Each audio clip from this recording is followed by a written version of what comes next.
Morning, fellas. I'll be honest, I spent the first, few minutes of this stream trying to figure out... I needed to get something from upstairs, but I completely forgot what the fuck I was even trying to get. So I just got a fucking bar of, Sissy Cycle Evening. What the fuck?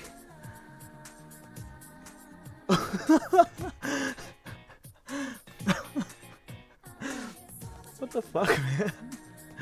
But, yeah, I guess. So I have a bar of chocolate. I have a bar of Toblerone, unopened Toblerone, that I kind of let sit in my office for a little bit. So, yep. I have to pick up family from the airport around 11:15, 11:30. So this will be kind of short. I'm probably just gonna get to Ruleset.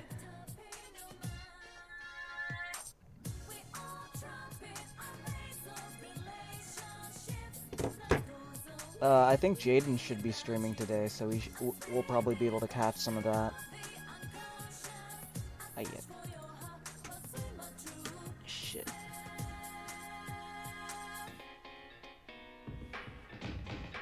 Oh yeah, I need to actually...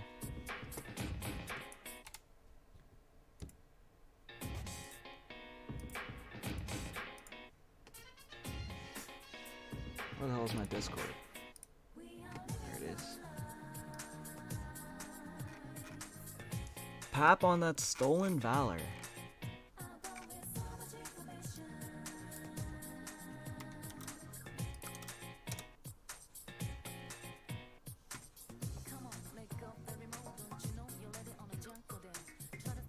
Jaden streaming? It looks like some stuff happened in Beardson's stream or something. That is pretty interesting. I'll be honest, I have no idea what happened in Beardson's stream.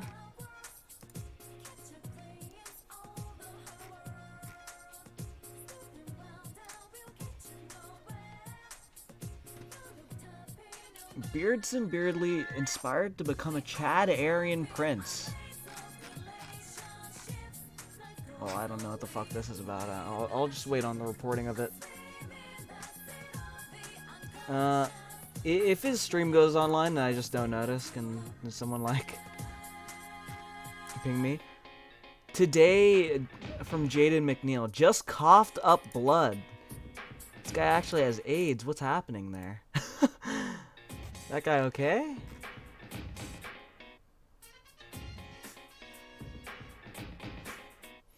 Oh. I should probably turn on the stream. Shout out to the A-logs who archive this stuff. Like, yeah, for real. Like, imagine having to... to sit through, like the people who report on it too. It's just like I couldn't fucking sit through a Beards and Beardly stream when I liked AF. Like Sean was funny. That's like where all the clips were coming from. Like Sean and like Beardson being like a spurg.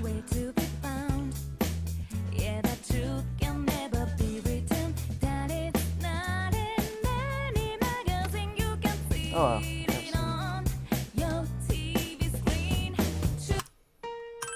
Alright, let's get the fuck started. I'll be honest, I have no idea how close I am to starting the Ruleset dungeon, so I'm just hanging out. Do I have Justice? Moikane. Hang. Who the fuck is Hanged again? Oh, that's the Kanishi brother.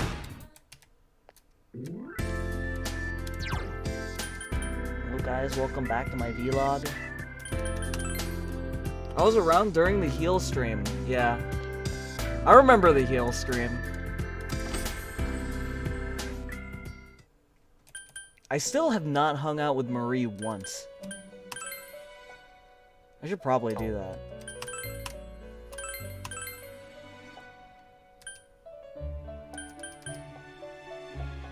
Aeon. Pretty sure Marie's is an auto leveler as well, so I'm not too concerned.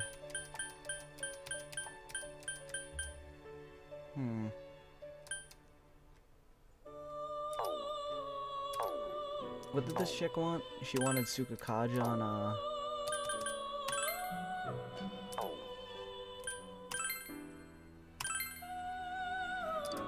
on Ipun Datara? It should be easy, probably.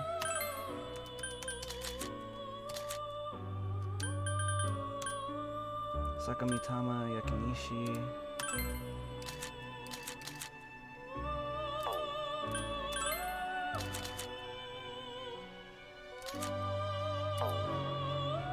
I'll do it later. I got my shit refunded because of the fallout after. Bruh. I still can't believe that, like, I know Ethan Ralph is like a piece of shit and all, but like, during the heal stream, like, how the fuck does St. Jude just like refuse donation money? Like, that's kinda fucking off. Like, what, are you just gonna, yeah, for political reasons, we are taking money away for, we're taking money away from fucking, from kids with cancer. Like, okay.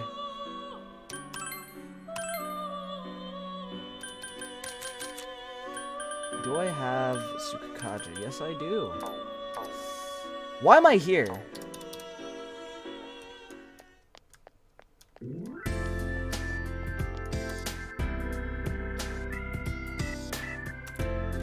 Now let's just hang out with Adachi. We only need to get him to rank 6 anyway.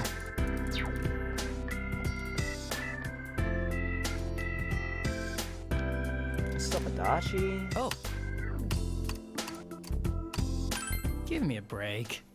Yeah, I actually have the article pinned to my wall. That shit is so suspect, like, honestly.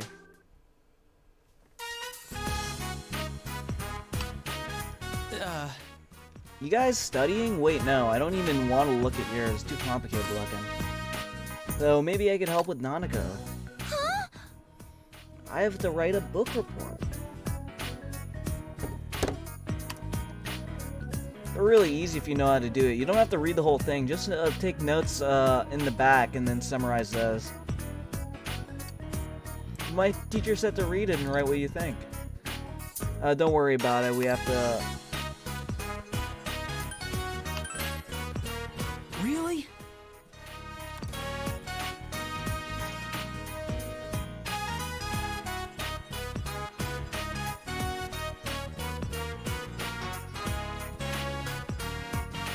Life is too short to be to do everything by the book.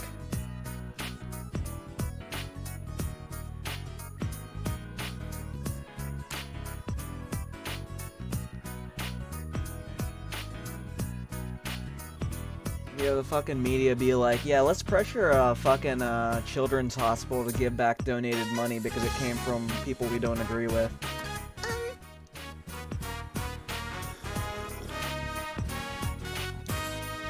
Didn't Richard Spencer pass by the fucking the stream too? That was funny. Shout out to the Wall Street Journal being like, your free toys stop here, cancer patient. Yeah, they donated wasn't it like a few $10,000 that like got raised? I forgot how much.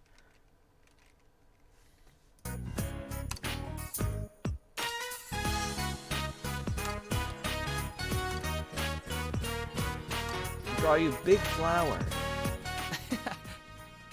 Yeah, just over 20K.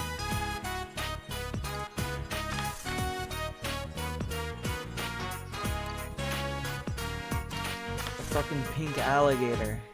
No one remembered the pink alligator. Even today, the lake is shining the way it always did. The end. Oh, you're done. Do I get a big flower? Sure, I'll give you one. What about you? Don't you have anything you want me to draw a flower on?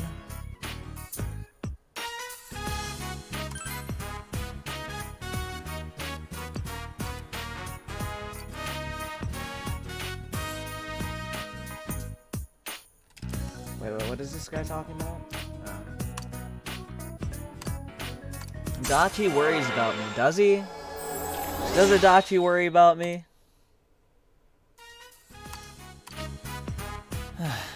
I'm tired.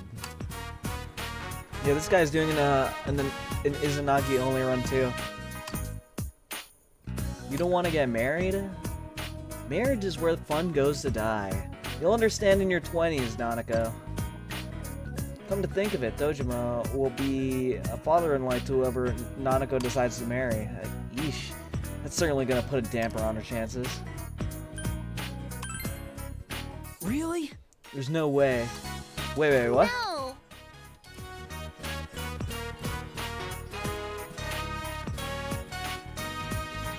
I don't want to get married either. I don't like people with holes in their socks. I don't have holes in my socks.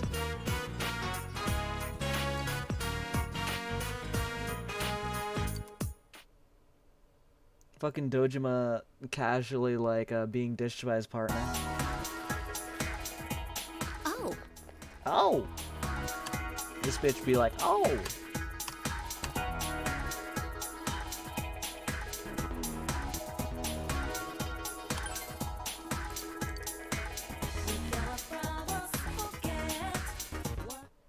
Nick Fuentes singing Ram Ranch with...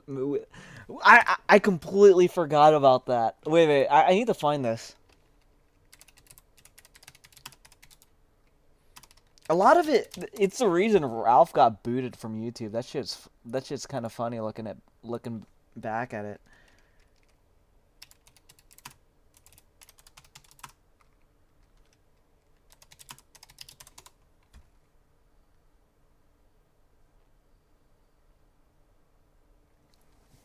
Ram Ranch, Ralph Report, Dick Masterson, Nick the Knife Fuentes, Gator Gaming, or Gator Gamer, and Zidane. I dedicate this song to Jared Holt and Jim.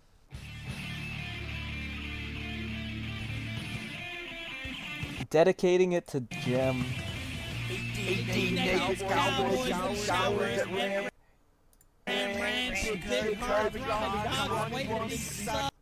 Bruh.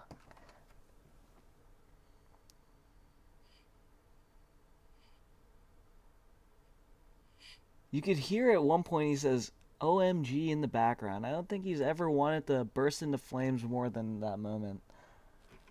Bruh. Does Nick actually like go in during that moment? That'd be pretty funny.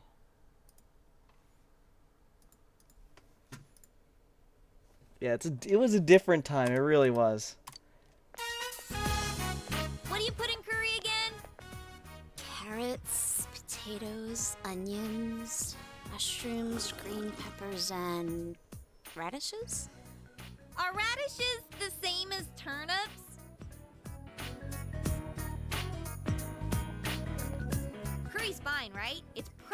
our national food.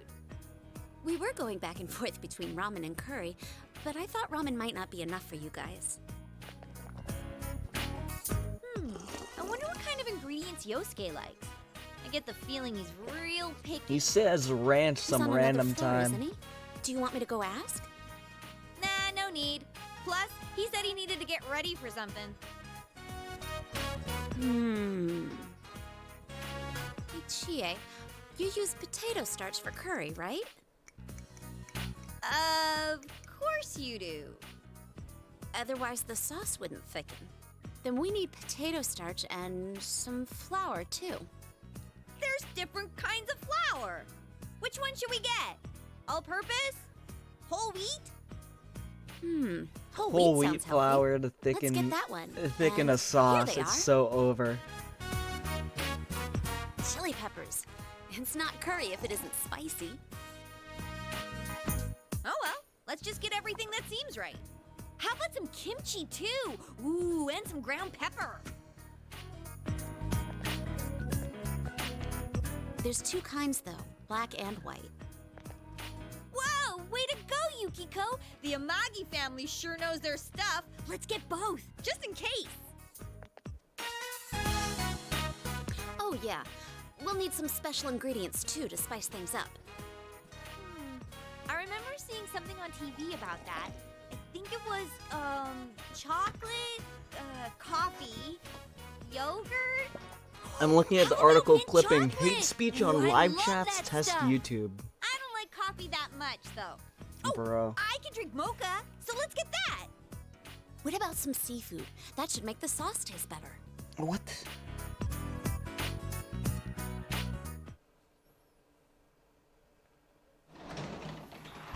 I don't even know that much about Welcome cooking, back. and it's just like I could work in the hospital job today. I would like to do the hospital job today, but I could do that a lot more frequently. Article just underneath. New breed of Latin gangs chokes Latin America, bro.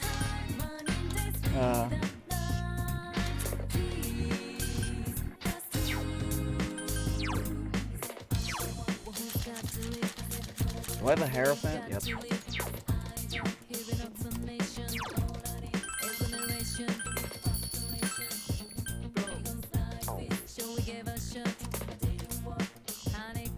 So Dojima-san?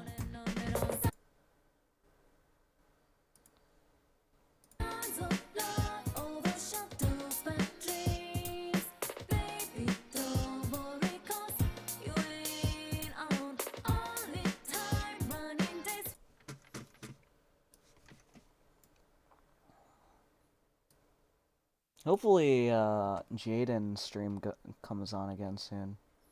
Because, it looks like I missed a bunch of stuff.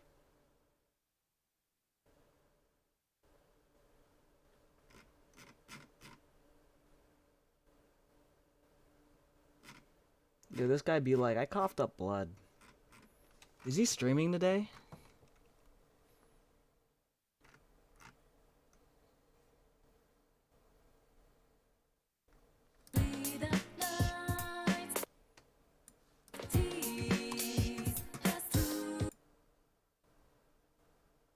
Priestess.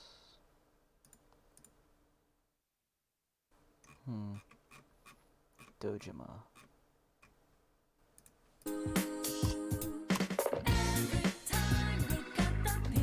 Oh, I can't even hang out with him.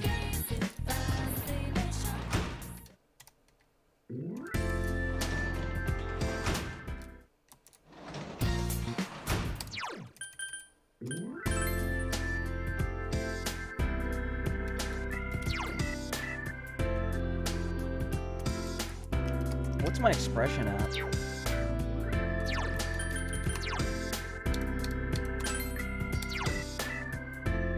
Eloquent. I think I need to be rank 3 to talk to him.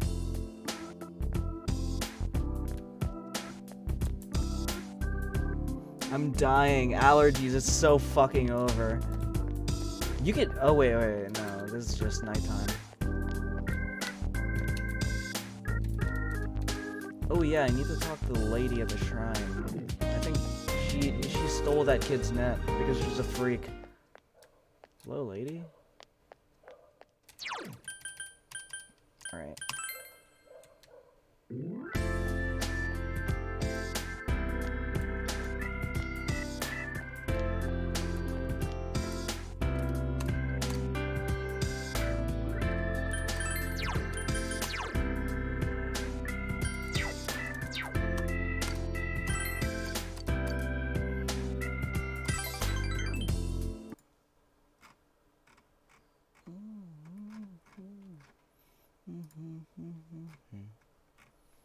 Alright, what rank am I with this chick? Rank 4? Or rather, rank 3 going to rank 4? I haven't... I haven't, like, hiked or anything, so I don't know if my allergies... Because, like, I guess over the years, my allergies have just lessened, but I haven't really been outside in a sec. So... I haven't tested that. I thought you heard something from down the hall.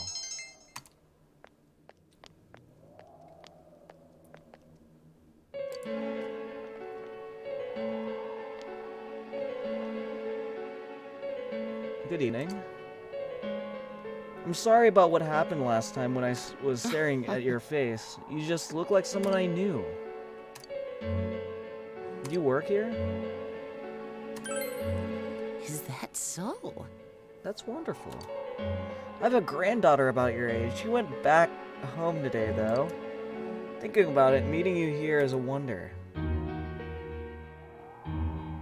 But I won't be coming back here anymore.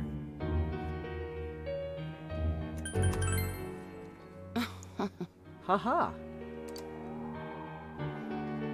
This isn't a big town. We might run into each other eventually. I like to take in the sun at the riverbank when I have days off. The river sparkles so beautifully. It all feels so good. It saddens me. I'll be going now.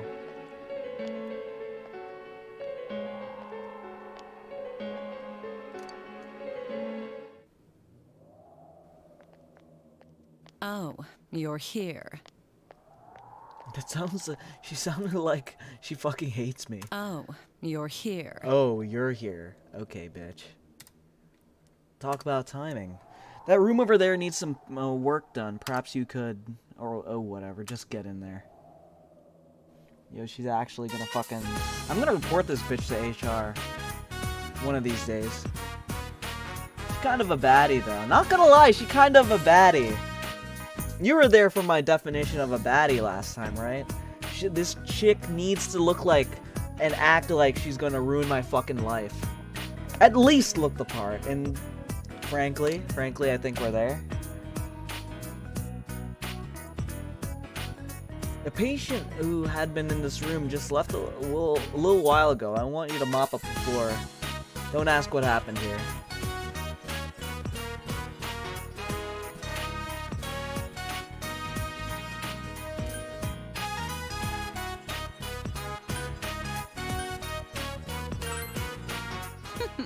Oh ho, I was just kidding. The patient who was here was released today. He returned right back from the brink of death. Yes, completely valid.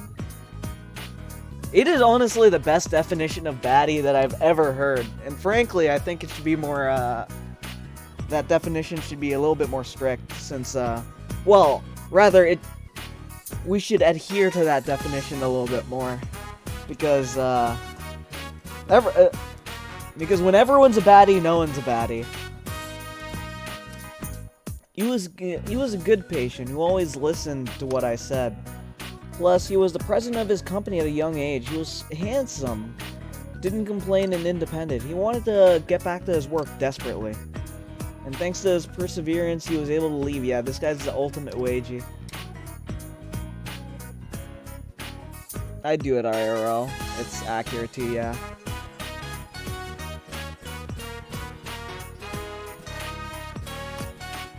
Thank you for caring for me, he said, bowing to me so happily. Then he turned around and walked out. He said such stupid things like he loved me. Everyone leaves. They only need me when they're patients. In the end, they all leave me.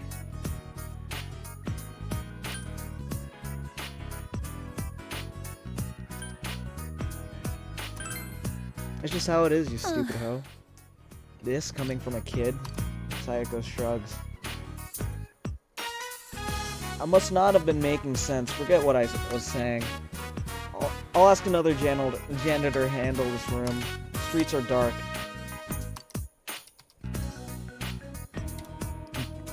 Wouldn't want to get caught by me, bruh.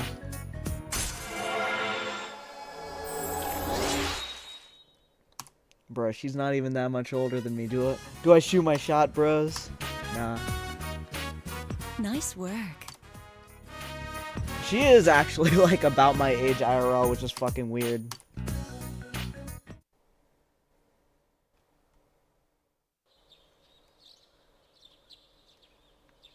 First day of the camp out. Yes, we will smash.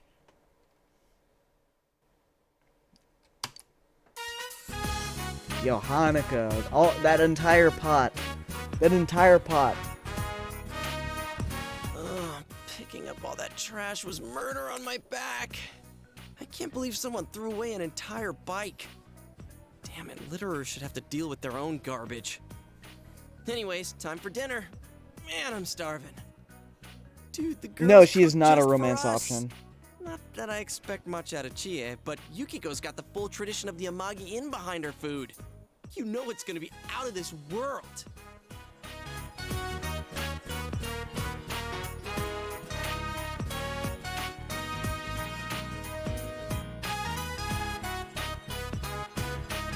Whoa!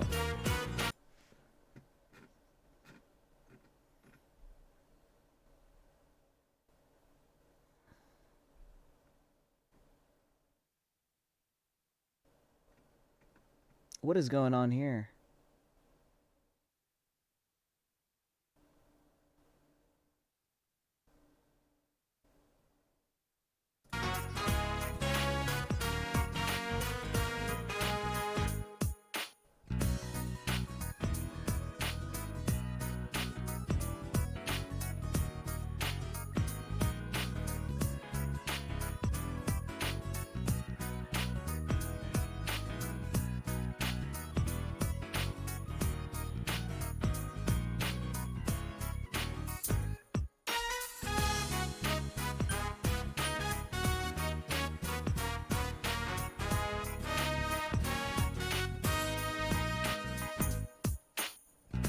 Jaden says in his Discord, from my understanding, I was told Yay 24 thing wasn't relevant and they tried to get funding and failed. So they scrapped it, and again, I was approached by Simon and other ex-AF guys who wanted to do it. Do what? Like a anti-Yay 24 documentary, or what? FYI, Simon and some other interns asked me to do an interview for a project they are working on. They made a trailer to pitch to donors. I don't know any details. I asked them a few months ago if they're doing anything with it. They said they never got funding. That's the extent of my involvement. I never got a penny. What is this about?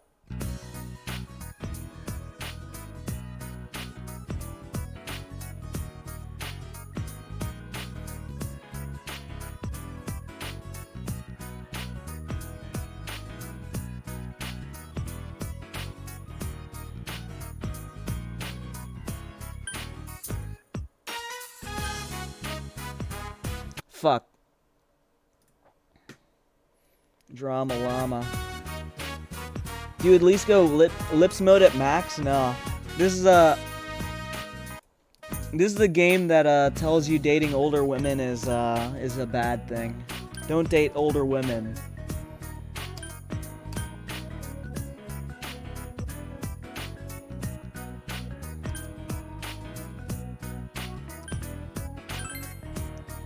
Oh, no way.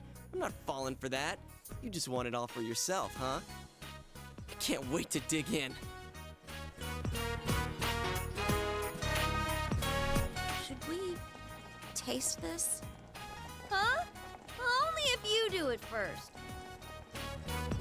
Imagine using seafood to to give flavor to your Oh soup. man, here it comes. I could imagine the sliminess. Sorry for the wait. We put a lot of love into it. Maybe I just Really? don't know. That's kind of Lean cliche, curry. but still awesome. Actually lean Okay, curry. It's then. emanating Chow lean time. scent. They use their excess medicine from it. Hey, What the hell is this? I mean, what kind of curry's supposed to be like really spicy or kind of mild? This just stinks. And it's gritty too. It's somehow both gritty and slimy, and it's got squishy parts in it. It's so freaking Yeah. nasty, I can't even swallow it. Yeah. well, it just didn't mix too well. Wait, I'm just gonna hold up. Well, but it does offer a wide variety of textures. It's nauseating. Come on, it's not that bad. That's just your opinion. I'm telling you as a friend, don't do it. I wouldn't even joke about trying that slop.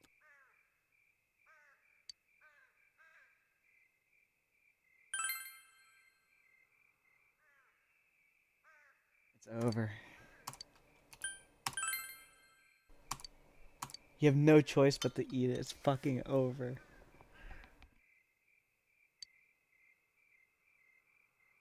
The second you put it in your mouth, you sense that something is wrong. You could tell after one bite that this isn't edible. There's no way you could swallow it. You ate like shat from his mouth, bro. It's gross. Oh, we're sorry. Sorry. What are we gonna do? Our group's the only one without food. I mean, if it was even slightly edible, that'd be one thing. But I'm not taking another bite of this mystery food X.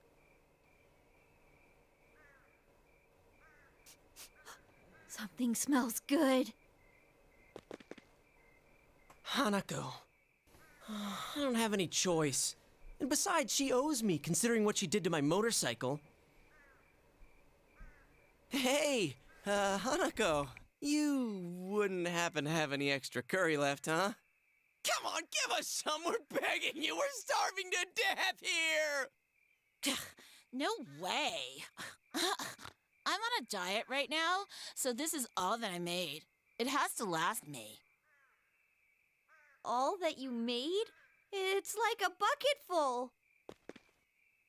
Oh, I wonder if there's any way we can get something delivered here. But our cell phones don't get service up here. And dinner time's almost over. All right, back to your tents. Men's tents are this way, and the girls' tents are that way. Come on, people, look alive! Youngsters like yourselves should hurry up and get to bed after they eat. It's now time for us teachers to have some off to bed! Lights out! Is You guys Maroka are the gonna most pay based for man on the this. world? Do you think the other teachers like Maroka? They just get wasted together apparently. And none of the other teachers like talk shit, right? It's potato, beef, carrots, onions, and insta curry mix. Not hard, ladies. Yeah, for real. Damn it. They I'm were just so like, I want to go hungry. avant-garde. And how the hell did you end up here? My teach threatened to hold me back a year if I didn't show, and the first year's tent is all quiet, like someone died. Well, if you were in there with him, I'm not surprised. Is it just you two in this tent? The other guys called in sick. Smart move. So it's okay if I hang out here? Hey, you're a stand-up guy, senpai. Don't worry, I won't make any trouble for you. They won't catch me unless we raise a ruckus. All Considering. right. You can sleep over there. Dude, there's a huge rock under there. How am I supposed to sleep? It's gonna hurt like hell. Pipe down. Didn't you say you weren't gonna make any noise? Yo, senpai, can't you go just a little further back? Nope. There's a slope just past here. I'd roll down the hill in my sleep. If you don't like it here, go back to the first-year tent. Hey, wasn't your teacher some guy called King Moron? That guy stopped me outside earlier and he pissed me off so bad I was about to lose it. He was going on and on about when I was in middle school, when he doesn't know shit about any of that. Not only that, he was bullshitting about how I'll be expelled immediately if I cause trouble. That ain't funny, man. Yeah, that guy set a speed record for jumping to conclusions. Check this out, right? I heard it from a guy in my class. He said that asshole was talking shit about the 2 girls who died. King Moron was talking about Ms. Yamano and Saki-senpai? It was like, it's no surprise that people who are unfaithful or run away from home meet a bad end. I don't know, maybe he was exaggerating. Everyone seems to hate that son of a bitch Muraoka. Damn, I could just picture him saying that. He never shut up about me either when I moved here last year. Not that I remember anything he said. Even if it's only a little true, So it still based. pisses me off. Most based man in the earth. Dickhead's a damn teacher, for God's sake. Nah, don't waste your energy getting pissed at that clown. Yeah, you got a point. Wait a sec. What are you eating? Animal crackers? What the? Those are mine! Damn it! I was so pumped about finding the penguin today. Penguin? The secret animal cracker! You were eating them and you didn't know that? Are you serious? Well, you should have said something. Oh well. This isn't gonna fill me up. Let's just go to sleep. That's all you gotta say for yourself after taking my snacks? Kanji, don't you have more space on your side? And I can't sleep over there, or my back's gonna break. Oh, okay. Hey, Yeah? why'd you come to this tent? I already told you. Jeez, wrong with you? This is as good a time as any, so I want you to be honest with us. Okay. Are you really, Yosuke be Am like, I you really faggot, what? bro? Are you fucking gay? What I mean is, are we gonna be safe alone with you? What? What the hell's that supposed to mean? I already told you guys I'm not like that. Well, then why are you all hot Dude. and bothered about it? That's just Dude, look more at his fucking suspicious. character model. It's like Hell no. shaking with We anger. settled this already, damn it. Right now well, how do I put it? You a pecker puffer, bro? Oh God, don't trail You off like that. You're freaking me fuck, out. I don't know what other I'm trying shit to they tell call you faggots. that I have no problem being I around just girls call them now. faggots. Can you prove it? Prove it. Because if you can't, we're gonna be stuck here all night, half scared to death. To hell with this. If that's what you really think of me, then I'm gonna go hit the girls' tent right now. Wait, well that's a little extreme. You don't have to go that far. They'll expel you if they find you. Don't tell me you forgot. King Moron's got his eye on you.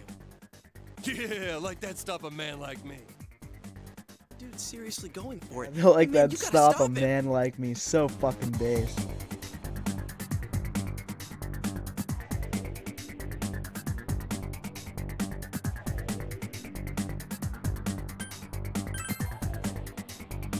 Hell yeah. Go get Now him. You'll see. To hell with King Moron. No one's stopping Kanji Tatsumi, damn it. Hey, wait! Putz. I declare myself not responsible for anything that happens.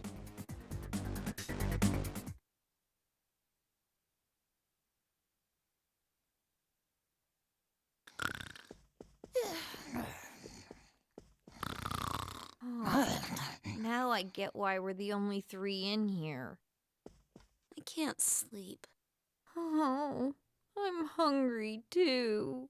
I should have eaten a little more of that curry. It might have knocked us unconscious. Sheesh. We can't sleep. We can't walk around. I wonder what Teddy's doing right now. Being alone Yeah, all day Fag is never pretty goes rough out of when you style. think about it. It's pretty funny. You know, a while ago he... Like it's a.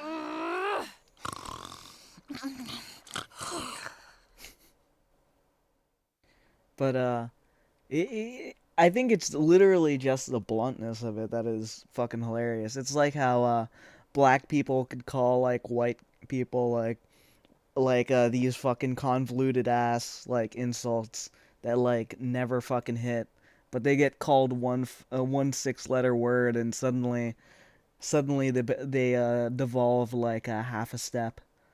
Like honestly. That does it! Yukiko, we're out of here! Where'd we go, though? I don't think climbing down the mountain is a good idea. Do you think she'd stop snoring if I covered her nose and mouth? No, Yukiko, no! Ugh, I can't take it anymore. Who's there?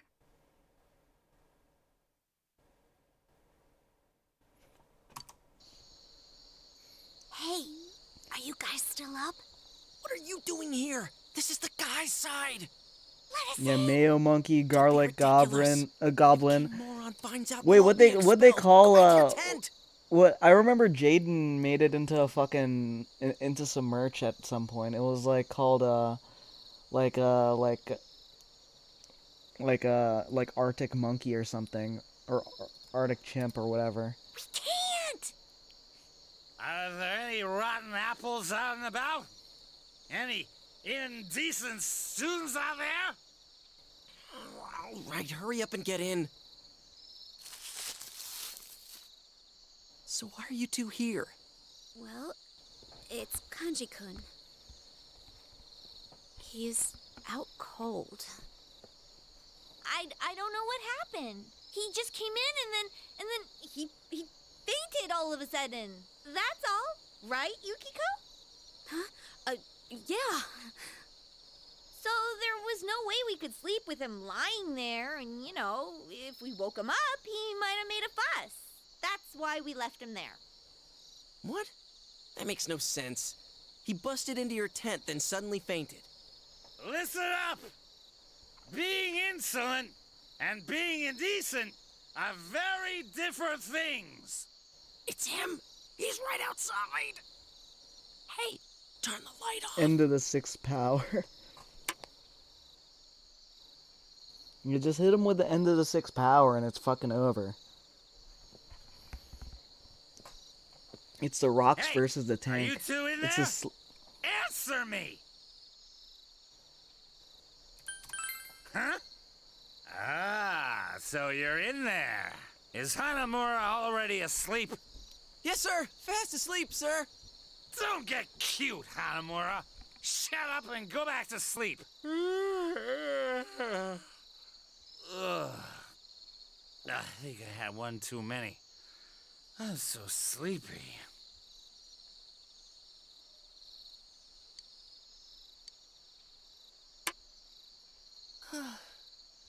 There goes a couple years off my lifespan. No joke. We were nearly expelled. Hey, this is you guys' fault. What else are we supposed to do? Anyways, we can't leave now. We'll sneak out before the others wake up tomorrow. Is that good enough for you? What are you so pissed off for? You better not try any funny stuff while we're asleep. Is that clear? Hey, we didn't say you could. Damn it. You owe us for this.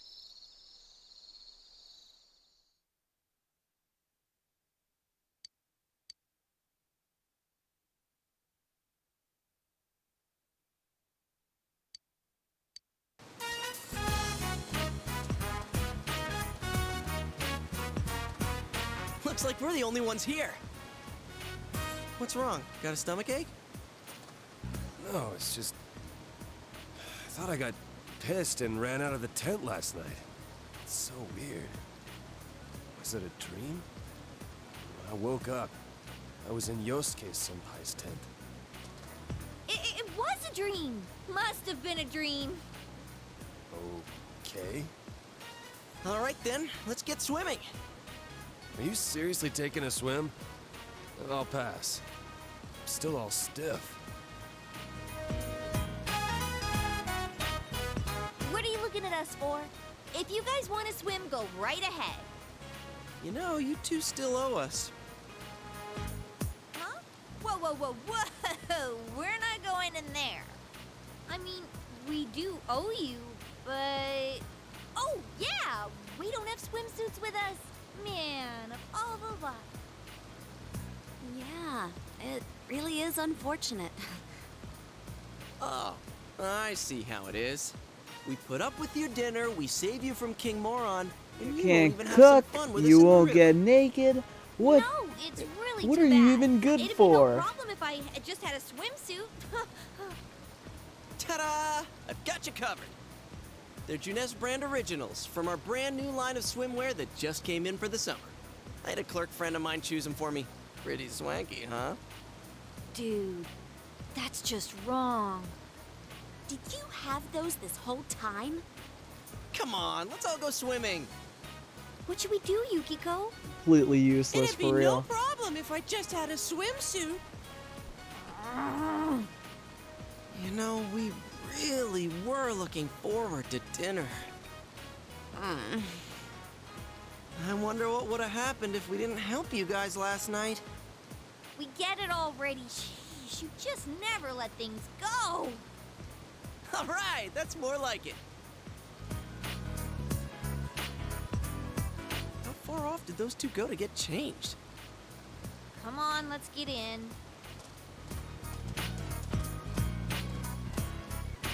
Whoa, man. This guy be like, Staring whoa, like that. whoa, bro. Hey.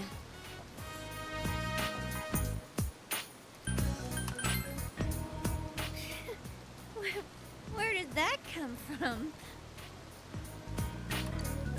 Man, this is going even better than I expected. Kind of makes up for having to eat that mystery food X last night. And come on, you guys got to admit I chose some good suits. Those girls might be childish on the inside, but I bet they're gonna turn into some fine-looking women before too long. Don't you think so? Fucking weirdo, bro. I don't know about that, bro. You guys crossed the line. Definitely. Oh. Doubly useless if they fit and Yosuke are able to eyeball your measurements. You didn't Yeah, have for to real. push us in. Who cares? You were going in the river anyway. They got some generic ass measurements, bro. They brought this on themselves. Sheesh. Aren't they the worst, Kanji-kun? Hey, you've been awful quiet. Are you feeling okay? Don't tell me the injuries from yesterday are still...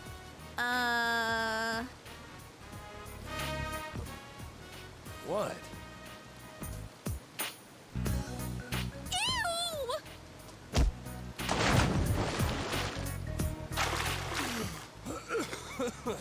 Kanji getting That was absolutely owned. close. What was that for? I didn't do anything! Hey, what's gotten into you? Do you hear something over there?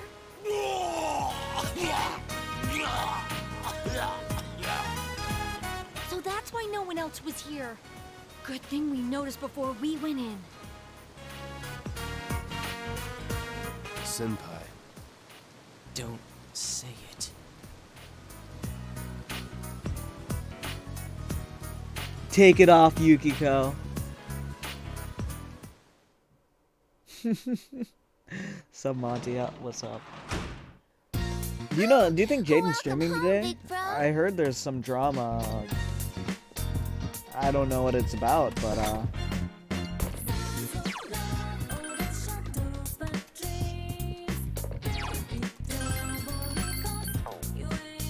hey, Nanako. Well... Oh, I thought, yeah, he said he coughed up blood or something, and that's a little bit concerning.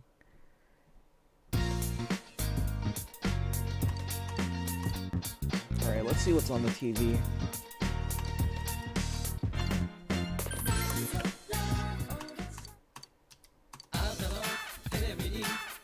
Power belt, that sounds absolutely useless. Huge fish, oh, that sounds nice. Oh shit, that's so much money though. That's not even worth it. I could buy a few ice cubes from the fucking store. And I don't need the huge fish, because I'll just fish.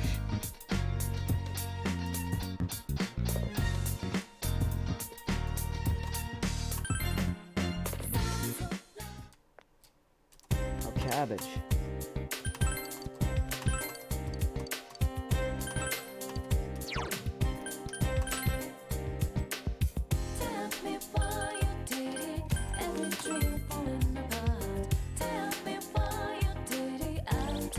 Should we actually hang out with Marie today?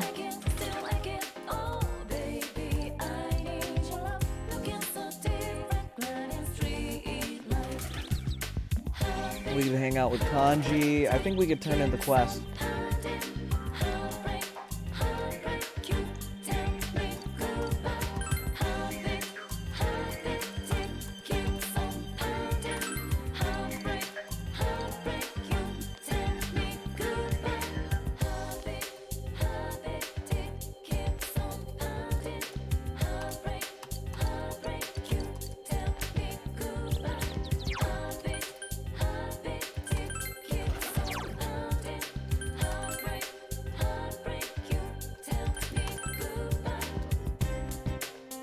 We're probably not gonna hang out with Kanji that much.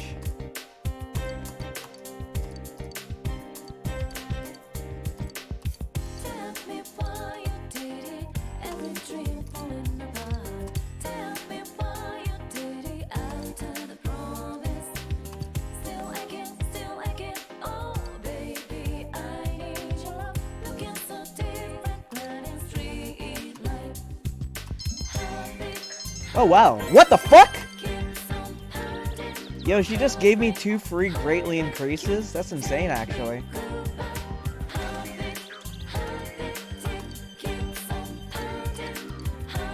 Hello, dog.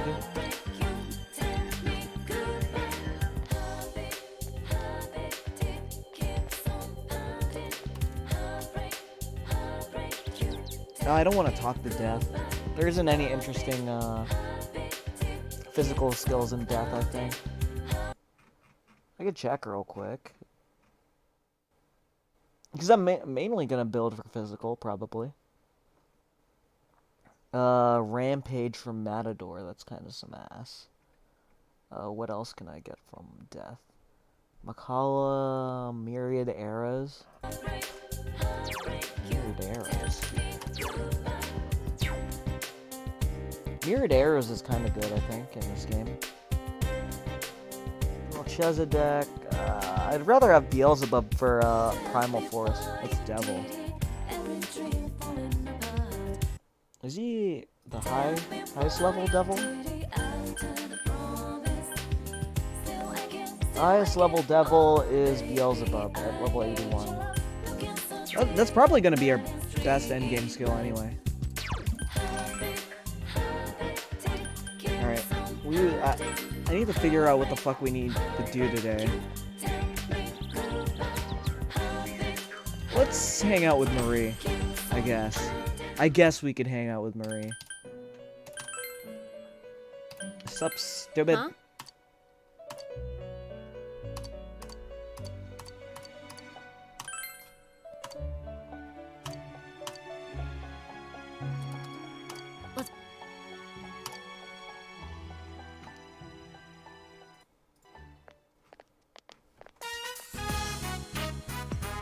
Shopping district.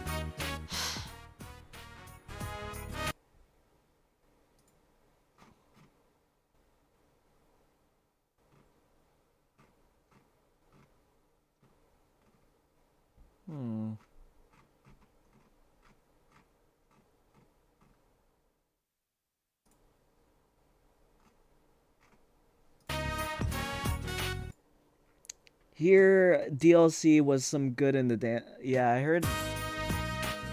Well, I haven't really heard much about the dancing games, I'll be honest. I heard they were good, at least for the Persona 4 one. The Persona 3 and 5 one are kind of not that good, because they don't really have a story.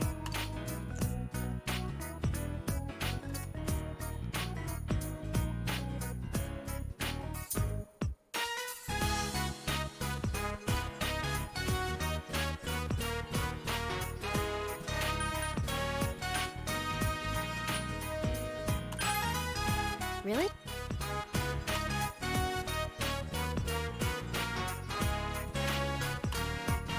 I need to get Megiddo pretty early, or I want to at least. Megiddo from Thoth. What level is Thoth?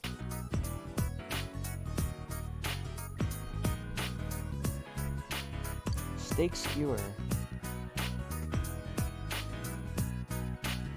What level is Thoth? Thoth is the Emperor.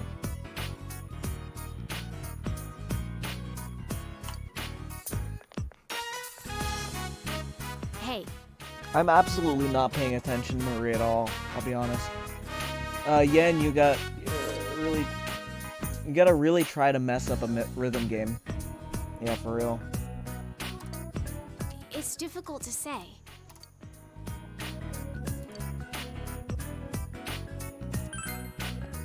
Huh? You had money? This bitch think I'm broke, honestly. What's up?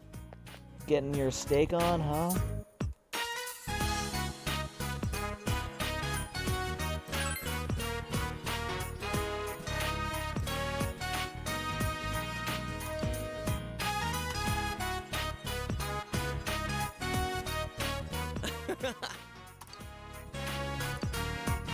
Marie. Imagine being the worst fucking DLC character.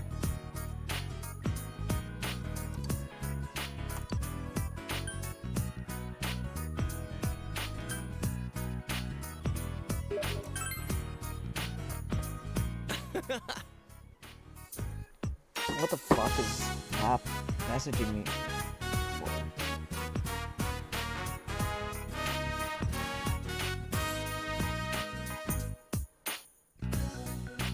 This guy messages me, replying to a message from fucking Thursday on Steam.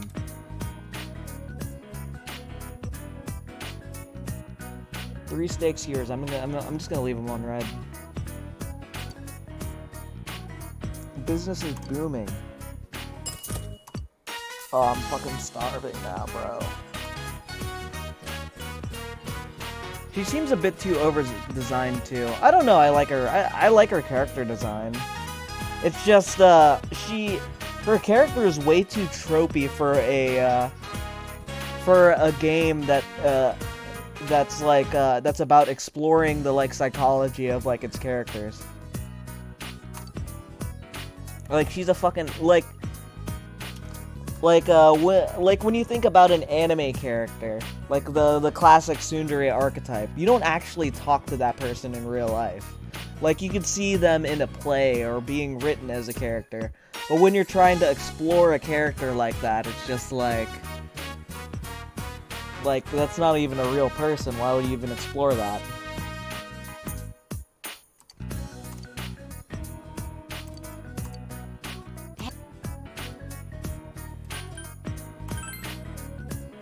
Steak?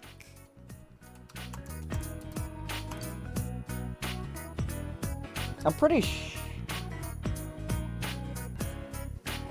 I don't know, I'm fine with her character design. Maybe her shoes are a bit much. That's about it, though.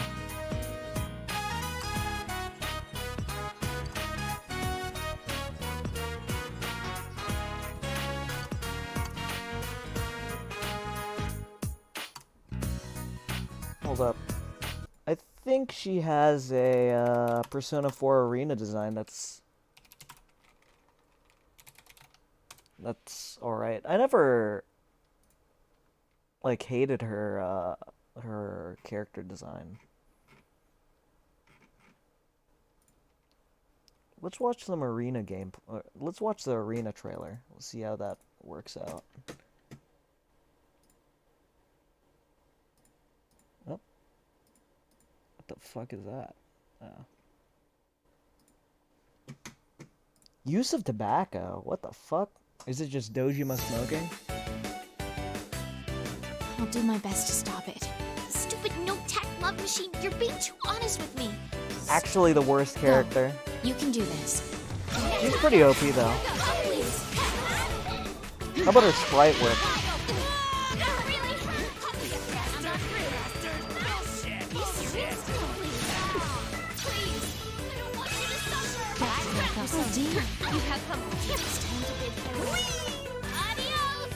Their sprite design is pretty good.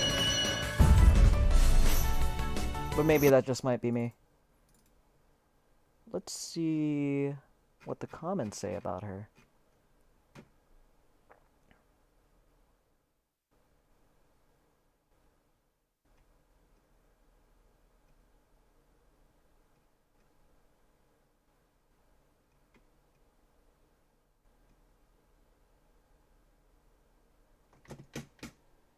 Oh. Everyone design flows and makes sense. For someone broody and pouty as her as the most accessories. I don't know, have you seen goth chicks? They have a shit ton of accessories. Whoa! Like those type of chicks I feel like have a lot of accessories.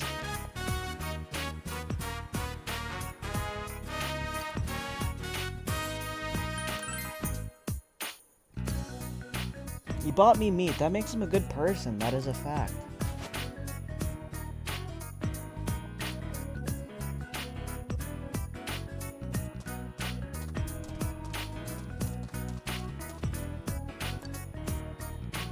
But she does feel a bit like if you. I do agree though. If you put her into context, within the cast of characters, yeah, she has way too many accessories. But like the what's it called? Oh. The fucking the choker, the belt, like all the arm stuff, and the bag and the hat. That is a bit much.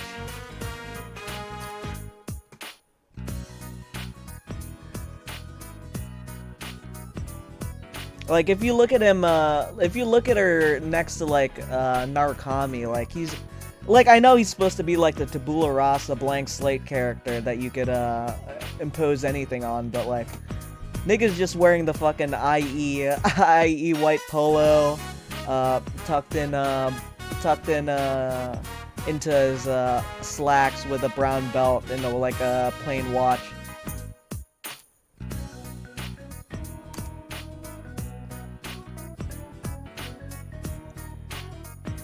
Leaves.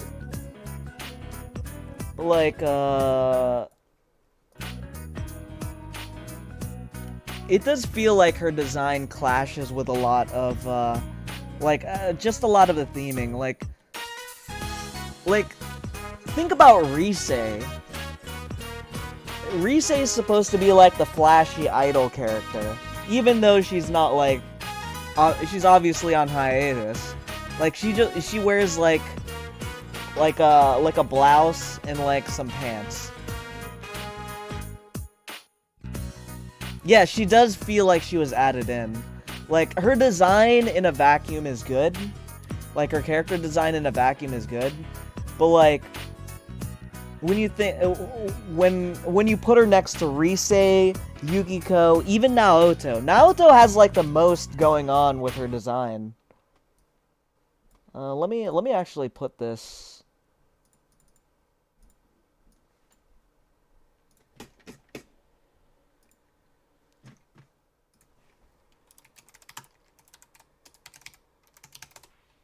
Naoto, Yukiko, Chie.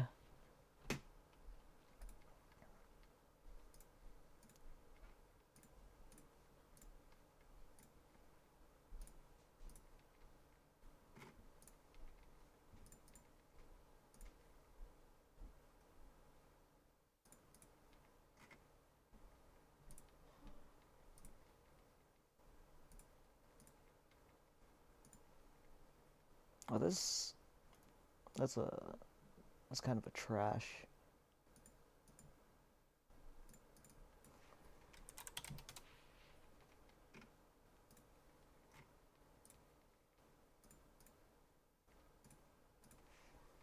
Yeah, I'll even put Margaret here. Oh fuck.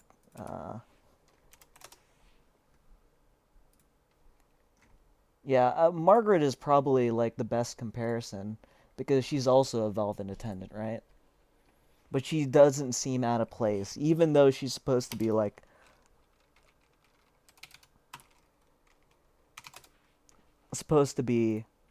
in a similar role as Marie.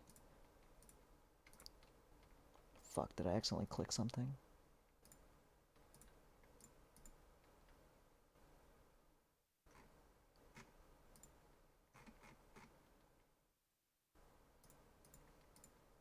Okay.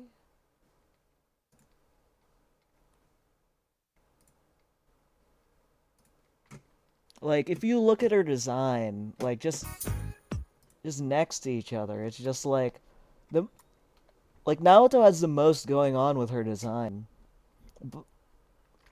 But at the same time, it doesn't feel like it clashes with any of the other characters. They have, like, their own distinctions. Like, Chie has her fucking green sweats with little buttons.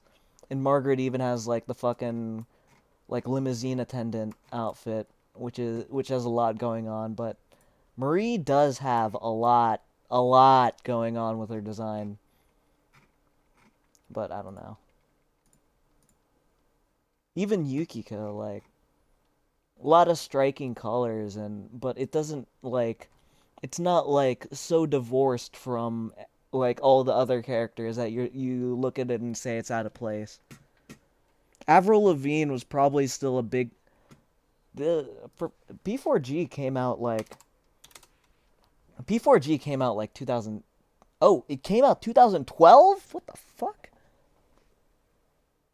Was 2012 that long ago?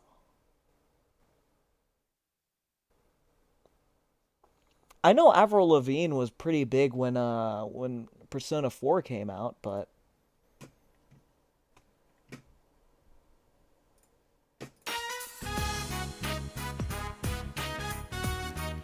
yeah, I do agree with Frisks that she does look like she was added in.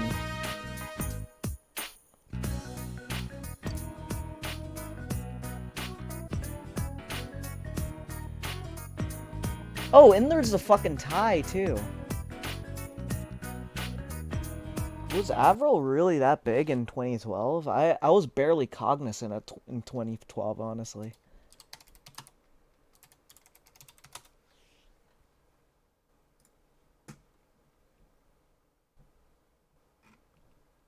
She also does have a lot going on with her outfits, I guess. But it's not like that much. Oh, not 2021. What the fuck is that outfit? Yeah, I'm sorry, but like, what is this outfit? What the fuck is going on here? And she's like old. You can't wear hot pink like that, lady. 84. What the? She's 38. Honestly, she looks pretty good for 38. Like, I'm not gonna lie. But like, damn, lady, what the fuck are you wearing in that picture?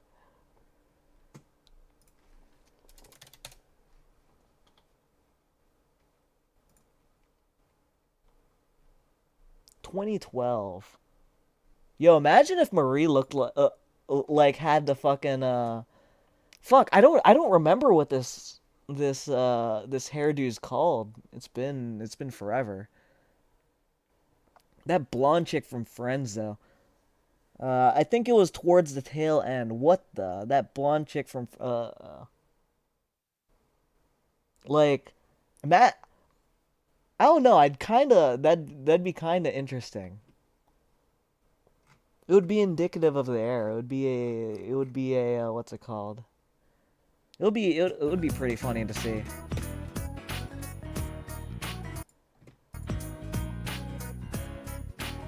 But then she couldn't wear the hat. But maybe she also could wear the hat.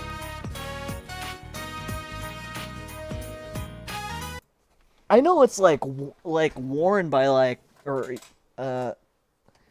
a scene girl thing, but I don't think it's called scene hair. Fuck. What is that haircut though?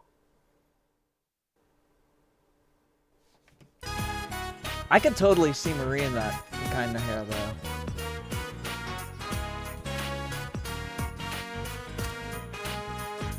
I said no.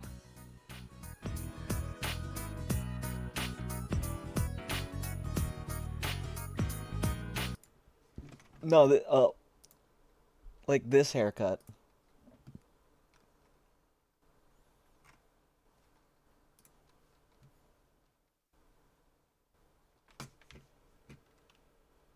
Not with like the dye or and everything like that. Just like just that haircut.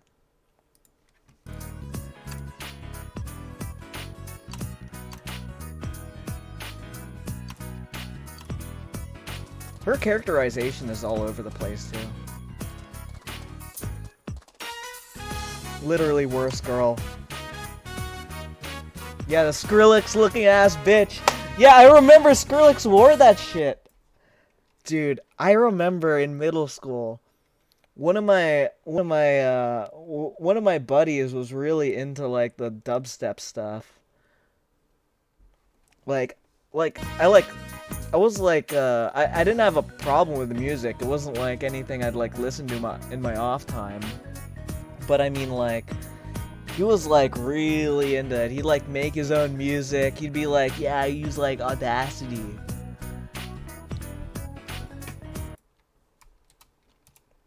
Skrillex 2012. Yo, he does have that haircut, bro. I was about to say, like, it kind of looks like a Skrillex haircut, but... bruh.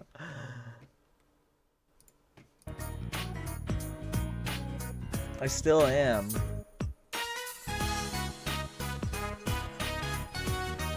What, into Skrillex?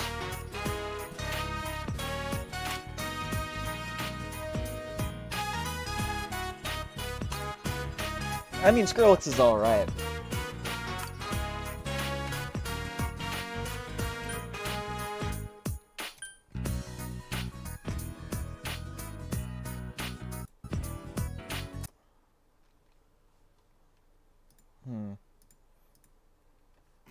Rank 1.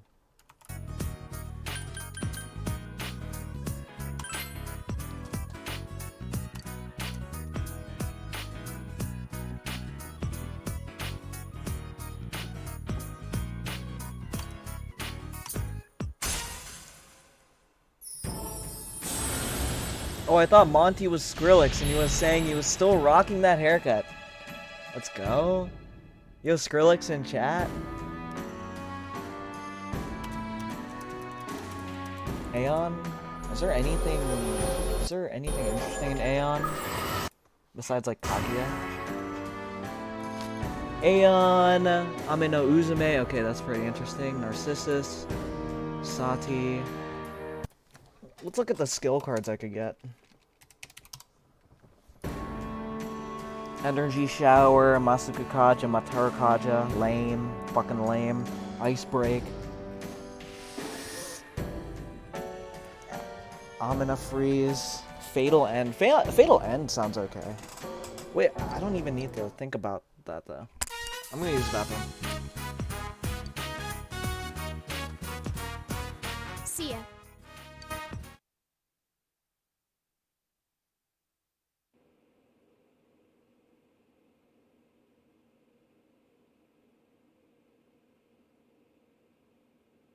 That concludes. We're short on time, so if anyone has any remaining questions, we ask that you please keep them brief.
I'm Ishioka from Ladies View. It says here that you'll be recuperating. Are you facing physical problems? I'm back. No, my health isn't an issue. Psychological problems, then? What? Psychological. Rumor has it you'll be staying with your relatives, but isn't that in Inaba where the murders have been taking place? Huh? Is it true that they Like, run a look at traditional Rise. tofu She's shop? supposed to be the We'll be idol. helping out with the family She's business. supposed to be No more questions. This the press most, conference is over. I guess, Clear the way, put please. together in terms of appearance, but like, Is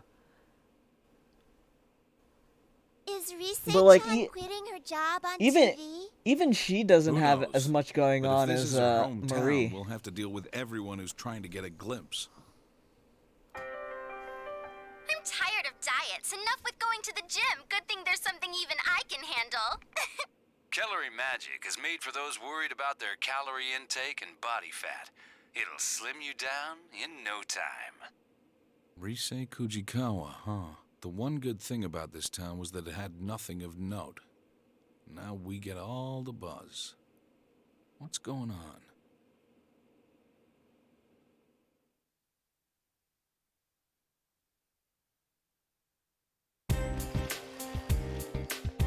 Yo.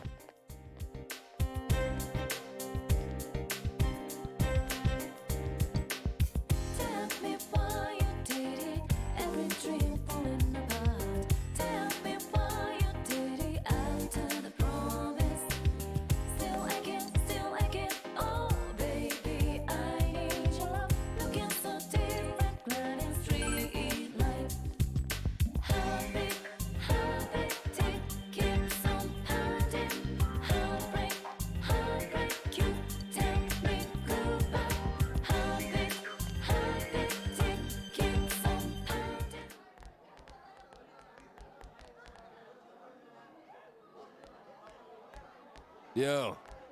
Hey, there he is. You've been coming to school pretty often lately. What's that? It's this annoying thing called the mandatory attendance policy. But man, seeing you here kind of reminds me of the school campout. I thought we were all gonna forget about what happened. Oh, sorry. Whatever. So hey, you Hey, guys see the Monochrome, news? what's up? News? Oh, that stuff about Rise Kujikawa taking a break from showbiz? I wonder why. She was just getting popular lately. Just goes to prove that being an idol is tough work. You think so too? It hasn't been that long since her debut, but at this rate, she'll be a top-class idol in no time. To be honest, I'm a fan too. I'm a Such a fan. cutie pie! What a fucking weirdo. He sounds like, What are you, 80? But I think she used to live here, so Oh, she you must know. have a lot of local fans. apparently You said there's she's been going to her drama going on grandmother's tofu lately. shop, right? Celebrating Do they day mean 5 of Marukyu? TDD. What is TDD? Marukyu? Marukyu Tofu.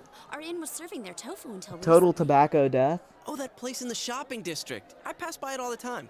Wait, does that mean I can meet Rise if I go to her tofu shop? Hey, aren't we getting a little sidetracked from the point here? Did you forget about the murders? You're the one who said the connection between the victims might be the TV. She could be the next target. Total Come true on, and it's not death. like Let's Rise fucking started showing up go. on TV just recently. Also, how could Rise be connected to the incident We so saved far? Kanji from homosexuality. I We're wondered about the to save same thing, so I Naruto did some from research. It seems that she had from, no personal interaction with Miss Yamano. I don't know. They've just been on the same show once or twice. She's been an idol for a while now, but she's the talk of the town thanks to the news last night. And she is moving here after all. So if our assumptions are correct, she fits the pattern. She'll probably be targeted next. And if she Whoa. is, that narrows down the killer's methods even further. What's that supposed to mean? Kanji-kun, listen real carefully. If Rise is next, then that lets us rule out our theory that the targets have to be connected with the first case. And that means the killer's targets are people who have been shown on TV recently. Get it now? Huh. Oh. It's Rise and then Yeah. Naruto, right? Okay. All right. Now, we have to keep a close eye on everything Rise does. Let's do it! Sheesh, he's all pumped up.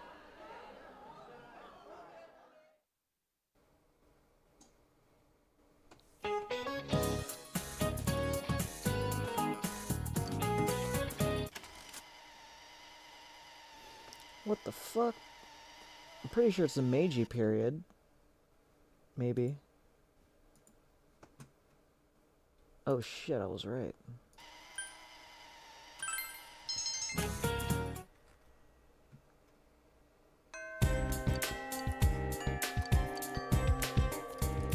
Daycare center. We have to save Naoto. I will save Naoto from herself. I kind of want to hang out with her, but at the same time, I feel like there's some better stuff to do, like riding around on my bike.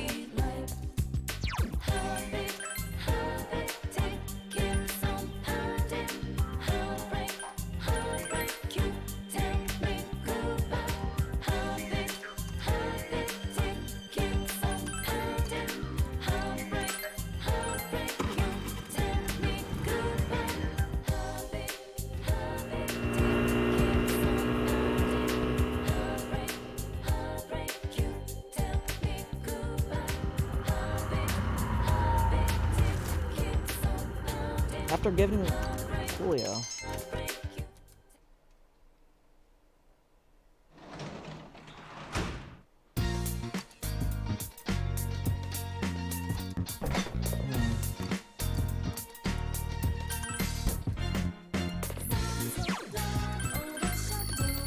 Yeah, this guy's just gonna lick the bag of wasabi in here.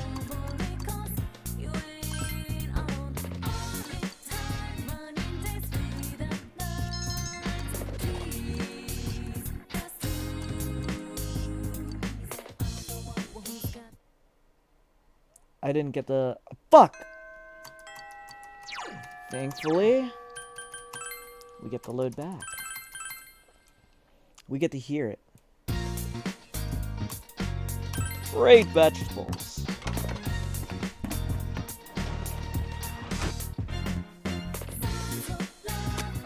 They look good. Great vegetables. Great vegetables.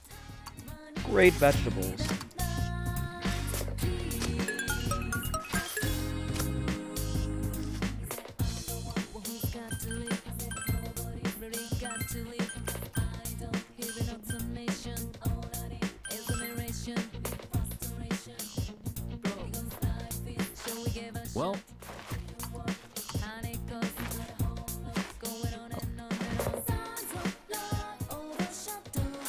there's just more downtime, I think, until Risei's case. I'm gonna take this, though. We can hang out with Dojima later. Oh wait, I don't even have the expression to hang out with Dojima.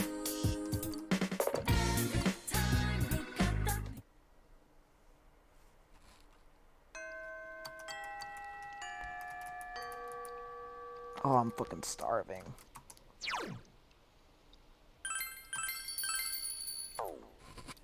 Patrick joins a space, sleep deprived. Great vegetables. Yeah, great vegetable. Great vegetables.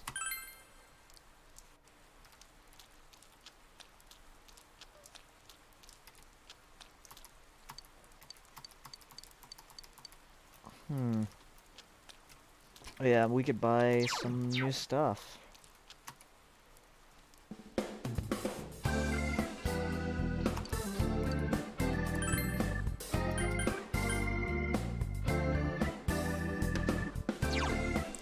Health to all. That's actually so OP this early in the game.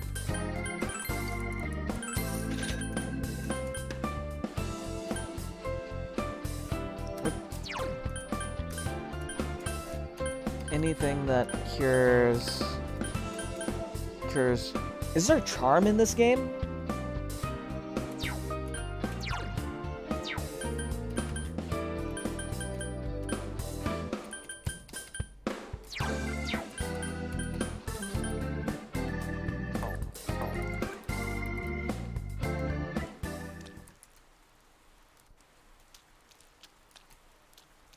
And also, did we ever get to, sell off our shit?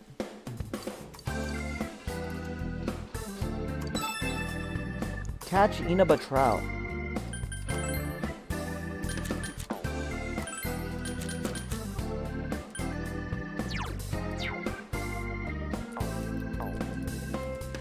great vegetables.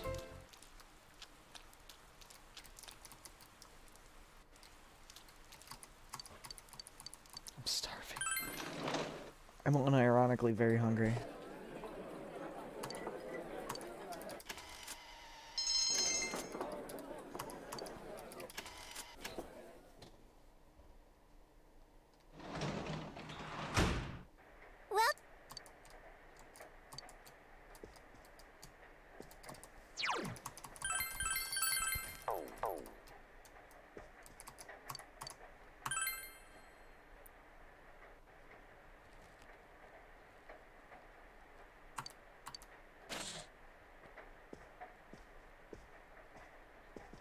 Yo, this guy's not even gonna wear socks indoors. This guy's a monster.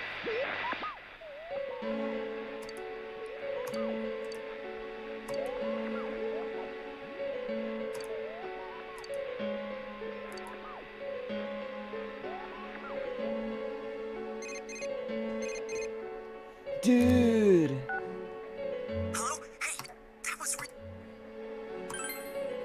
thought so. Oh, I guess I shouldn't be so excited. There's a chance she might get kidnapped. Come on, we should go there tomorrow. What was it called again? Oh yeah, Marukyu tofu. Dude, my heart's pounding already. My heart's See pounding. you tomorrow. Hey, Ruleset. Hey, Ruleset, I'm a big fan. Hey, Ruleset, I'm like a big fan.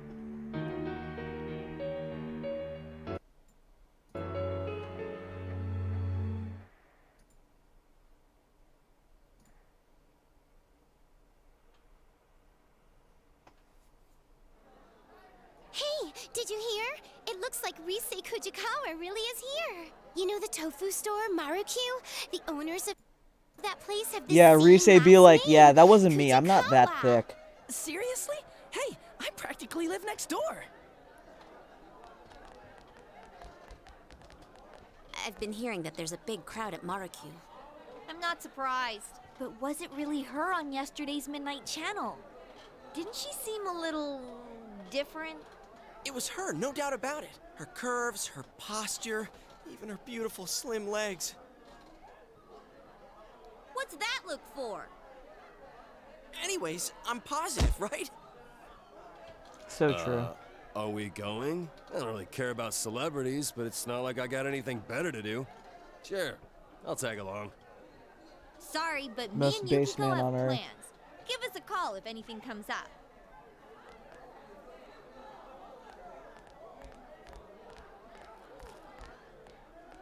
Well, shall we get going? But let's be clear on one thing. We're not spectators. We're on an investigation, got it?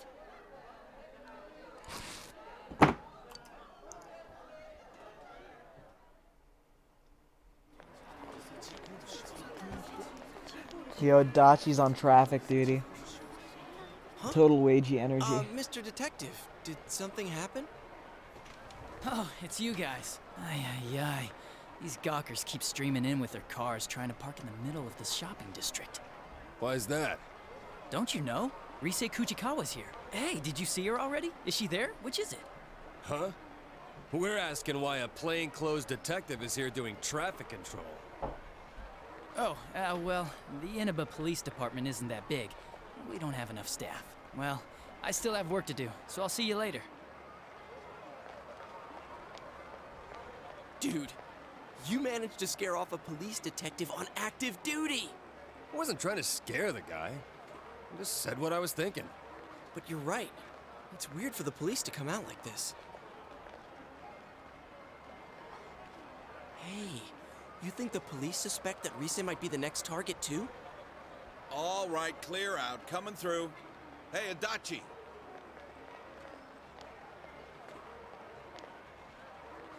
Damn it, I told him not to leave his post. What are you guys doing? Sup, nigga? Kanji Tatsumi. Are you friends with them? Like it's any of your business. If you Hey, that's say my so. uncle. So I'll ask again. What are you all doing here?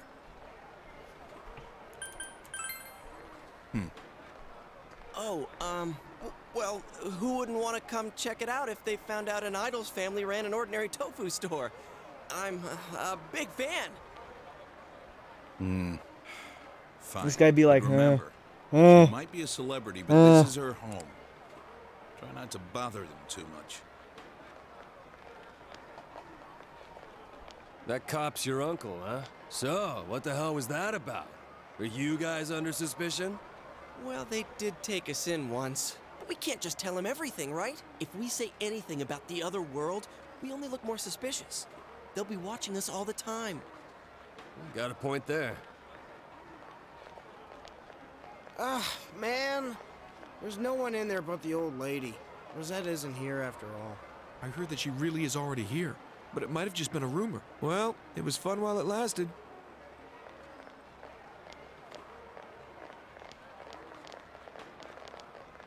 A rumor? What? She's not here? Seriously? You sound like the world's about to end. Shut up! Anyways, now that all those people are gone, we might as well check inside. I'll buy something.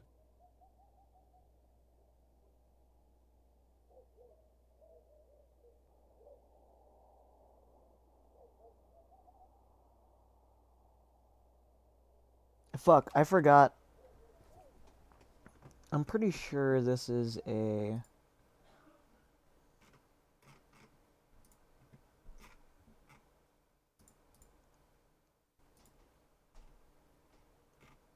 This gives me free shit.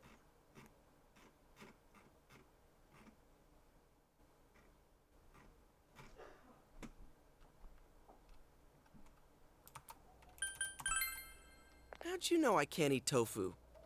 Wow, that's considerate of you. Wait, what's gamodoki again? There's no rice cakes in them. They're sort of like fried tofu. Oh, I already patties maxed with them out. Why did veggies I and need stuff to do mixed that? in and... Yosuke received a crash forward course Oh, of... okay. I know what you mean. I think I can eat that. There's no rice cakes in them. They're sort of like fried tofu patties with veggies and stuff. Wait, I thought he can't eat tofu.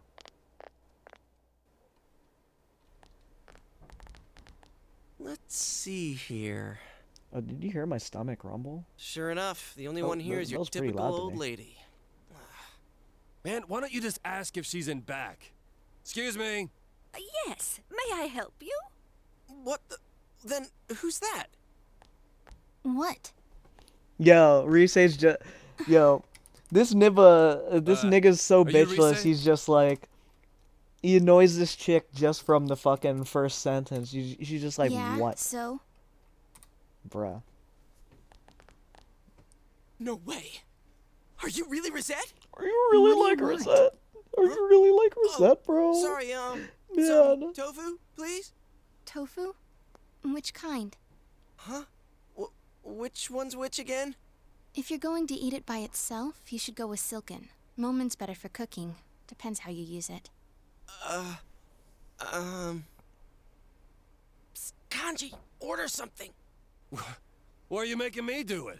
You already picked Ganmo a second ago. Dude here wants 3 Ganmodoki. Oh, I see. I'll go get them. Wow, she's nothing like she seems on TV. I wonder if she's just tired. I should just eat. But it's really her. It's I'm so really glad I like her, came. bro. Mission complete. Wait, we haven't done what we came here for yet. Have you noticed anything weird lately? Weird? Like stalkers? Are you guys fans of mine? I Hey, wouldn't say Kanji could we, talk but to yeah. females more than Dude Naruto. here is a big fan. Rise is a close second to Why'd you Naruto, let for that real. slip? Her curves, her posture, even her beautiful slim legs. You finished checking them out yet, or what? Fucking. Yo, Kanji calling them out Purpose, too. aren't you? I didn't say that. I never said any of that.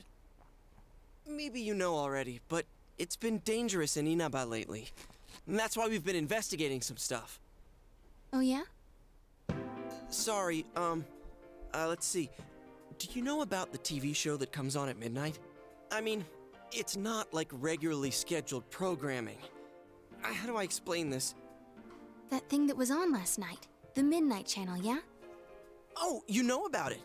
Wait, what? You mean you saw it last night? I heard the rumors from some friends of mine. But that girl last night wasn't me. I've never been filmed wearing that swimsuit before. And the bust line. Huh? Mine aren't that big. Oh yeah, I see Not what you thick mean now. enough. I mean, what am I saying? I see what you mean now, sorry. bro. Don't apologize so much. You're funny. Hey, she smiled. Hey, like, she smiled, man. What is that show about, anyway? Well, we're not too sure either.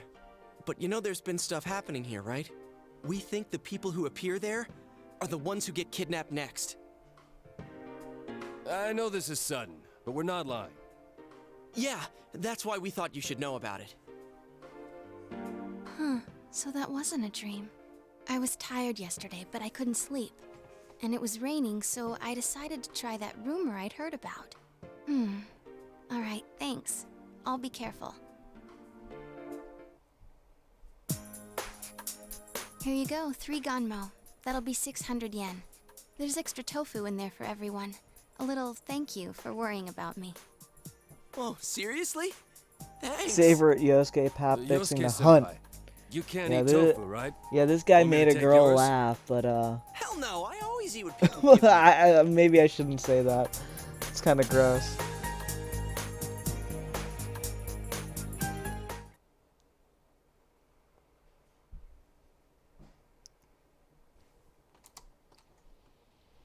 Thank you very much. Your receipt's in the bag. Seems like the crowds are thinning out, so we'll be leaving now. If it gets rowdy again, just give us a call at the station. Okay. Hang on a second. I'm sorry, but there's some things I'd like to ask you. You do know that there have been multiple violent cases around here lately, yeah? Have you seen anyone suspicious around? Not really. It's been like always. Like always. Well, you're an idol, so I imagine you deal with folks like fans, paparazzi, and stalkers quite often. What made you take a break from showbiz? Does it really matter? I just needed a rest. And have you registered for school? I'm planning on going to Yasogami High. It was the closest. Well, I don't mean to alarm you, but you do have some things in common with the recent victims. That's why, well... I might be kidnapped, right? I've been told that before. Don't worry, I'll be careful. Huh? Someone told you already? It was 3 guys. They Adachi were wearing be uniforms, like- so I think they were high Adachi school be like, students. someone told you already, Did one bro? of them happen to look... How do I put it? Did he look something like a gang member? Wait, you think she's talking about Did your he look nephew like and his this friends? this mouse Bart? Rat Bart? Is this what he looked like? Something smells here. Hey, Ruleset, does he look like this? The recent disappearances. Between those and the 2 homicides, there's too many questions with no answers. To tell the truth, I followed my detective's intuition and came here to warn her. How could high school kids who know less than we do beat us to the punch? Were they just making up an excuse to talk to a famous celebrity? Or... Sir? We've been kidnapping ourselves. That's what's happening. Yasogami High. The second victim, Saki Konishi, and 2 other students who were missing for a while. I guess the investigation of the ones involved with the school hasn't turned up anything either. Are we gonna be in trouble if this keeps up? The prefectural police will be coming soon. They're the least of your worries. Keep your head in the game.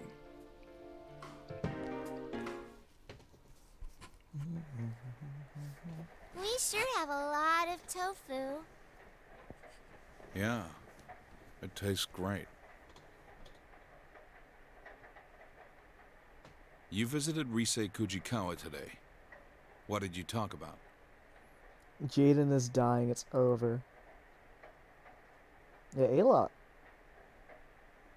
Apparently there's A-Log drama. After seeing the RPG stream, you should just block and ignore retarded A-Logs and Gabe Hoffman. What the fuck is this about? Like, honestly, like, the A-Log, the in-between A-Log drama is kind of gay.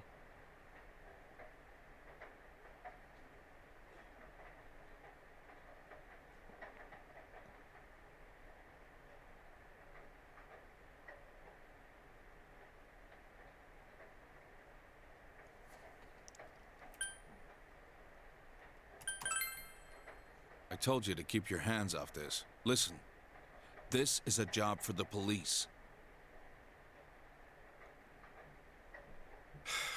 Forget it. I shouldn't have brought it up. You guys met Ruleset-chan? Yeah.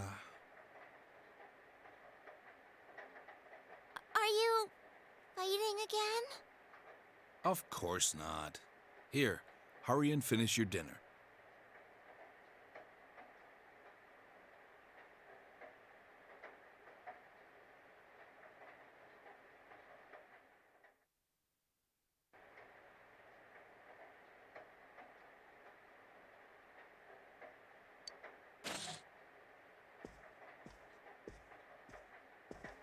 The inbred drama can piss off. Like, yeah, it's so like nonsensical too.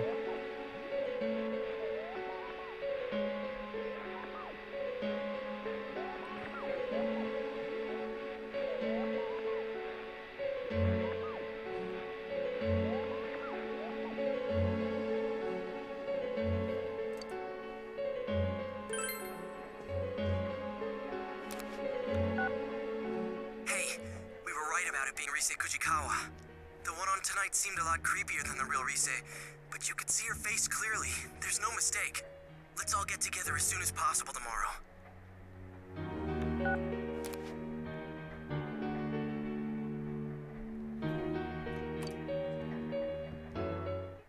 Oh, when Ruleset gets kidnapped, I'm gonna go get some food.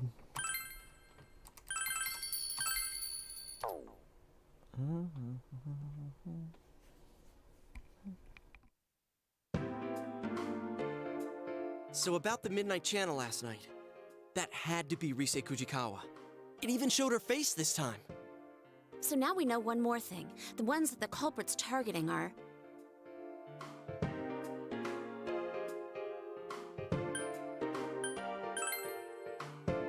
But we already ruled that out because of Kanji.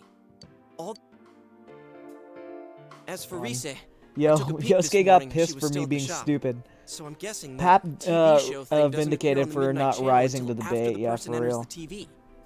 Teddy said before that it might be the victim's own creation upon entering that world.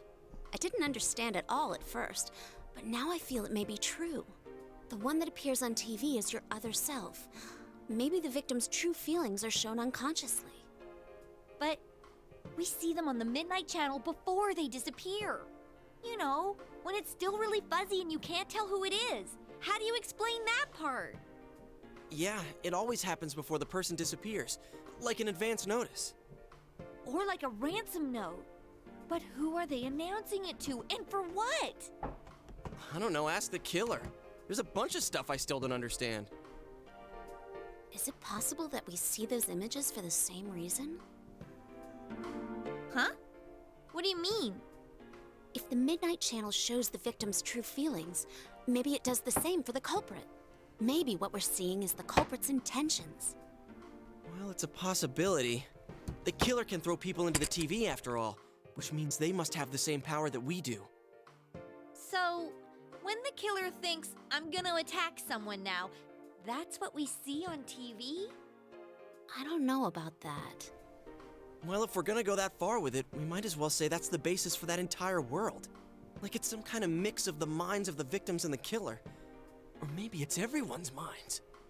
Oh, what the fuck? I forgot Yosuke just straight up deduces that from like As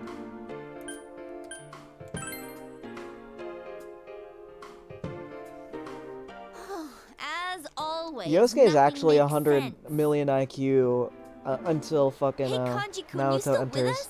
You haven't said a word yet.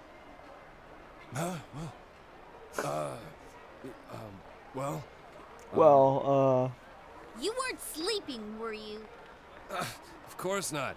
I was, lost in thought. I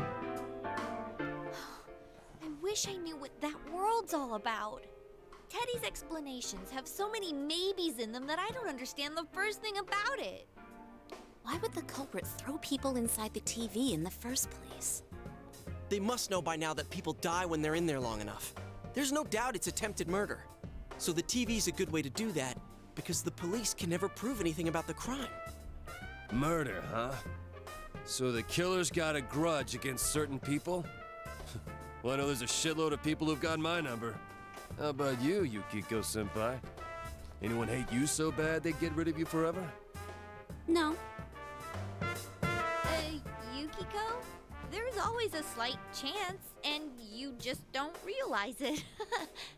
But if we're trying to think of a common grudge someone would have against all the victims, well, I'm drawing a blank. Well, the good thing is we have another shot at getting ahead of the killer. We can leave the motive aside for now. Once we catch him, we'll make him talk. The only thing we can be sure of now is that Rise is in danger. Wait, we get to do another stakeout? Hell yeah! This time we'll catch him in the act.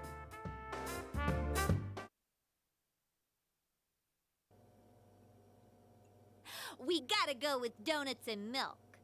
You said it. There's no better meal than that for a man on a stakeout. Oh, and throw in some disposable diapers. For what? They don't even sell those here. We have them at Juness. Oh, too much information!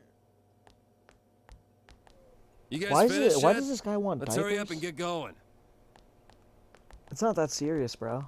There are 5 people here.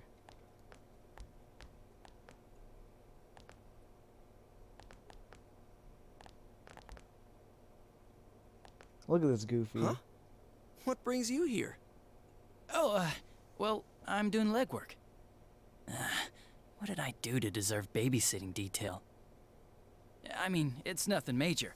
It's not like Dojima-san ordered me here. So, what are you kids up to? Buying snacks? We were just about to head over to the tofu Goofy shop to see looking. Rise-chan. Oh, I see. Hey, I'm on my way there too.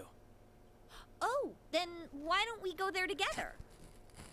Come on, he's a detective on active duty. Not a bad guy to have around. Oh, hey, look, it's the killer. He's right there. Arrest him. Arrest him. Fucking disposable diapers. What the fuck? Don't stop. The culprit might get suspicious. But we walked past her like 1,000 times already. Come on out, you bastard. We're ready for you. Look! Who's there?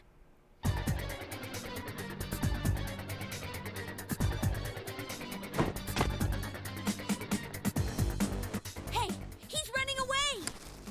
Kill Back him. here! I love how Adachi's just playing along because he's a dick. Oh, there's Namatame. Good timing. Don't come near me! Don't come near me! What kind of idiot would listen to... I'll do it, you know. What are you gonna do if I get run over? What? No! If the suspect gets injured, the police will be held responsible. They'll get really angry and... I'll do it, I swear! So get out of here and stop chasing me! Is that really Teddy's voice actor? How are we supposed to get behind him? Come on, let's just... All right. On my mark. Abortion. Oh! How dare you assault an ordinary citizen like... Shut the hell up, murderer! We're taking your punk ass in. What? Time out! What do you mean, murderer? It's no use playing dumb. Wait a second. I just really like Ruleset, so I wanted to take a peek in her room. Look, see? All I want to take a picture of bunch her. of cameras. What the? Yep, you're the culprit, all right. No two ways about it. All right. What does this guy? What does this guy mean? We'll hear your story down at the station. I've waited to use that line. Please, let me go. Yo, this I didn't do Adachi's such a anything dick. wrong. I know for a fact it's not a crime in this country to take secret pictures. What? Hey, don't you understand what's happening here? You're under suspicion of murder. Come with me. We'll talk about this later. Wow, that went better than I thought. What a coup. Yo, fucking Adachi must have been laughing his ass off when he saw the fucking delivery truck driving by. I gotta thank And you guys all of for all them, your help. all of them are Well just done. chasing some random dude. Sure. But you really should stop getting involved with this stuff. It's dangerous. I know Dojima-san was worried sick. Come on, let's go. Now you know the truth makes him more funny. Yeah, he's literally just like playing like a retard. The rest is up to the cops. Looks like the killer was a pervert, just like we thought. Wait, does that mean the case is closed? Seriously? Do they really think that?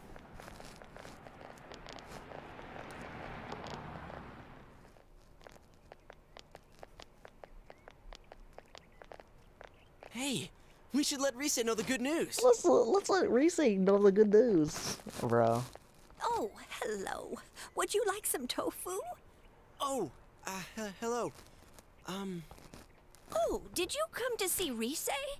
She seems to have gone out, unfortunately. Huh? But wasn't she just here? She does that sometimes. She'll just wander out without a word. You must forgive her. She's quite worn out in many ways.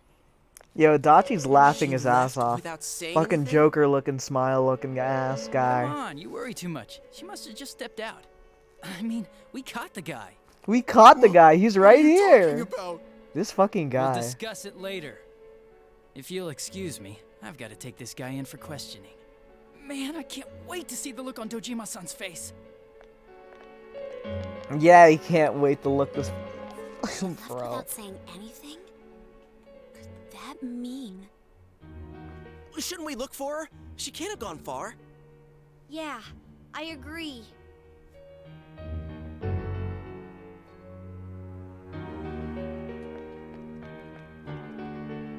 I can't find her anywhere. What about you guys?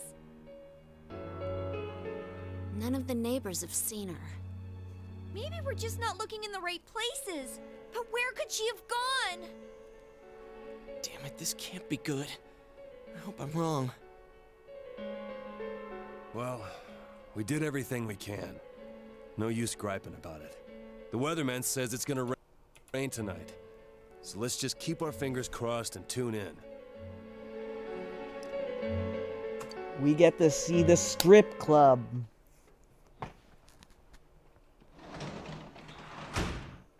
Oh, you're home.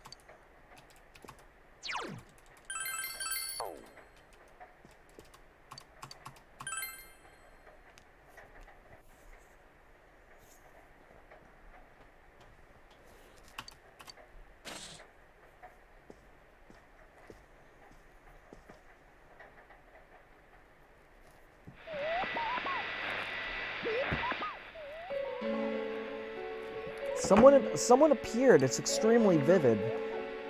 Marukyu, push Ruleset. Good evening. I'm Rise Kuchikawa.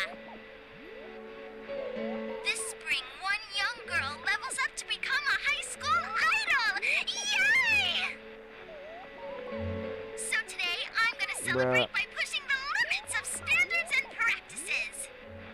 We went to a club. Everyone knew you, Punish Pap. All for the wrong reasons. Yep. Show what, huh? Everything. How embarrassing! Is this too hot for TV? Well, if a thing is worth doing, it's worth doing all the way. I'm gonna bear it all for you. Bro. Stay tuned. What a hoe. She's a hoe. You can't make a wife out of a hoe. Even if it's a shad hoe. You hear those bars? Shut up, Yosuke. Shut up, I was barring it all. He sounds excited. Huh? But if you don't hurry and rescue her, isn't Ruleset gonna strip? Dude, we can't let her go through with that. Her shadow self is probably Sir, your trad milkmaid wife. Yeah, for real. we couldn't prevent the kidnapping this time either. Even when we knew who the target would be. That detective from this afternoon was no help at all. I guess we'll have to do everything ourselves.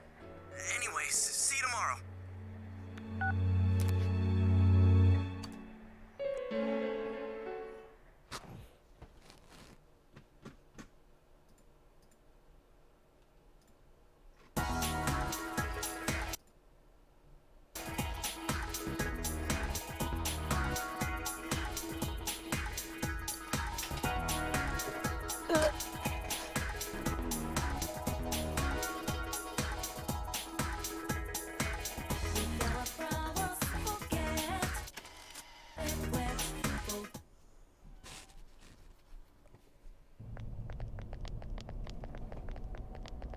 Hey, Teddy!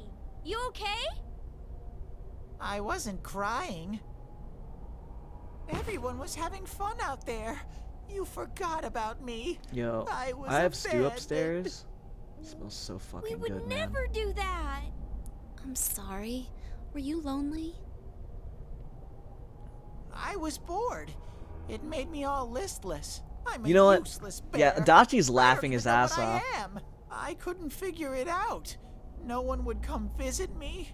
Then I thought I heard voices from your world. He probably watched the They were all Midnight Channel. having He was so just much like, fun. what the I fuck, was bro? so lonely that I tried to cry, but I couldn't. Alright, I'm gonna go Well, eat stew and you let are hollow the story inside. stuff play out. Shut up! Stop saying I'm hollow! Don't snap at me. This is your world, isn't it? You're the one who said you just want to live here peacefully and made us promise to find the culprit. Come on! I'm sure Teddy's just tired from thinking so much, right? When I'm alone, I think too much. It makes me even lonelier. I was so sad that my chest would burst and cotton would fly out.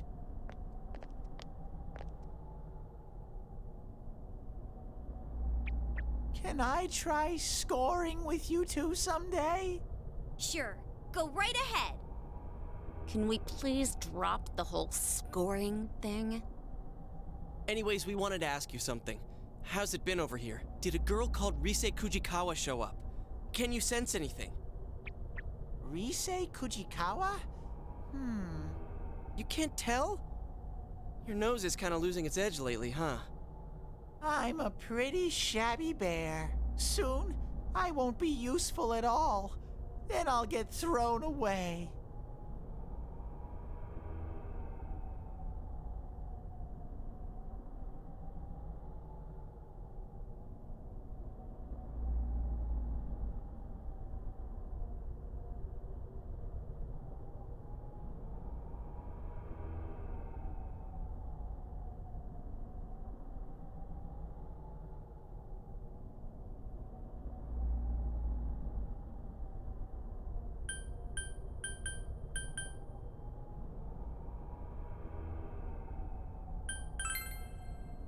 I'll find something I can do.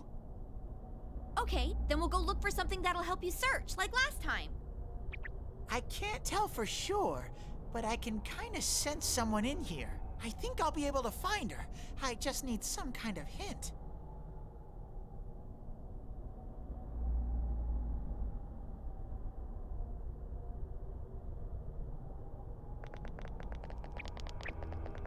There's a lot of things I don't understand.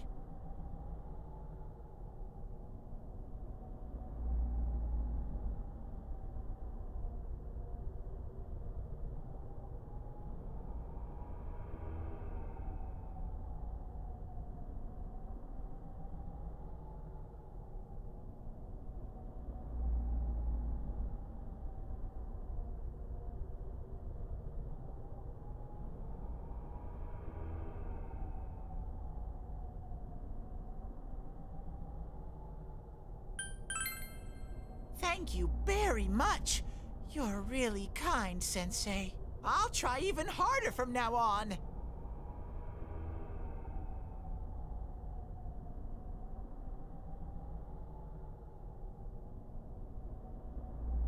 I'll put on a video.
be waiting here.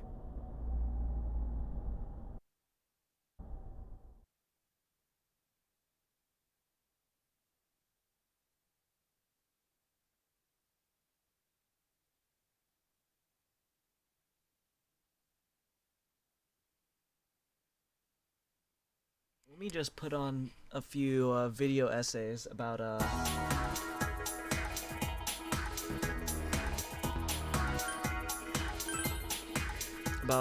some of the previous SMT entries, like the precursor to Persona, which is in the same timeline apparently. I'm gonna put SMT if on first. School is like the most god-awful setting I can think of for a video.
Hello, Red Sprite crew. It's nice to meet you, but it's even better to meet me.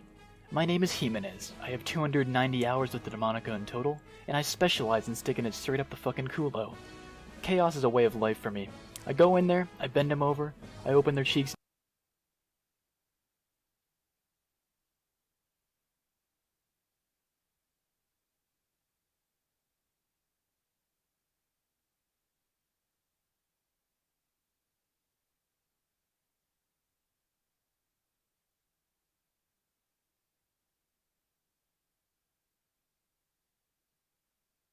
Video game, but somehow Atlas has managed to pull off a pretty damn good series of games that involve. Not the best place to cut out that from clip, but preschool all whatever. the way through university, I've been in this shit for like 80% of my life, and here I am playing games about it in my free time.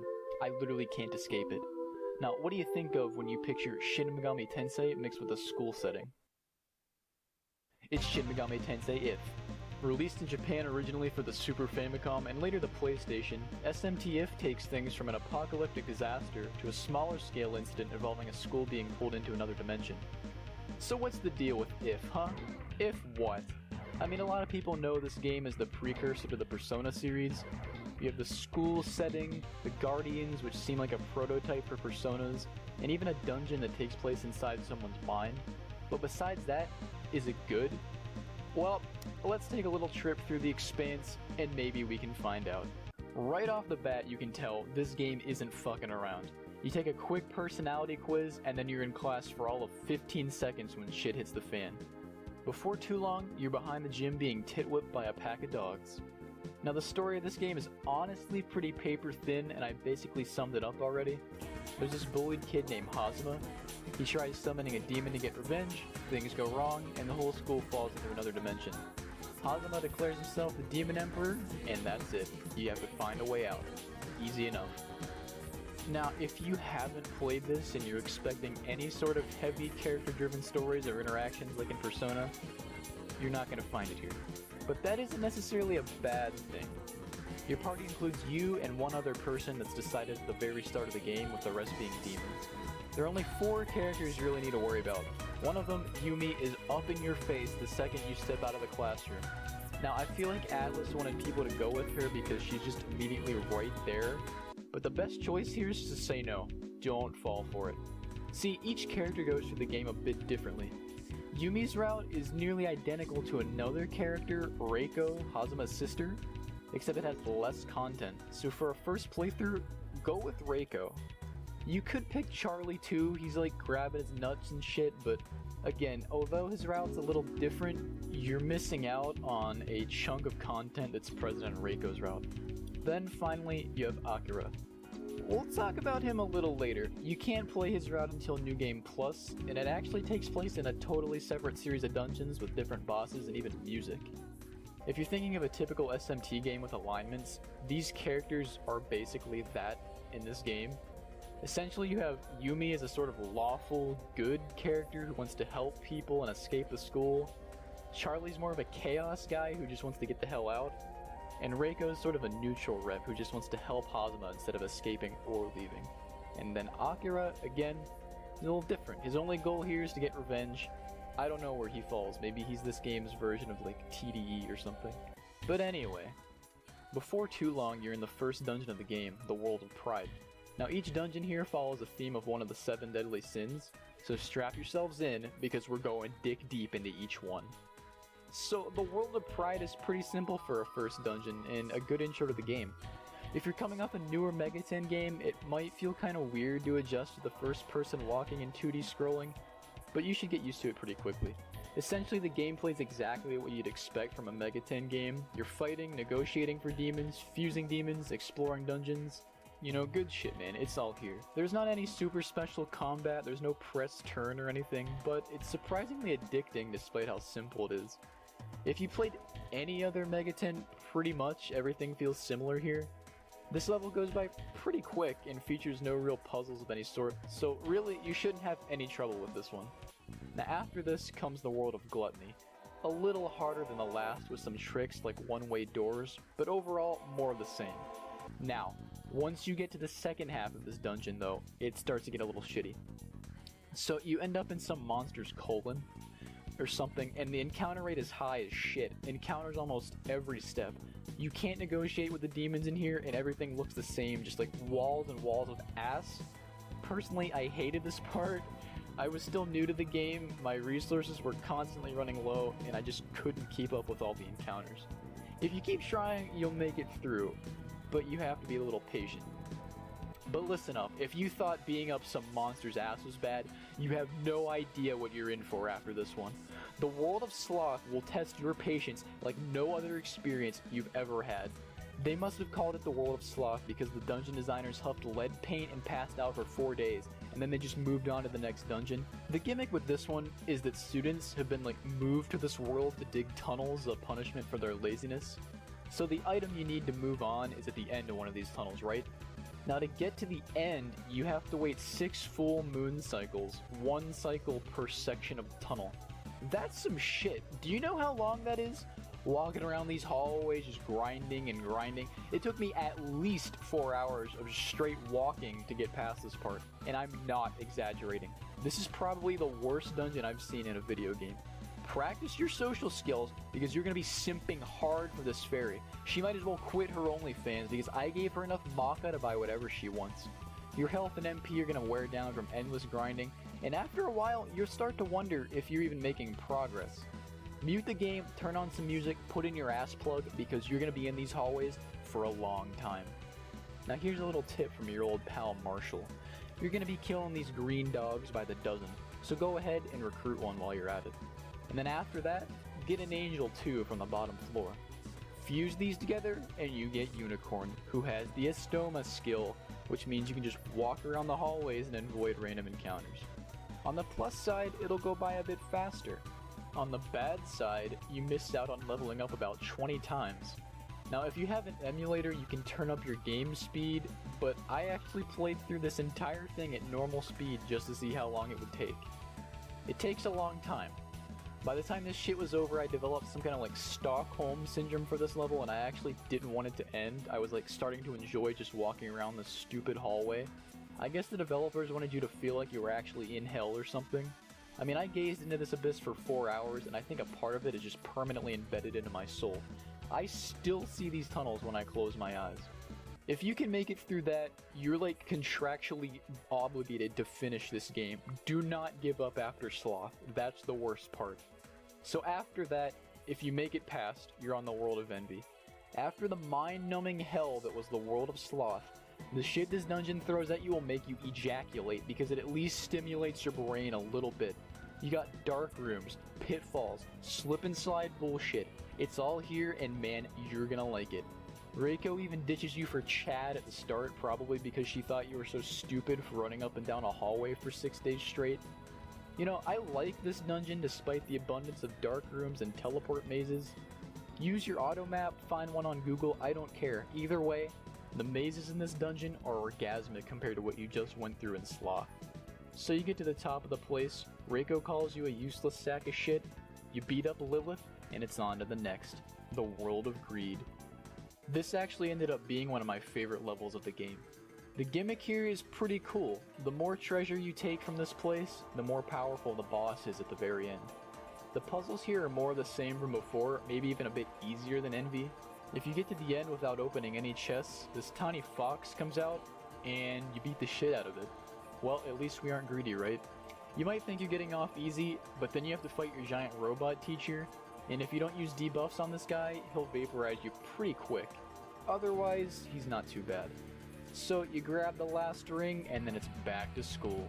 We've come full circle now. Oh yeah, it's almost time to face Hazama. You know, not too bad, only about 2 or 3 of those dungeons made me want to tear my eyes out. The rest were pretty manageable. So the school is another one of those places that I felt like I was in for a really, really long time. It's essentially just a series of teleport mazes with some pitfalls. Now I'm not even going to try and yank your dick. I used a map on GameFAQs for this part because look at this shit. That's a lot of teleports. The monsters here are pretty tough, and I haven't really talked about team building much, but that's because for most of this game it isn't important. I was using Jack Frost up until around right here actually. For this dungeon though, and the ensuing bosses, you're gonna need to fix some things up. Grind a bit, recruit some guys here, fuse some people. Basically, just get people with strong physical skills and a lot of health. You're gonna want a guy with a selection of buffs too. So, after what feels like 7 years of grinding, fusing, teleporting, all that shit, you finally get to Hazama, right? He gives you a little speech, and then it's on. Now this fight, you better have a guy that can buff. Again, it's an SMT game, so you probably know that, but it's pretty important here. Hazama has a metric assload of health, around 20,000. Now at this point, with demons that I felt were overleveled and the best equipment I could buy in a store, I was doing maybe 200 to 300 damage per turn. This fight ended up lasting close to half an hour, but the thing is, it's not hard. If you can match his debuffs and heal his damage, it's actually easy. It's just an endurance round, really. Hopefully you have some Somas saved up, otherwise you're likely to run out of MP near the end. Well, after a while, he goes down, and Reiko says that Hazama's mind is still twisted, so we have to go in there and finish things off once and for all. Now, if you're like me, you're probably gonna say, what the fuck after that fight, because it gives you 0 XP and doesn't heal you at all.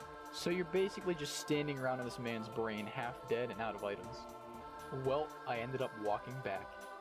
Yeah, after all that, I trudged my chubby ass back to the nurse's office. Then I went all the way back to the brain. You know, this dungeon for a final dungeon is relatively simple again. The teleports in here aren't even as hard as the school, actually. You get a few spots where some Hazama lore is given to you, and you kind of start to feel bad for the guy. I mean, he did try to kill the school with demons, but you know how it is. The demons in here will wreck your shit if you're not careful. They have some instant death spells that you really need to look out for. If you have a guy with Hama, a few demons in here are weak to it, so it'll really help you speed up those encounters. After a few of these lore sections, you'll find the true final boss of the game, Big Baby Hazama, and man is he a beast. The guy who gave this dude a health bar must have done way too much crack, because after he made it a giant baby with a human sticking out of its forehead, he gave it 30,000 health. The boss is level 90. For reference, when I finally beat the fight, I was maybe 55 or 56. You have to come to this fight prepared. My first attempt was with a mediocre guardian, 1 Soma to restore MP, and the same demons as the first Hazama fight. Let me just say, if you're dealing 300 damage per turn on this fight like I was, you might miss out on your kid's graduation because you're gonna be here for like 25 years. That's like 100 turns. Insane. You have a few options though. Yeah, basically it just comes down to patience again like everything else in this game. You're gonna have to do one last grind to get the last few things we need to beat Mega Fetus. Now first, I'd suggest you get one of the highest tiered guardians you possibly can. Google a list of them and grind for it. It's worth it, trust me. Once you have a high enough guardian, and you're gonna love this part, believe me, you will love it. Walk all the way back to the domain of envy. If you just told me to fuck myself, I don't blame you. I told myself that a few times on the way back. Yeah, but really, it's worth it. Tucked inside the 4th floor of this dungeon is a flaming ass sword called Hino Kagatsuchi that you can only pick up if you have a high ranking guardian. You're gonna want this. Besides being cool as shit and playing an animation of like 50 explosions when you hit something, it does a lot of damage. But even with the damage output of this sword, you're still gonna be fighting Hazuma for a good while. So it helps you cut down the fight from like 9 hours to maybe 4. Obviously I'm kidding, but the fight after I got the sword and had a good guardian, it still took me about like a half hour. So if you thought the sword was enough though, you're just too easy. Come on, man. Obviously we gotta go gamble next. Yeah, or as I did, buy the fucking tokens instead of playing Go Fish with an Indian man in the basement. Go to a casino, there's one in Gluttony, get tokens, and buy as many Rasta candies as you possibly can. Yeah, luster candy in this game, to my knowledge, isn't a spell, it's an item. So get these, it will really help you later. While you're at it, find some HP and MP restoring items, save your somas if you have any. There's a shop in the Domain of Greed that sells all this stuff, and another item you're gonna need called Final Saves. Get these. Hazuma can cast instant death spells, and these will save your ass.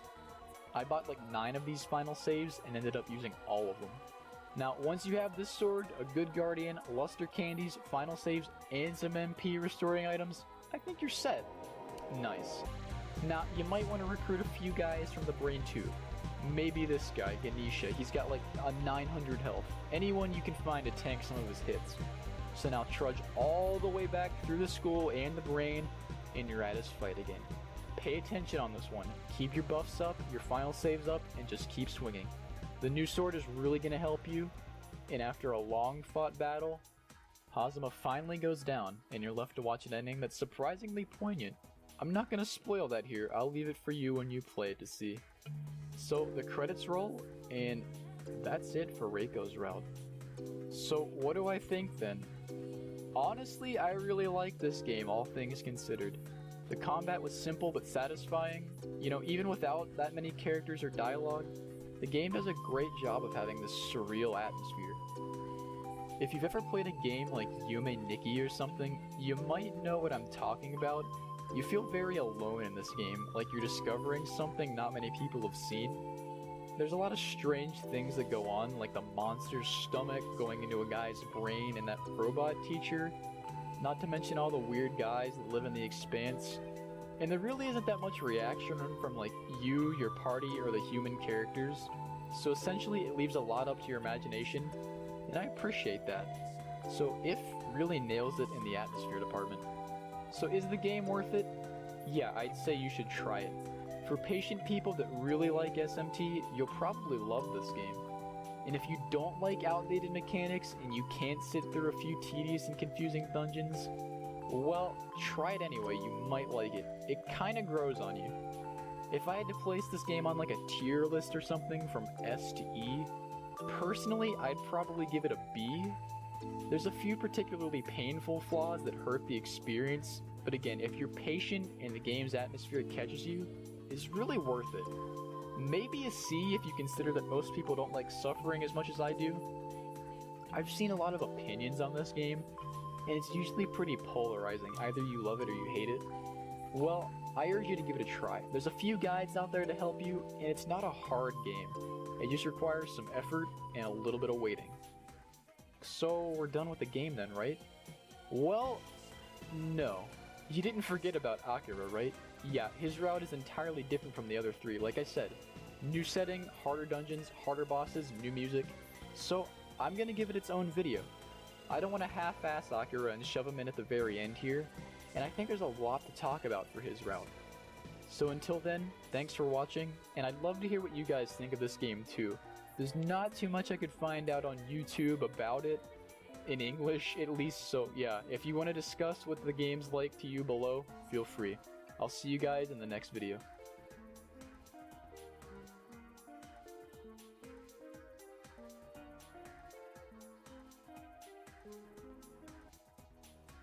Alright, quick. Which Shin Megami Tensei character is a half-demon high schooler with a lot of strength, and he climbs a tower to fight a godlike final boss? If you said Demi-Fiend, you're full of shit. It's Akira Miyamoto, the star of Shin Megami Tensei If's final, most difficult route. Now, there's a lot to talk about here, so much in fact that I figured this should have its own video instead of being tied in with the others. We aren't going to be wandering around the Sin-themed worlds of the Expanse from before on this one, and you have no idea how happy I am that I never have to see the world of Sloth again. Akira's route features a fresh setting, the Tower of Confinement, complete with a new set of bosses, music, and characters. Lucky for us, the tower is conveniently divided into sections, so one last time, let's take a dive into each one and see just how good Akira's route really is.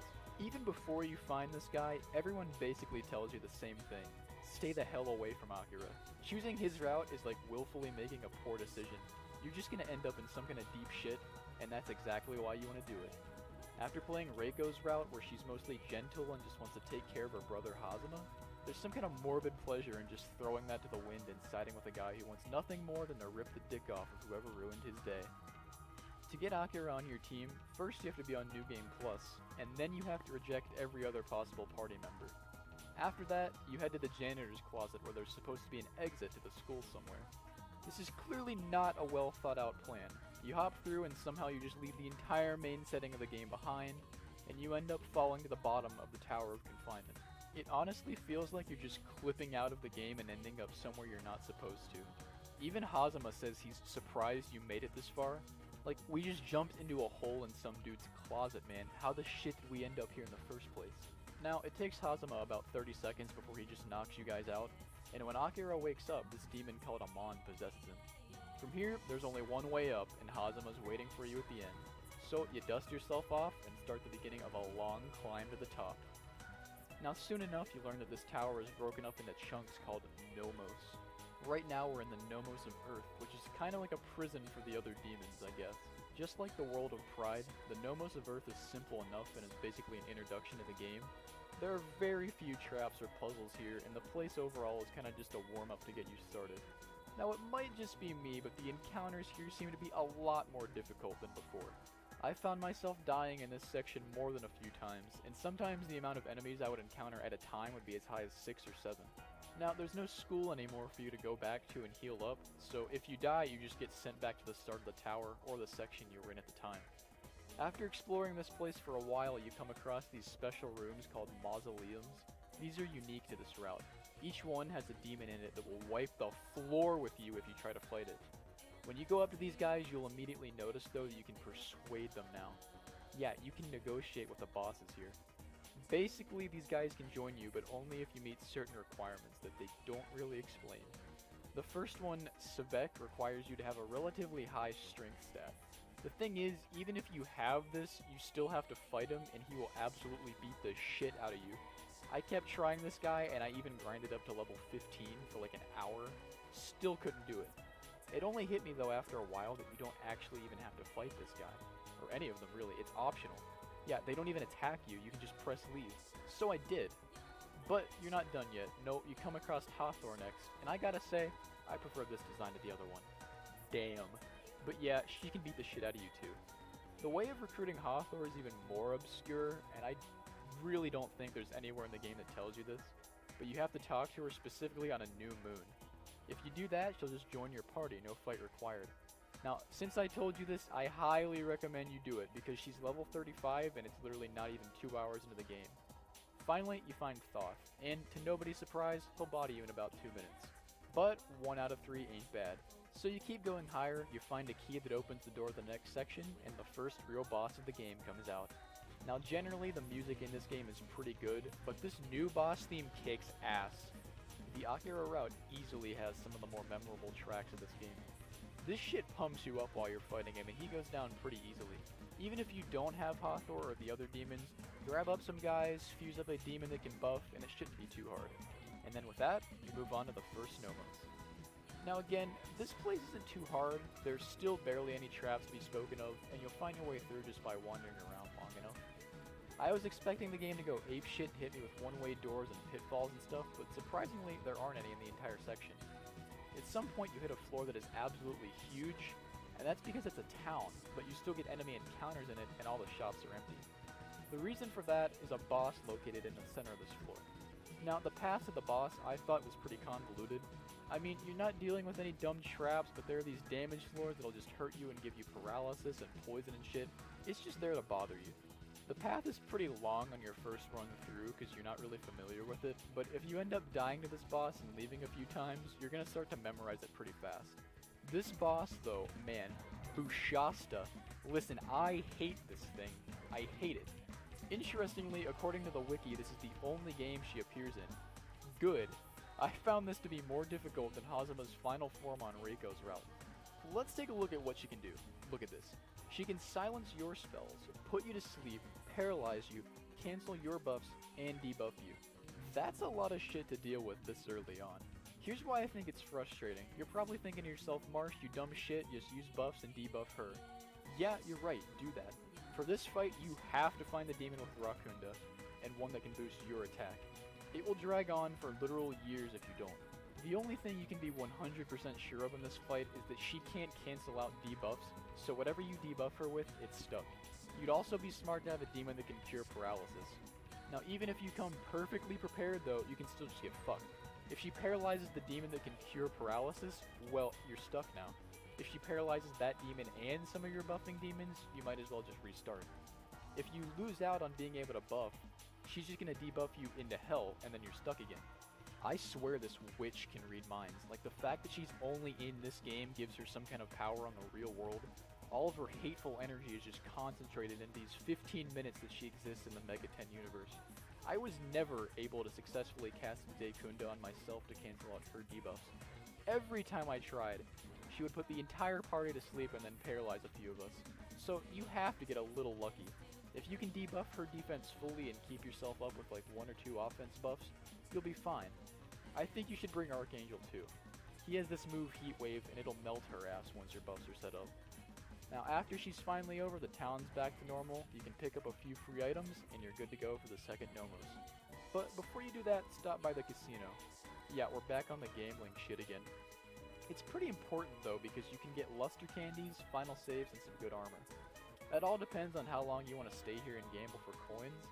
Personally, I played this Kino game for a few minutes and got enough for like 9 candies and 9 final saves. At least then you have a quick way to buff and protect yourself from instant death spells for bosses. I would highly recommend getting these because this is actually the only casino in this whole route, and just like with Hazuma's final form, they're gonna save your ass on the bosses here. When you think you're ready, hit up the stairs and move on. By now, surely you're expecting a teleporter maze or some kind of pitfall that tells you to go die and just drops you back to the bottom, but surprisingly there are still barely any puzzles with this section. It's a mostly straightforward series of rooms with only a few brief dark sections to come across. There are a lot of encounters here though. I mean, look at this shit. 8 of these monkey things, you think that's enough?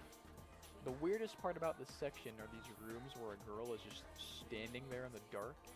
She asks you to close your eyes, and you have to do this to pass through the room, otherwise you just get kicked back out.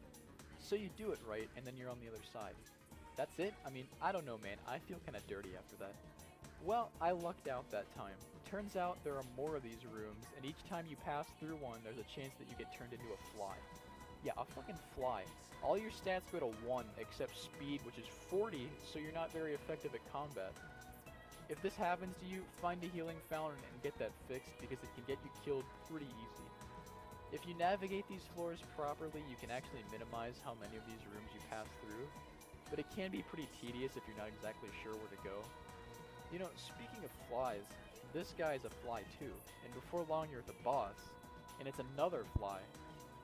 Well, this boss can kill your entire party on the first turn if you're not ready for it. Look, I mean, all my debuffers and buffers are dead, so I'm just screwed. What you want to do is immediately use one of those final saves you got from the casino. I hope you got final saves from the casino. You can also cast a spell to block instant death attacks, but I didn't have it. If your speed stat is high enough, you might use this item before she can cast that spell. You also just might luck out and she won't cast it at all. What happened for me was that pretty much, once my party was set up and my buffs were good, it was fine. You just have to luck out and get that up in time. Once you have her debuffed, like the other boss, she can't cancel these out. She also has less of a variety of ailments that she can put on your team, so she's kinda easier. Apparently she can turn you into a fly, but I've never seen it work. This boss isn't too hard once you get past that first turn, honestly. Just keep refreshing your final saves, and eventually she'll go down. From there, another pretty easy floor is down, and we move on to the third Nomos. This part is a little more difficult to navigate, but there's still really not any traps. Noticing a trend here? In Reiko's route, most of my difficulties were with the design of the dungeons and the gimmicks they had, but here it's been the opposite. The boss encounters and even the random battles are much, much more challenging than the main routes of the game. It's almost like a mirror of what we talked about before. The third Nomos has you going up and down to get where you need to go. Sometimes you'll climb a couple floors and then go down a couple, find a different path, go back up. It sounds kinda confusing, but it's really not that bad. Also, this place looks exactly like the casino, just a lot bigger. There's a surprising amount of dialogue in this section. Now, it only amounts to like a paragraph or two at most, but you learn more about Amon's background story and how he relates to the boss of this section. That's another cool thing I've liked about Akira's route so far. The bosses have a lot more personality, they seem to talk more and have just a little more depth to their character. When you reach the boss, Mammon, you might have some trouble with him. He's got another mountain of health, but I don't think he's quite as hard as Guhsona. One annoying thing he can do is drain your MP with his attacks. If you don't have MP restoration items, it can be kinda tough. I had a few and I ended up using all of them. My tip for this one is use the spell Tetrakarn to reflect his physical attacks. Now if you have Hathor, she knows it, and Akira can learn it. Essentially what's important is that you cast it before he attacks. It's like I said before with the fly, I think that comes down to your speed stat and which attack he's going to use. If you can manage to get up his shield in time, it'll reflect a huge amount of damage back. At one point I reflected like 700 damage in a single attack. It can really help you out. It's obviously possible to beat this guy without reflecting his attacks, but just be aware, it's going to take a while, and he can now cancel out buffs and debuffs. Once you beat him, as usual, the doors open, but there's something else we can pick up that'll really help us out in the coming sections. You remember Hino Kagetsuchi from the main routes? Oh yeah, shit's back, man. We can get Hino Kagetsuchi in the sector on the 19th floor. There's a specific teleporter that you have to enter on a full moon, and then you'll be taken to the sword. If your strength and stamina stats are both 25 or higher, you can pick it up. If you have the stats, there's no reason not to take this. This thing kicked ass before, and it's gonna kick ass again. Now after this, you're on the 4th Nomos. Now this is more like it. This is the dungeon you've been waiting for, the one that'll make you want to tear your dick off and just throw it on the floor. We got dark rooms, we got teleporters, one-way doors, and entire floors where you can't use your comp. That means no negotiation, no summoning, and no checking your map. It's like they just saved all the traps and bullshit for this one section. Well, this part is tough, and the demons don't let up either. I really don't blame you if you Google a map for this section, especially in the parts where you can't use your comp. Not being able to use your map is just really frustrating, and you really have to rely on your observation and memory if you just don't want to keep going through the same one-way doors and dead ends over and over. Some of the worst parts are sections that are both dark rooms and no comp rooms, so you just have to bounce off the walls and shit until you pop out somewhere. If you're using an emulator, then you'll probably have the minimap, but on original hardware this wasn't here. Also, you have to refresh this map with a spell that most demons know, but somehow I ended up fusing it away on some other demon. So this part was pretty frustrating. Be careful. As if the teleports and all that weren't enough, this floor has like 4 mini-bosses that you can fight, including Cthulhu. Yeah, it's fucking Cthulhu, and he'll shove his tentacles up your ass if you're underleveled or unprepared. The main boss of this floor is one that Hazama threatens you with at the start, this dragon thing. He's actually not so hard. If you have Hino Kagetsuchi, just buff your attack, debuff his defense, and just go to town. If you don't have the sword, do the same thing. He's got a lot of health, that's basically it. Now after that there's more dungeon, and you eventually, kind of unceremoniously, end up on the final stretch of the tower, the Nomos of Heaven. Well, Hazama gives you his little don't mess with me speech, and if you're around the same level as I was, you hit one random encounter and it wrecks your ass. The enemies on this section are really tough. I was around mid-50s, which is around the same level I was when I beat the final form of Hazama back in Reiko's route. That's not enough here, you're gonna want to grind. Maybe even hop back down onto the 4th Nomos and just pick on some of the weaker guys. I'm not shitting, the people up here are tough. One problem I noticed while I was grinding up here is that there's not another healing fountain or an item shop on this whole section.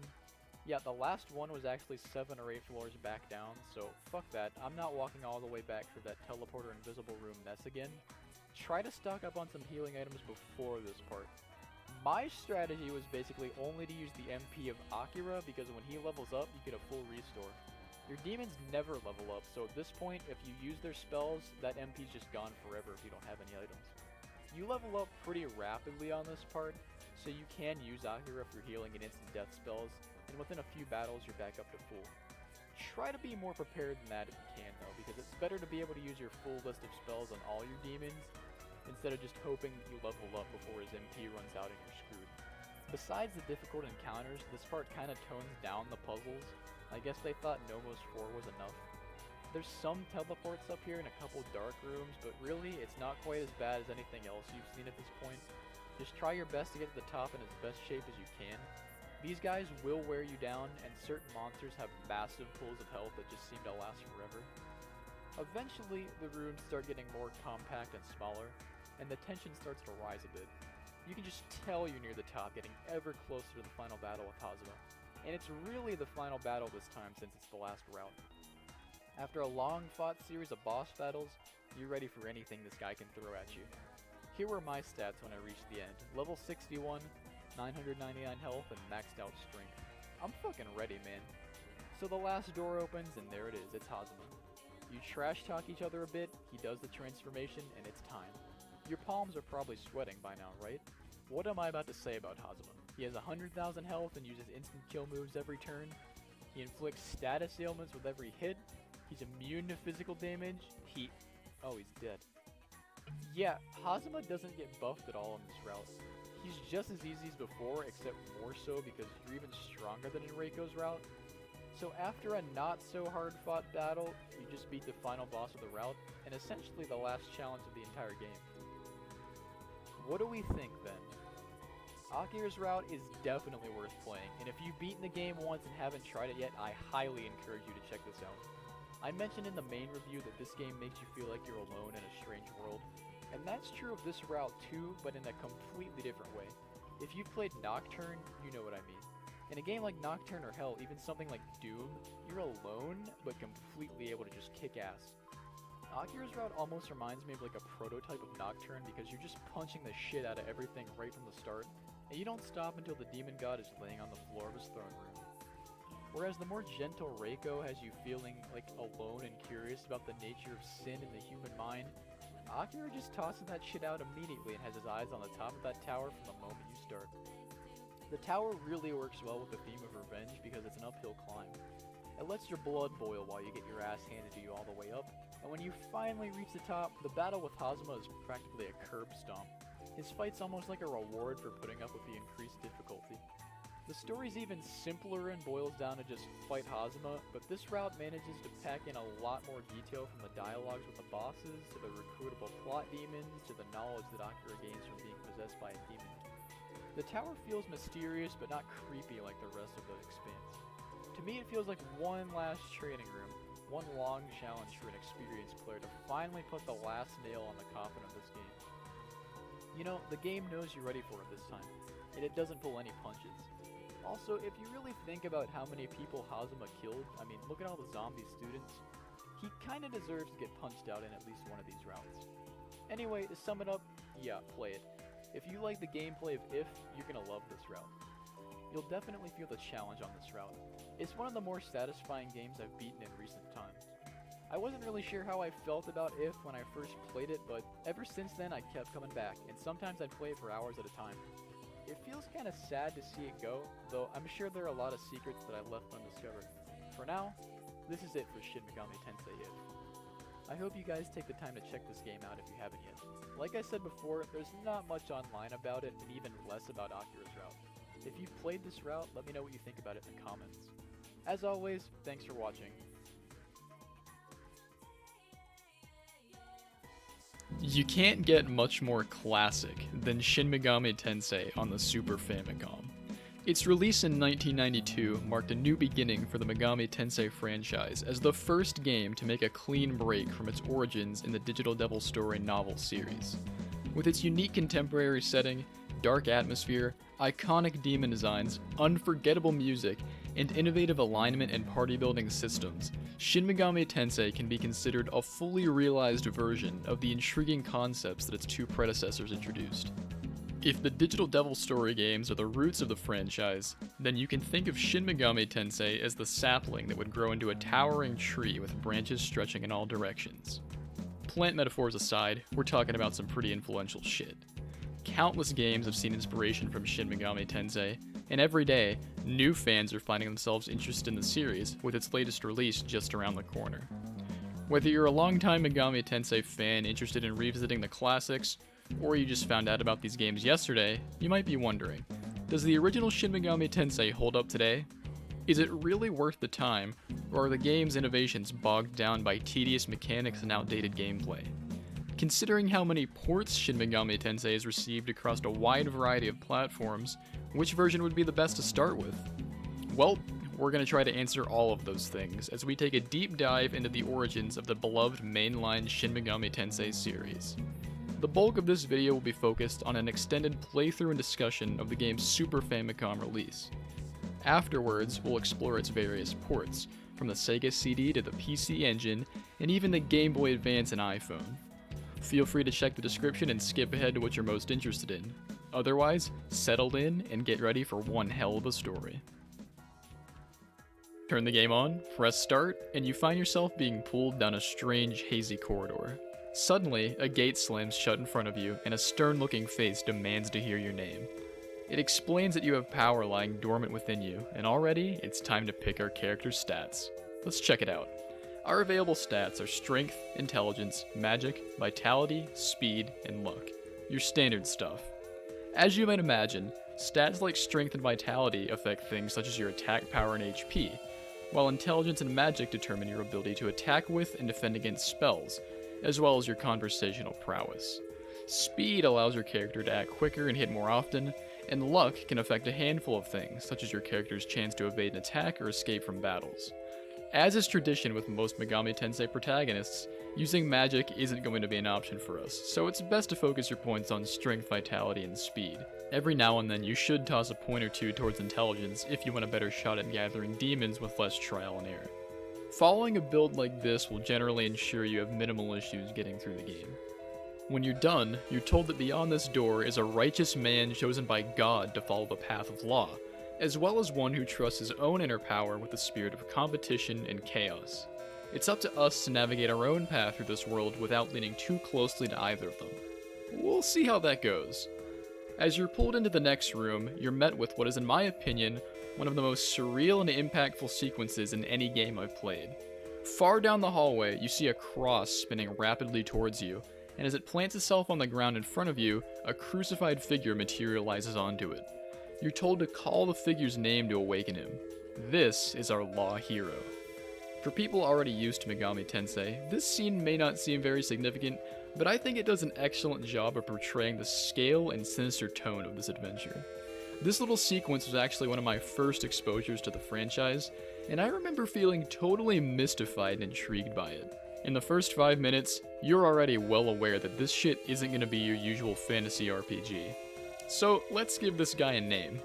I decided on Charlie to continue my tradition of honoring that guy who's constantly holding his balls in Shin Megami Tensei if.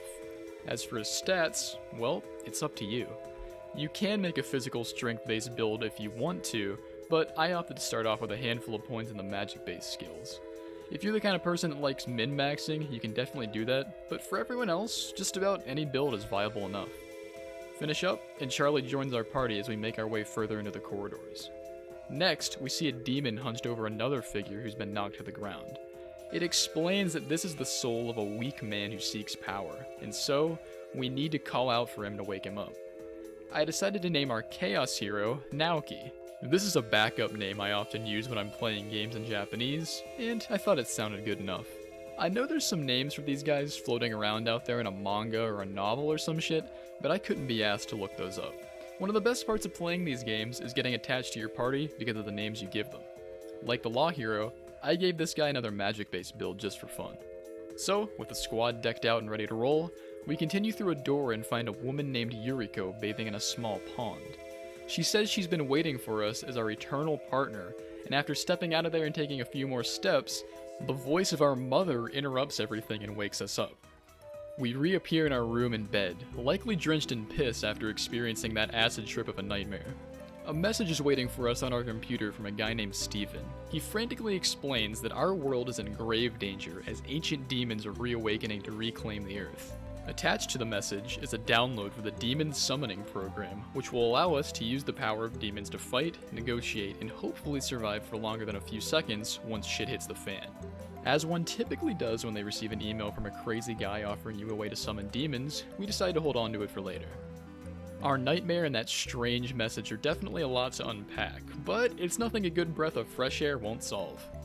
As we step out of our room, Mom explains that we slept through all the commotion last night.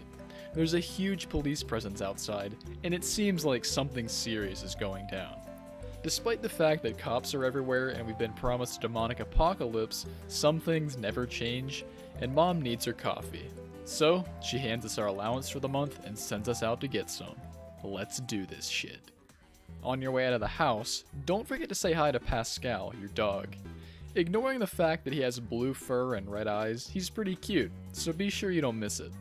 Listening to him bark is probably the single most important moment in all of gaming, so really take it all in before you step outside, because you'll probably never find peace again after this.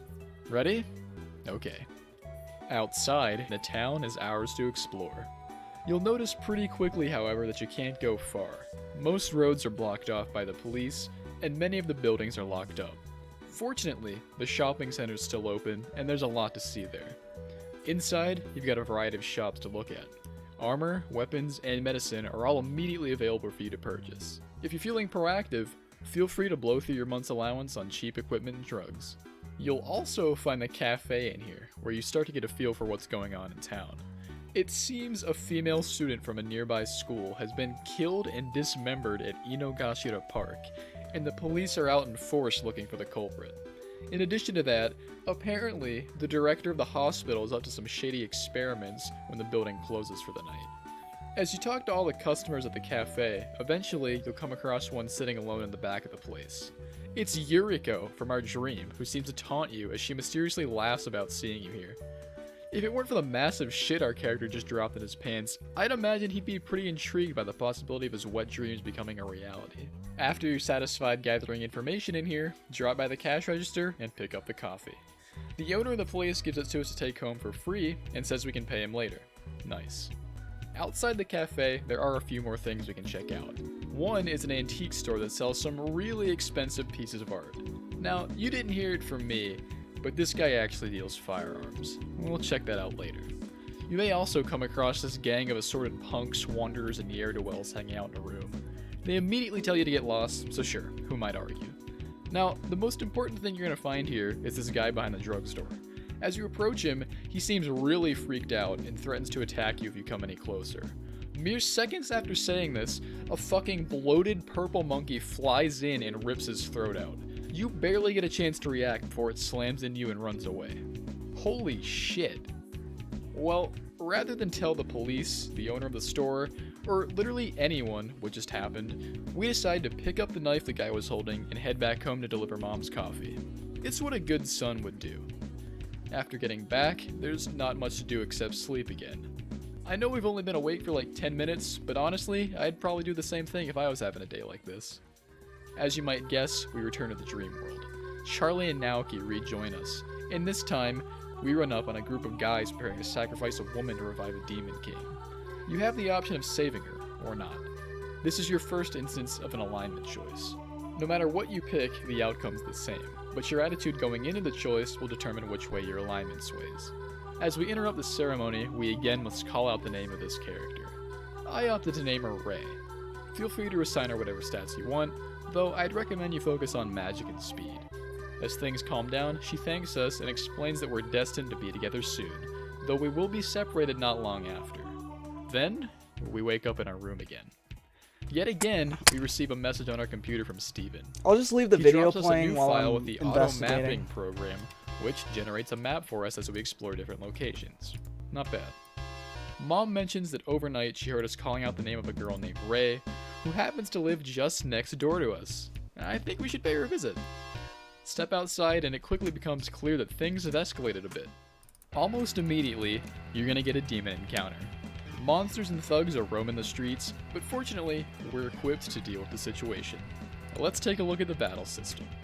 If you played other Megami Tensei games from this era, then you already know what to expect. If not, well, it's a simple yet effective system. Yo, I just wanted to say the fucking music in Megami Tensei 1 is so good. Listen to this shit. I'm gonna boost the volume just a smidge. When a demon appears, battle system. If we're equipped to deal with the situation. Let's take a look at the battle system. If you played other Megami Tensei games from this era, then you already know what to expect. If not, well, it's a simple yet effective system.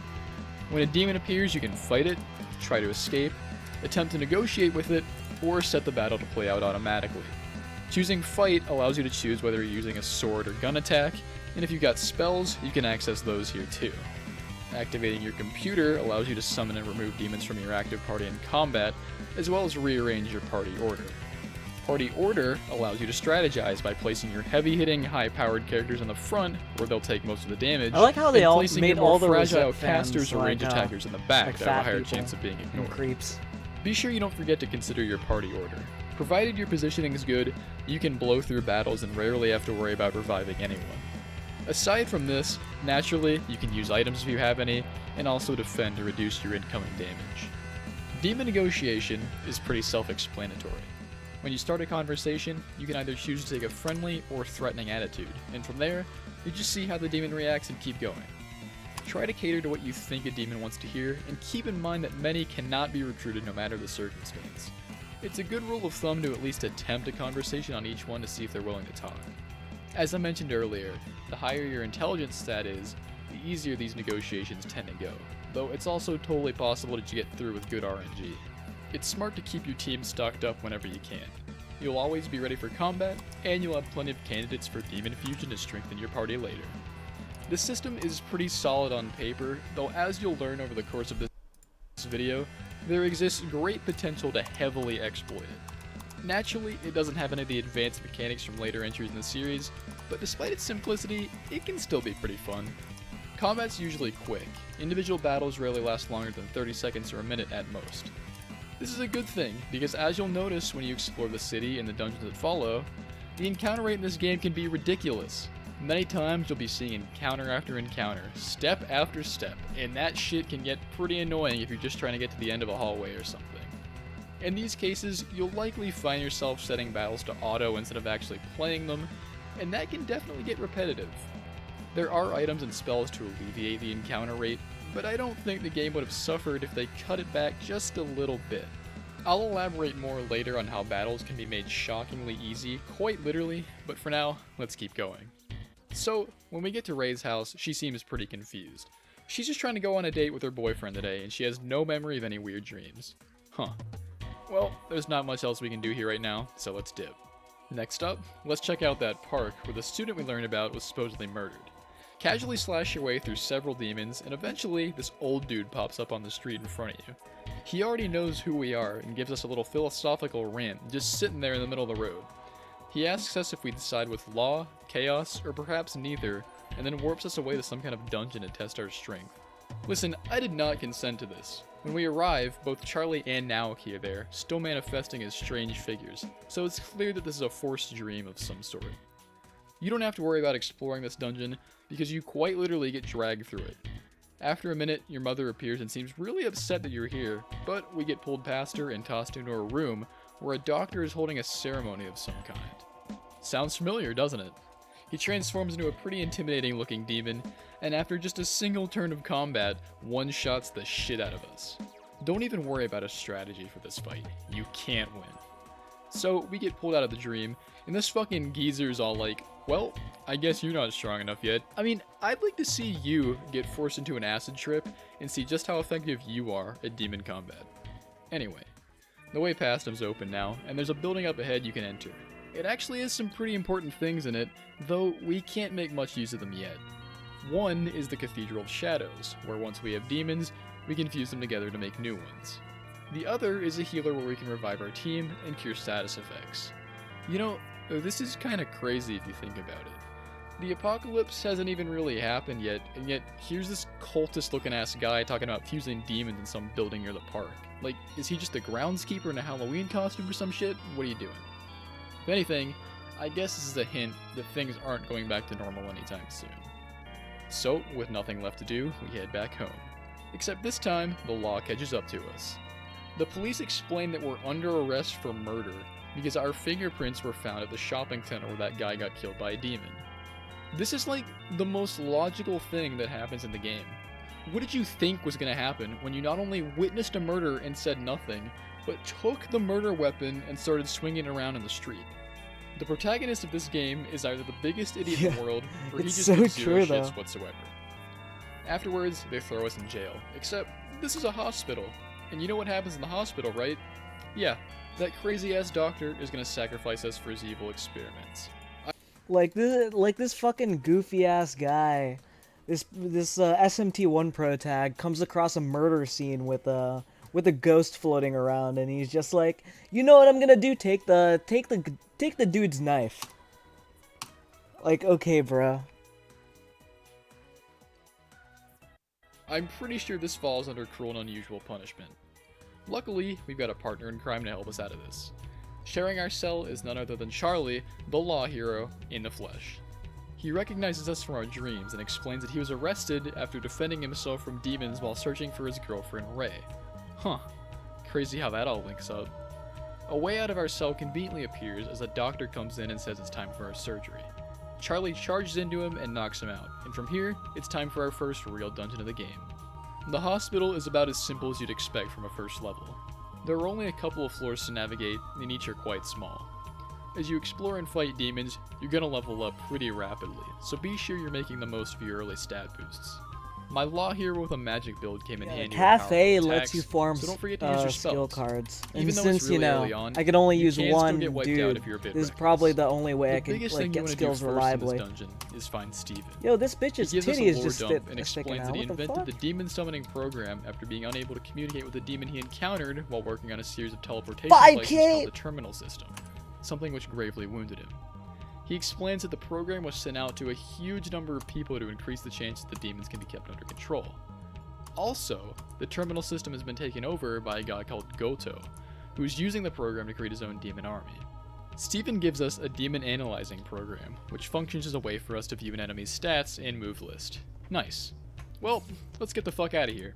Steven instructs us to get to the director's room on the second floor so we can flip a switch and escape through a locked door. Once you get there, it's time for a boss battle with the hospital director, who's actually a demon called Arias. Just go hard on this guy with as much attack power as you can. My strategy was to attack with physical attacks on the protagonist and magic with our law hero, with the protagonist using medicine on anyone that needed it. After a handful of turns putting out consistent damage, the boss goes down and we're home free. At this point, you're going to want to check out the mall Wait. again to get our next party member. From here on, Inside, you could use see that drink same coffee gang of guys when you have a before, persona the equipped. dude named Ozawa threatening a guy on the floor. Charlie decides to step in. I'm gonna and the group allow quickly that decides that whatever they're doing isn't worth the fight. You know who this is. It's Naoki, the Chaos Hero, and the second guy from our dreams. Understandably, he's pretty pissed off about getting beaten up, and he decides to join up with us to fight back against Ozawa's gang and the demons. Alright, the whole squad's here. Feel free to stock up on anything while we're here, and stop by the cafe for some rumors. One guy mentions a strange abandoned building called the Echo Building that we might want to check out soon. For now, there's little else to do but head home. When we greet our mother, something seems wrong about her. She insists that we come closer to her, and our friends can tell that things aren't quite right. Sure enough, our mother turns out to be the demon who ate her, and we've got no choice but to fight. Shit. Well, Amana Sakugami is a bit tougher than Arias, but not by much. Blast this thing with spells, keep your health topped off, and look out for its silence inflicting Maka-Jam spell. This will prevent you from casting, though even if that happens, you'll probably be fine anyway if you just keep using physical attacks and medicine. When the fight's over and the dust settles, your friends awkwardly try to comfort you about what just happened. Famously, Charlie tells you to try not to feel too bad, after which Naoki essentially tells him to shut the hell up. Suddenly, Pascal starts. One of your party members really just be like, try not to feel too bad, bro. Oh, okay? barking at us, and we decided to bring him along with us because why not? Well, considering we've got no reason to go home ever again, I guess our next move is to check out that Echo building and see if it's got anything to do with what's been going on. Usually it's locked up, but the demon we just beat happened to drop a key card, and that'll get us in there. Before you go, you might consider That's rough, doing buddy. a few things today. First, remember the antique fucking store? It Charlie turns went out, fucking Zuko mode, dude.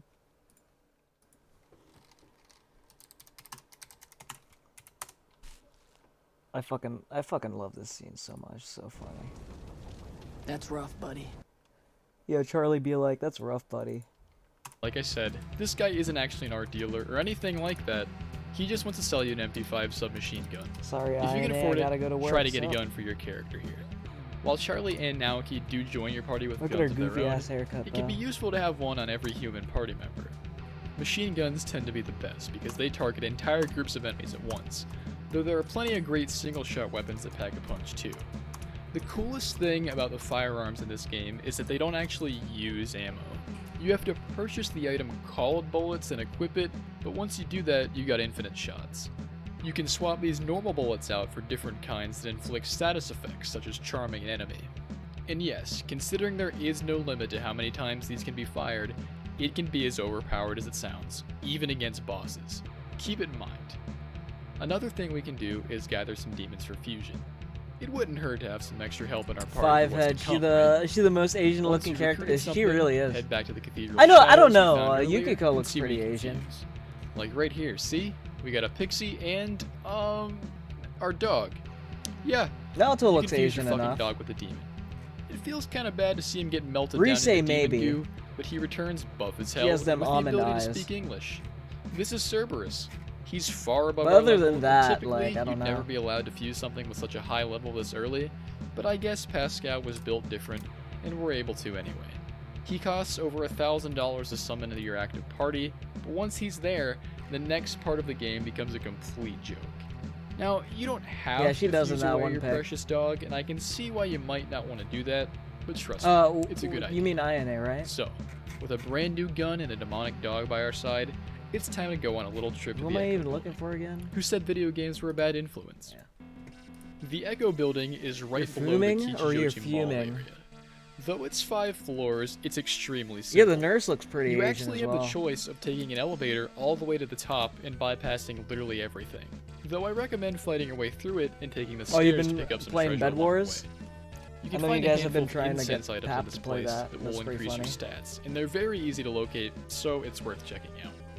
If you haven't already, when you get to the 5th floor, you may want to summon Cerberus. Yuriko appears and notices that we're determined to continue forward. She admits that we're powerful enough to do anything we set our mind to and moves out of the way. Head into the room behind her marked Terminal, and a familiar scene plays out. A doctor is starting a strange ceremony, and as revenge for interrupting, he transforms into the demon Domon. Let's show this little shitter a proper rematch. Surprisingly, he has a pretty big pool of Pap health. It's peeping nearly bird. 400 points worth. If you're just rolling with your friends, We should ask it can Pap about potentially that. be a long battle. This is where Cerberus comes in. His basic attacks do over 100 damage per hit, meaning you can end this whole thing in 3 or 4 turns. The only thing Domon can do to throw a wrench in your plan is to get lucky with the spell Shibabu, which can bind your team. He actually happened to bind Cerberus, meaning he was as good as useless for several turns. This can be fixed with a spell or an item, but if other members of your team get binded too, then it's entirely possible that you'll just have to wait it out, and that can be deadly. Luckily, as soon as the effect wore off, I was able to quickly attack with Cerberus and finish this guy off for good. When he goes down, you notice a computer in the back. Cerberus starts to growl at it, and then he attacks it, but it warps him away. And well, he's gone. Shit. Guess it was nice having him while it lasted. Well, these are the terminals that Steven was talking about earlier. Teleportation devices that can take us to different points we unlock around the city. For now, the only Izanagi? place we can warp to is a lab, so let's head in and see what's going on. Predictably, it's crawling with demons. One guy who was apparently an employee of the lab that got turned into a zombie explains that the building was rushed and taken over by demons. Yo, people are just we run into standing an outside orc in the who middle of thinks a we're fresh thunderstorm. demons from the abyss, but quickly realizes that our human skin isn't a costume and attacks us. He goes down in just a few hits, but at this point, it's pretty clear that the invasion's in full swing. You can also find Steven in this building, who asks what we think of his demon summoning program, and even offers to increase its storage capacity so we can recruit additional party members. What a guy. Aside from a few more scattered items, there isn't much else to do in the lab. Go outside, however, and we're in a fresh area of the city. The boundaries blocking our way to the south have advanced from police officers to soldiers, and they explain that martial law is in place now. To the north stretches a pretty expansive new zone on the map, with a handful of buildings and branching paths to explore. Walking down these residential streets still feels a little peaceful, even You though should the try world's to, dude. absolutely That would be going to fucking hell. content. You should I think that's one of the you things should I like actually most about fucking the first chunk of what's this it called? game. The atmosphere is something really unique that I haven't found in any other game. As mysterious and You downright should like stream disturbing that as in this a game can Discord be, VC or it feels something. That would be equally as funny. relaxing and kind of carefree, Just try to creating fuck a with very people there. surreal feeling. The invasion never quite feels Wait, is like something that's out AFCraft of your still a hands thing? either. And do you have to You pay and to your get in? friends have little Or do trouble you just have taking to out be a every demon Nick you sucker? encounter, though you can tell that things are continuing to rise to a boiling point, and the worst is yet to come. The amount of paths might be a little confusing, but eventually you'll find your way to the Shinjuku Underground. This is our next hub area. Consider it the Kichijoji Mall on steroids. It's much bigger, with many more shops, a cathedral of shadows, and a handful got of bars and veggies. healing areas. They The look bars yummy. are your best source of information, and there are 3 to choose from, each representing a different alignment. The Chaos Aligned bar is filled with Japanese soldiers who serve Goto, the guy Steven mentioned earlier. Apparently, he's trying to take control of the invading demons in order to fight off the invading American army, who were sent to wipe out the invasion entirely. Hold on. When I, Goto believes that in he this can use demonic in power this to make S-Link Japan a guide, better she looks place pretty Asian. and halt the And- tyrannical state that the Americans are trying to set up in Tokyo. Strangely, She looks as I very was leaving Asian in this bar, picture. Jack fucking Frost popped up in the middle of it and tried to murder me in front of everyone. I think that's pretty ballsy of him to try and humiliate me publicly like that, but I appreciate his attempt at keeping things interesting.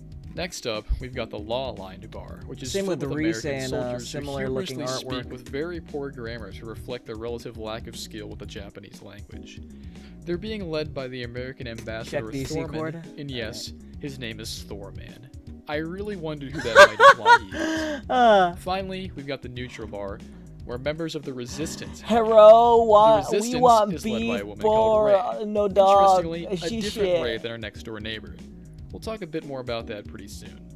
The Resistance is working to keep the conflict between Goto and Thorman from getting too severe, so they run sabotage missions against each side. Essentially, they're just trying to look after the people of Tokyo with no thirst for order or power, and are clearly the most rational of the bunch. If you talk to the bartender here, he'll give you a little quiz about working with demons and relying on higher powers. If you disagree with each of his alignment-based questions, Yeah, this he'll guy's hand a you fan of bar Ruleset. matchbook that we can use downstairs to meet more members of the Resistance. Before we head downstairs to meet up with the Resistance, be sure you find the terminal in here, because you can use this to jump back to Kichijoji if you ever need to. Also, in addition to alignment-focused bars, could go in, there are also different healers that correspond to each I'm alignment. in. Using a law-aligned healer, for example, will have your alignment tip slightly towards law, and it favors We want law-aligned beef demons. bar, no If dog. you're looking for a Shit, specific shit. ending, keep these in mind. Downstairs, you run into a guy who's protecting an off-limits area. You're in Show him already? the bar matchbook, and we're allowed past, where we meet Ray, the leader of the Resistance. She remembers all 3 of us from our dreams, meaning the other Ray, Charlie's girlfriend, happened to be the wrong one the entire time. She asks us for our help in de-escalating the conflict between Japan and America, and also to go on a mission to rescue other girls named Ray that have been kidnapped for the purposes of finding this one and destroying the Resistance. Both Charlie and Naoki are excited for their own reasons. Charlie can find his girlfriend, and Naoki can get back at Ozawa's gang, who seem to be helping Goto carry out his dirty work. Everything sounds all peachy fucking perfect poems. until Yuriko warps in, grabs Ray, and immediately escapes. Oops. Guess we led Yuriko straight to her. Wait, Well, all it's that other raining shit has to outside. wait. We gotta go track Ray down before it's too late. You might be wondering, where did they go? Well, you can find a tip if you walk all the way back to the Neutral bar. A guy says that she's scheduled to be executed at the Tokyo government office. Still kinda cryptic, and I feel like it's unlikely that someone would walk all the way back here to find that, but whatever. If you don't find it by process of elimination, first, it's this semi-important looking building to the west of the Shinjuku Underground. It can help to have some demons before you head in here. Be sure you're fully healed too. We're gonna have ourselves a marathon boss fight. Inside, a soldier guards the execution room. We initially enter as spectators to avoid being detected, but as Yuriko explains to the massive audience why Rei deserves to be killed for her crimes against Goto, she quickly notices us and spoils the whole thing, and summons a horde of enemies to take care of us. Let's do it. The first round is against 8 zombie cops, who are vulnerable to fire. If you're running a magic build on the Chaos Hero, his group targeting fire spells will make short work of him. You can also bring along Pyro Jack for some extra help. Without the use of these spells, I imagine the fight's significantly tougher, because you're gonna have to deal with being hit several times per turn if you don't bring them Nigga, down who fast is enough. you? After you finish No these bullying. guys off, I you want have to not. face 8 I want to zombie bully soldiers. non-ranks. Again, fire spells are the answer to this problem. They can definitely pack in the Imagine damage if you being get a hit by 4 or 5 groiper of in these this guys in a day and single age. turn. Like honestly. Round 3 is against more soldiers, as well as a group of spirit demons, and round 4 is against more spirits and a couple of ghouls. Throw out your best magic. Fire continues to work, as do Zan spells. If you've been boosting strength on your protagonist, it can be a good idea to use them to wipe out the ghouls, since there are only 2 of them. Make it through all of this, and Yuriko finally gives up, leaving you to rescue Rei. She expresses her gratitude for your help, and decides to head back to the bar, since the Resistance base is no longer a good place to hide. I feel like the bar is even worse, but hey, I'm not the one calling the shots here. Before heading back to meet up with her again, there's one more thing we can do outside. To the north of the Tokyo government office is a smaller building where Ozawa is hiding. This isn't required, and you aren't explicitly told to do it, but it's pretty neat and offers you a chance to get some additional XP. Shit. Essentially, we find him lurking in one of the Oh, back thankfully, rooms, and thankfully. now he's eager to get back at him.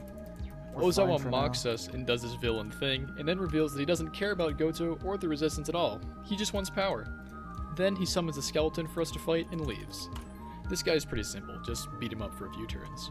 He did manage to one-shot my Pyro Jack with an attack that did over 100 damage, and that shit was pretty scary, but fortunately, none of my human party members were hurt.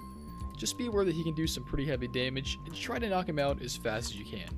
Like I mentioned, all you get for this is just a bit of experience, but it's a neat little side mission, and you might as well do it since you're so close. Back at the bar, Rei again thanks us for saving her life, and ensuring that Tokyo has some hope for the future. She explains that the Rei Charlie is looking for is being held somewhere in the Ichigaya area, and she tells Naoki that an attack on Ozawa's men is being coordinated as we speak. Unfortunately, at this point, each of our friends leave the party to pursue these goals. But no worries, Rei decides to join us for a particularly important mission. To figure out how to solve this conflict, we're going to personally meet with the leaders of the Japanese and American armies. Hopefully, we'll be able to work out some kind of agreement between them and end things peacefully. Rei hands us an ID card that will grant access to each of their bases, and we're off. Be sure you're prepared before moving forward. It might sound like a pain in the ass, but I recommend revisiting Kichijoji to buy yourself an MP5 if you haven't already. Rei joins your party with one, so having 2 powerful guns to blast through demons with will really speed things along. No, we get If you check your good character's weapons inventories, you may even after notice that Marukyu. Rei is carrying nerve bolts. Oh, you which got are Curry? capable of Nice. putting enemies to sleep. These are incredibly useful. I still need and to get encourage around to you trying blast the hell out of to make anything that comes Japanese your way curry. with them. Sounds good. As I mentioned earlier, these things work on bosses too, meaning you can repeatedly put even the toughest demons to sleep and beat the shit out of them provided they aren't immune to bullet damage. I really can't understate how powerful these bullets can be. You're easily capable of taking on groups of 8 demons at once, because usually at least half of them are going to be put to sleep on the first round. Once you're all fitted out, it's time to pay a visit to Goto. His headquarters can be found just east of the entrances to the Shinjuku Underground, in an area surrounded by trees. Some soldiers stop you at the door, but thankfully our ID card works and we're allowed in. Overall, this is another simple dungeon, and it's yet another where you can just take an elevator to the top and skip everything. There's some money and incense you can find if you take a look around each floor, as always, and you might want to try and recruit some of the enemies lurking here. In addition to demons, you can also encounter Gaian suicide squads roaming the building. For shits and giggles, I decided to try and negotiate with one, and my jaw hit the floor when not only did one join my party, but his name was simply abbreviated to the word suicide. If this isn't an iconic crew, I don't know what is. When you reach Goto's room, he explains that Rei nearly being executed wasn't his idea. Yuriko was the one who decided to go that far. He says that he's mostly been ignoring the resistance as he has bigger problems to deal with. Apparently, the Americans are working under the direct orders of God to establish the 1,000-year kingdom for those who worship him. According to Goto, anyone that won't comply with the Americans' plan will be killed, and even as we speak, Tokyo is under threat of nuclear annihilation. He asks for our help in undoing this plan, and it's up to you whether or not you believe everything he says. Before we're allowed to give him our final decision, we have to go hear the American side of the story. If Goto's plan sounds pretty reasonable, there's something else in this building that might change your mind. As you explore, you'll eventually come across stairs that lead to a basement. In the basement are several cells which house a handful of innocent people named Rei that were kidnapped to find the resistance leader. Some of these prisoners are clearly quite young, but thankfully we can set them free. For a guy that said he doesn't care about the resistance that much, it seems pretty damn suspicious to have school children imprisoned downstairs. Well, let's see what our all-American friend Thorman has to say about it all. You can find the entrance to his base to the south of Goto's. We enter a tunnel that leads up into a rather lavish-looking building with a red carpet inside. You're likely to run into some pretty sizable groups of enemies in here. Be sure to make the most of your guns and cast Zeo spells with Rei. Lightning spells in this game are another thing that are very broken. Provided you can cast the spell before any of the enemies have a chance to move, it's entirely possible to keep them stunned for the entirety of a battle. I'm going to show you a pretty ridiculous example of this in just a few minutes. When we reach Thorman, he apologizes for his bad Japanese and then explains that his forces are here to save everyone from the demons.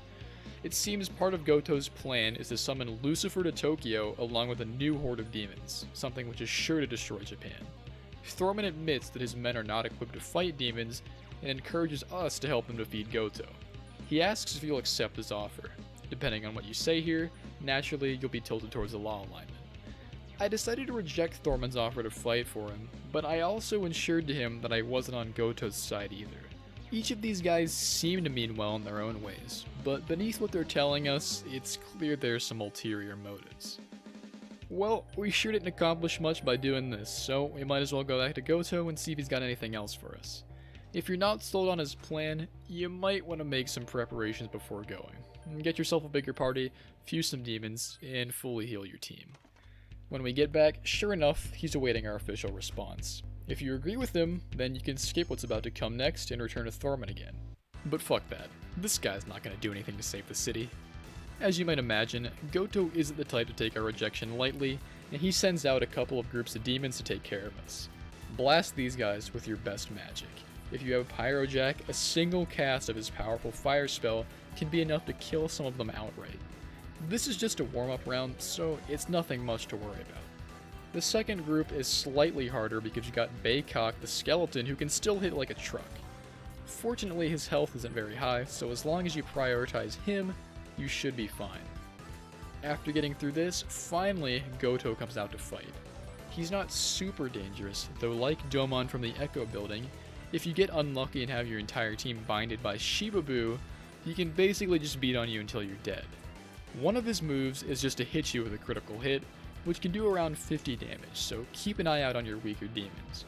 A few turns worth of magic and guns should bring him down, provided you don't get stuck curing status effects and healing. As he dies, he says that we've made a huge mistake, and that there will be consequences for this. Well, I guess that's one less thing the Resistance has to worry about. When we get back to Thorman, he does something totally, completely unexpected. He transforms into Thor. Nice. He congratulates us for killing Goto, and thanks you on behalf of God himself, and asks if we'll continue to fight in his name. Well, see, about that. We really can't. I mean, considering the 1,000-year kingdom they're trying to set up is specifically oriented around the Abrahamic god, and well, we're in fucking Japan, it seems like a thinly veiled excuse to kill everyone. It looks like we're not going to be able to solve this problem with words, so we have to challenge Thor next. Of course, you're free to agree with him, but that might not be as good of an idea as you think. Let's check it out. So, Thor has a pretty glaring weakness that you can easily exploit to bring him down. It's almost embarrassing. As a deity associated with thunder and lightning, you might expect those sorts of attacks to be useless against him. But no, you can throw lightning spells at Thor and stunlock him for the entire fight. It's really easy, and it's likely that he won't get in a single shot at you. Now, this works on a lot of bosses, but I don't know, come on, they really couldn't have adjusted it for the one guy whose entire identity is based around lightning? Shit. If you decide not to stun him, he's essentially a slightly tougher version of Goto. His attacks do a bit more damage, and he's capable of binding your party. If you could beat Goto legitimately before, you're probably fine on this guy. Just use your usual strategies and take care to cure any status effects as soon as you get them. When Thor's finished, he throws out one final attack to stop you, a series of nuclear warheads. Yeah, seriously. With his dying breaths, he decides to destroy the entire city.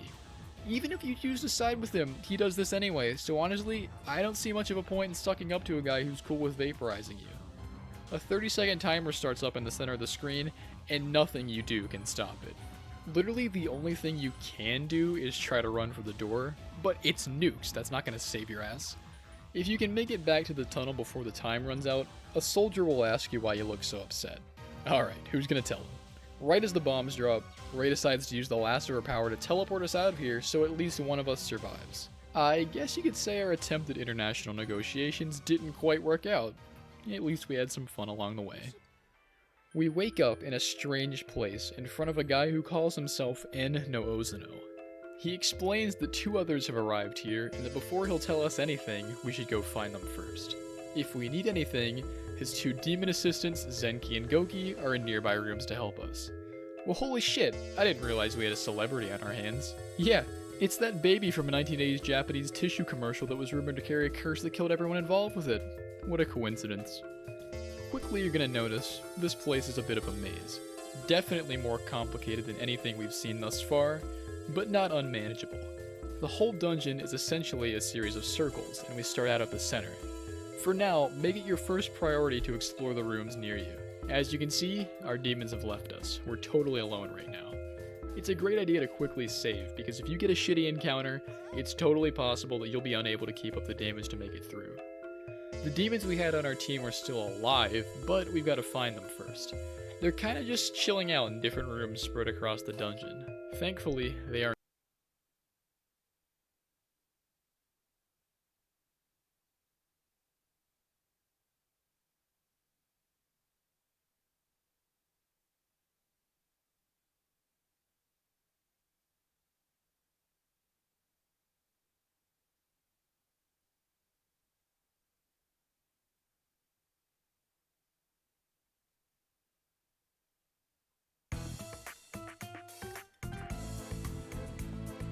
Alright, there's my phone. Or my mic. Burp. Hey, Corbin. Wow! Is this a... Strip club, let's go. Like the kind you always find in resort towns. Oh, I think you're right. But we don't have one. Our inn is not like that. A strip club? Huh. So this is a strip joint, huh? Strip? I know what that is. It's the thing zebras have, right? Oh. Strip. Like a zebra, right? Right? Right? It's so bright here.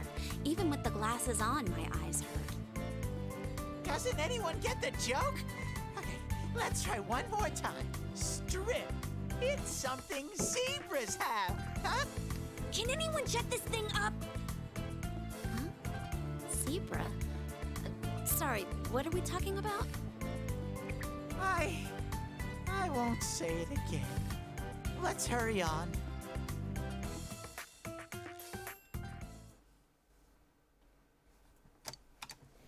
Yo, let's go to the strip club.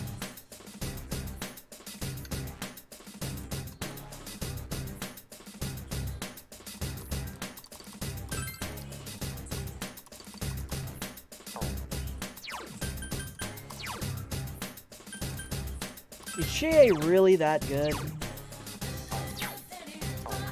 Kanji's like 5 levels above her.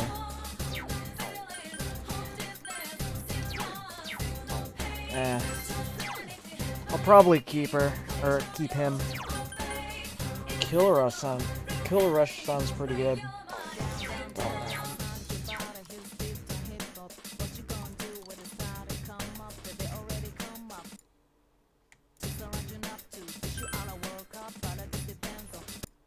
Alright, I'll put on the Twitter space.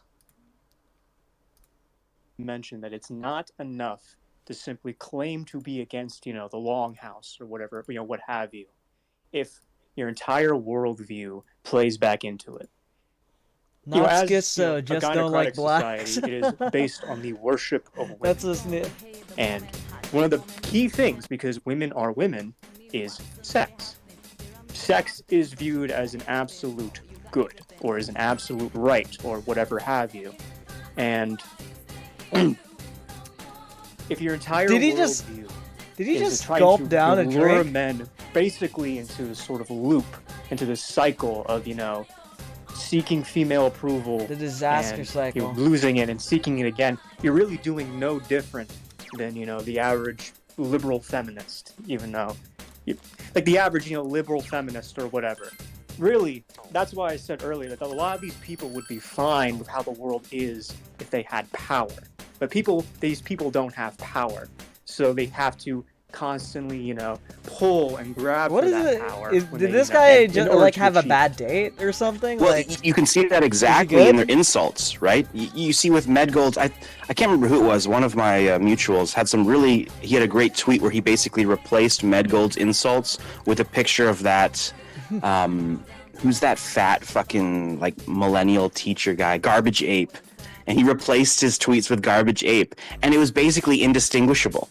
Right? It was basically just touch grass, get pussy, you're an incel, right? Like that's all he has. That's kind of the angle he's coming from, which again is reframing everything in terms of female desire. And the longhouse is, it's a deep concept and it's a very good concept, but one of the easiest ways to understand it is by reframing everything in terms of female desire, right? Female impulses and female desire. And so this preoccupation with what makes women happy is one way of really understanding how male impulses are rerouted against male interests.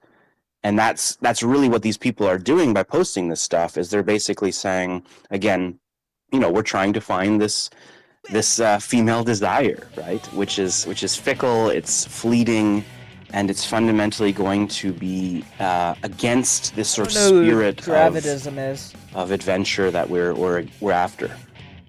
He's like the first guy in middle school who gets a girlfriend and then is like teasing everyone else. Like that's the vibe I get out of him. It's just like almost like a kind of I'm better than you because I'm more successful, when like even though he's not, he's just like some guy in like his basement, like with nothing better to do, would post softcore porn.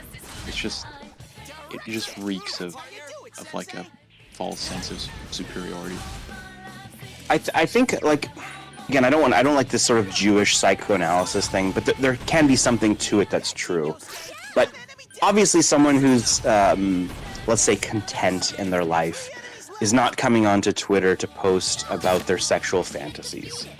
Right? I mean, there's something right about when the left says, well, look, you guys are, you guys are here and you're talking about white interests or white nationalism or whatever because you feel shut out from society. Well, yeah, that's true, right? That's exactly true. And there's something then very true about people talking excessively on the internet. And again, I'm not going to be this sort of Puritan. To me, this is not a moralistic concern. I'm not here to be a moralist. I'm not here to talk about morality. It's fundamentally about the kind of audience you're attracting and the sort of aesthetic picture you're portraying. And so if you're posting this kind of stuff, you will bring in a certain type of audience. There's no, I'm not going to say that's right or wrong, but I'm going to say you can judge for yourselves what kind of people that brings in.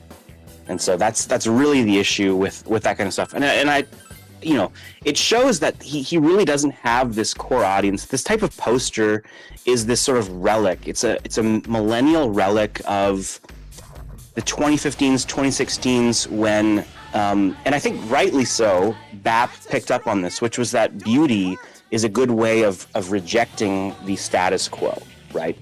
Because, the left is trying to push whatever is ugly, whatever is base, whatever is grotesque. And so, BAP really pioneered this type of posting, beautiful women, beautiful men, whatever. But I think he's starting to see that the time of that has now passed, right? We're in a different scenario, we're in a different milieu, and that doesn't really work anymore because we all know that the left is about what's ugly, and then the corollary then is that posting women, and I think leaning into posting men is actually probably even better because you're going, or anime, right? I mean, I think you see this with the anime posting, right? Is that you're really rejecting, you're really tilting the right people. You post an anime, a picture of Asuka or whatever, you're going to tilt the right people, like these sort of mid-30s women who exist only to henpick and to police discourse on here. You're going to tilt those people beyond belief, and that's the right thing to do. And so fundamentally it's about realizing the scenario's changed, things have changed, and these people are they haven't recognized that at all. So I know I get on tangents, I'm ranting. I think that's a good point, and it made me think of this. I don't have much to say, but it reminds me of Menacodon 4 when he sort of pioneered Kaczynski posting. You know, the consequences of the Industrial Revolution, etc., etc. He got really sort of disillusioned with the people that glommed on to that. You know, Pine Tree Twitter, this anarcho-primitivism that arose out of that. He looked on it, and it's like, you know, the fruits of his labors, of his posting, was just co-opted by a bunch of retards who didn't get it. And it's basically the same thing that's occurred here. It was really a canary in the coal mine moment. I mean, coal mine, seriously. And, you know, I just think it kind of shows the prescience of Menacodon, because he's like, you know, everything that you post here eventually gets co-opted by a bunch of retards and turned into, like, this essentially meaningless dribble. You see it with the aesthetics posting of women and men. You see it with, like, haha schizoid posting. And really the only thing that's shown any sort of, you know, uncorruptibility is cunny posting. So, hail Lucifer. What the fuck? What? Yeah, that's about the... Even the swastika posting, even the anti-Semitism has been co-opted by the Browns. So maybe that's the final frontier. That's the final frontier of content, really. But yeah, I think that's... I tweeted earlier, I deleted it because people misread me and I just didn't want to deal with it. But the impetus behind why people are posting things is probably the more important thing. It's much more important than what they're posting, right? And then Carlsbad was very good on this. I know he rubbed people the wrong way. He rubbed me the wrong way a lot of the time too, and we got angry at each other. But he understood, I think, a good angle of polemics, right, where you're dealing with a certain situation, and you're trying to react against a particular situation, and so you can't do this whole. This sort of argument is always going to work all of the time forever. You have to understand the situation and the polemical reality that you're in.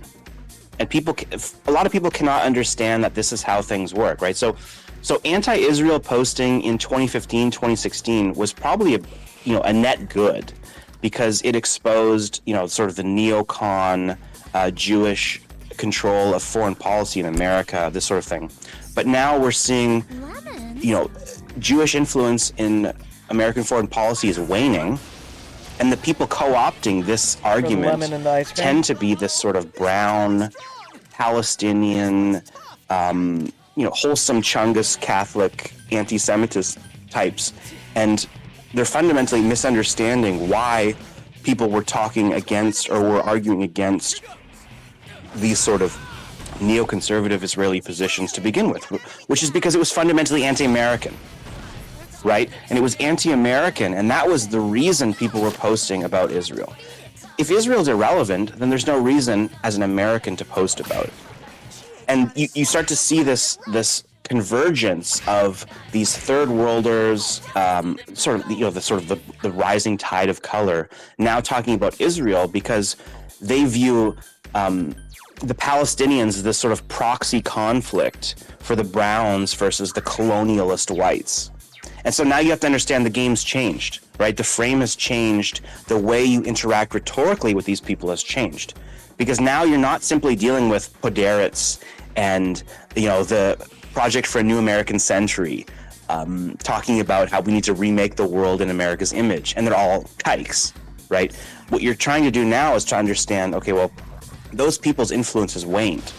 It's not only waned, but it's becoming increasingly irrelevant as America becomes increasingly more brown, because those people don't care about the plight of the Israelis, because they view them again as this sort of subset, especially the sort of the founding ethnics of Israel, which were more Ashkenazi, right? They viewed them as this sort of proxy of European colonialism, of white European society, and maybe not without good reason, right? There's some aspects to that are probably true, but that polemical scenario has changed, and you saw this with the TRS guys. They sort of fell into this anti-white third worldism where they're celebrating Assad not because Assad is a likable character who loves his wife, but they're celebrating Assad because he's against the white American globalist empire, right? And that, these people posting these Chinese flags, this sort of Russian, Soviet revanchism, this type of thing. It all goes hand in hand with not understanding why people were initially engaging in those arguments. And this is part of this could be a function of IQ, function of just cultural intelligence, but understanding why people were engaging in this, why they were doing it. Yeah, that's part of the problem. Like a lot of the things that get discussed in this sphere is critiques of Western civilization and the path that we've chosen in the last 100 years or so. The problem with that is any of our critiques of this get co-opted by various browns and other sub-ethnics to just attack white people, just like you said. I mean, just like teaching them how to use a toilet and eat with fork and knife, we have to sort of teach them how to insult us. And that's the issue, is that we can have these critiques as whites of ourselves. The problem is that it gets fed to an audience of discontent ethnics, and they use it and co-opt it to simply promote like an anti-white rhetorical basis, like the issues with offals, right? Affluent white women.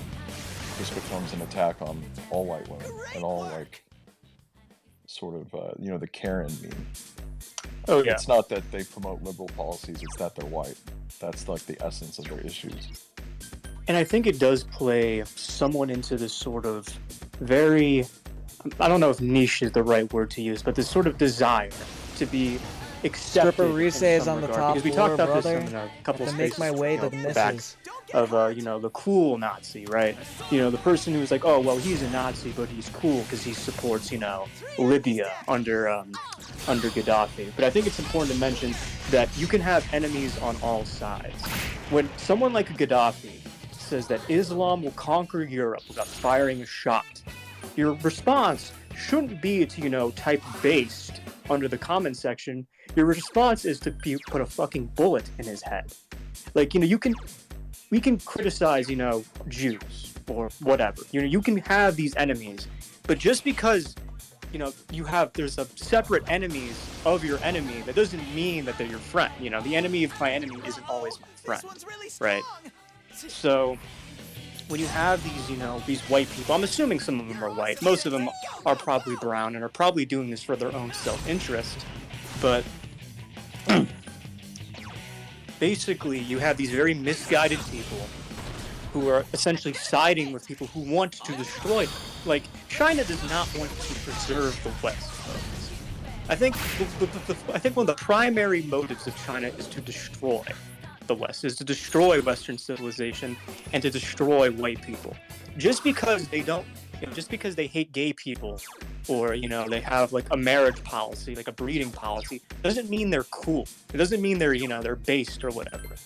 I don't think I need to reiterate this because you're all very intelligent, so you don't probably need to be reminded of this. But there's many people out here which I think are incredibly misguided when it comes to this issue. it's like a very you know, things have been so bad for so long in the West that people are reaching out to other traditions to try and, you know, beg for some saving or forgiveness or whatever. I've seen this before with the Muslim stuff. I think, was it Andrew Anglin who was pushing this angle for a long time?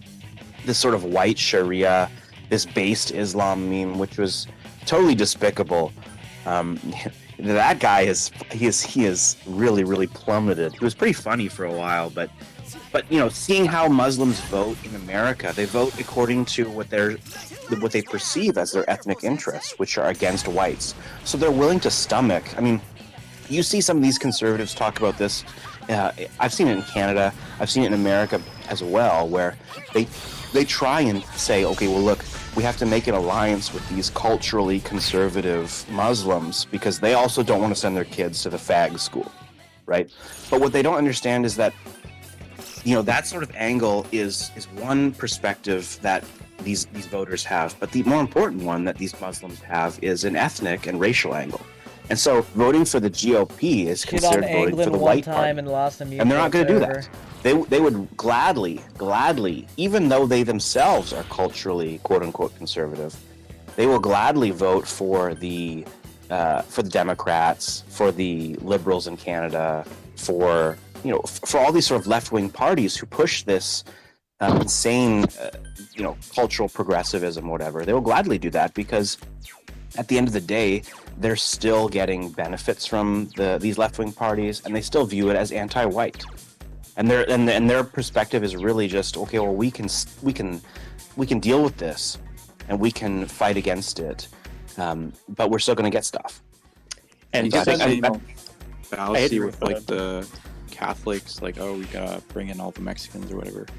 And like you look at actual trends of like second, third generation Hispanics, and they're like just as secular as everyone else. The idea that like they would come in and like reform, the country into some sort of like Catholic bastion and like increase the Catholic vote or whatever, it's just garbage. Like at the end of the day, like they're just as assimilated as anyone else. Oh yeah, exactly. And I think Sentinel made a very good post about this, that there is no such thing as the based third world. It is arguably more degenerate in a lot of ways when compared to the West. I mean, Iran, for example, one of the based societies that all these brown people like to talk about, the Islamic Republic of Iran, has I think it was state sanctioned gender reassignment surgeries. Like one of the only places in the Middle East to have that. It's like the people, these aren't cool countries just because they don't like the gay people. Or first and foremost, I think it's also important to note, just because a poll says a nation doesn't like the gay people doesn't mean there's no gay people in there. It's a very big misnomer to assume that. It's incredibly retarded. The guy who runs Daily Stormer. The West didn't invent homosexuality. It's ridiculous. But sort of going into something that's sort of a little bit unrelated, all of these people ultimately act in ethnic interest, especially people on here. But the thing is, the people within the right-wing sphere who are brown, they obviously can't run on the basis of being a brown nationalist. They'll never be accepted, and they'll never have an audience. So what they do is that they hide behind ideology and religion. Particularly, you see this with a lot of Hispanics, Hispanic Catholicism, trad caps, all these. They'll post an image of the Virgin Mary, and then go on to a 20-thread, an entire Twitter rant about how white people are degenerate, how we need to let more brown people in order to make it less degenerate. So these people are your enemy, and there's a very good test for this. If you see someone posting that god awful, this disgusting Vanta Black piece of coal of like Martin Luther, of Angela Merkel, of Adolf Hitler surrounding a clock, and it says on the clock it says time to ruin Europe, and it's you guys know what I'm talking about. If you ever see somebody post that, immediately assume they are brown, unfollow them, kill them.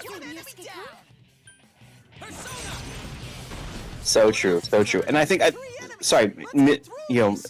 you've been waiting to talk for a long time. My Italian friend, Yeah, no, I was just quickly gonna fully agree with all of this, and I mean, I was gonna say, I think in Europe, it's interesting because I think the Islam content is particularly bad in the U.S. I think for some reason European whites are more aware of, like, they don't even fall much at all into the, you know, insanely low tier discussion of based Islamic points. I think for some reason like France or Italy even, or you know, all the European countries are much more Islamophobic than the U.S. is. But yeah, you just see this everywhere. Martin, actually, I mean, I think the last good example of this was your tweet on Matt Walsh and his documentary. You know, going on about how his favorite part of it was the based Africans telling him that, you know, women can't be men, etc., etc. So that I found that just very fucking funny. That was, again, as I said in your comments, the part of the movie in which I cringed the most, believe it or not, given all the fucking cringe moments there were in there. Yeah, so I don't know. That was just insane, and you see it everywhere with supposedly conservatives in the U.S. and yeah, the Islam stuff is exactly the same, and it's fucking horrible. But and it's obvious because I mean their interest is only to, you know, admit more people like them. That's why they'll not go Republican or whatever, because they know that they themselves are extremely tight ethnically, and they can handle, you know, the fag propaganda not getting shoved down their own throats. They know the white people can't handle it though, so they don't really care. About that. They'll just vote on the ethnic lines of who is gonna allow me to, you know, possibly dominate here and go undisturbed and get even more people like me in here. And that's, you know, in Europe it's exact same thing like that.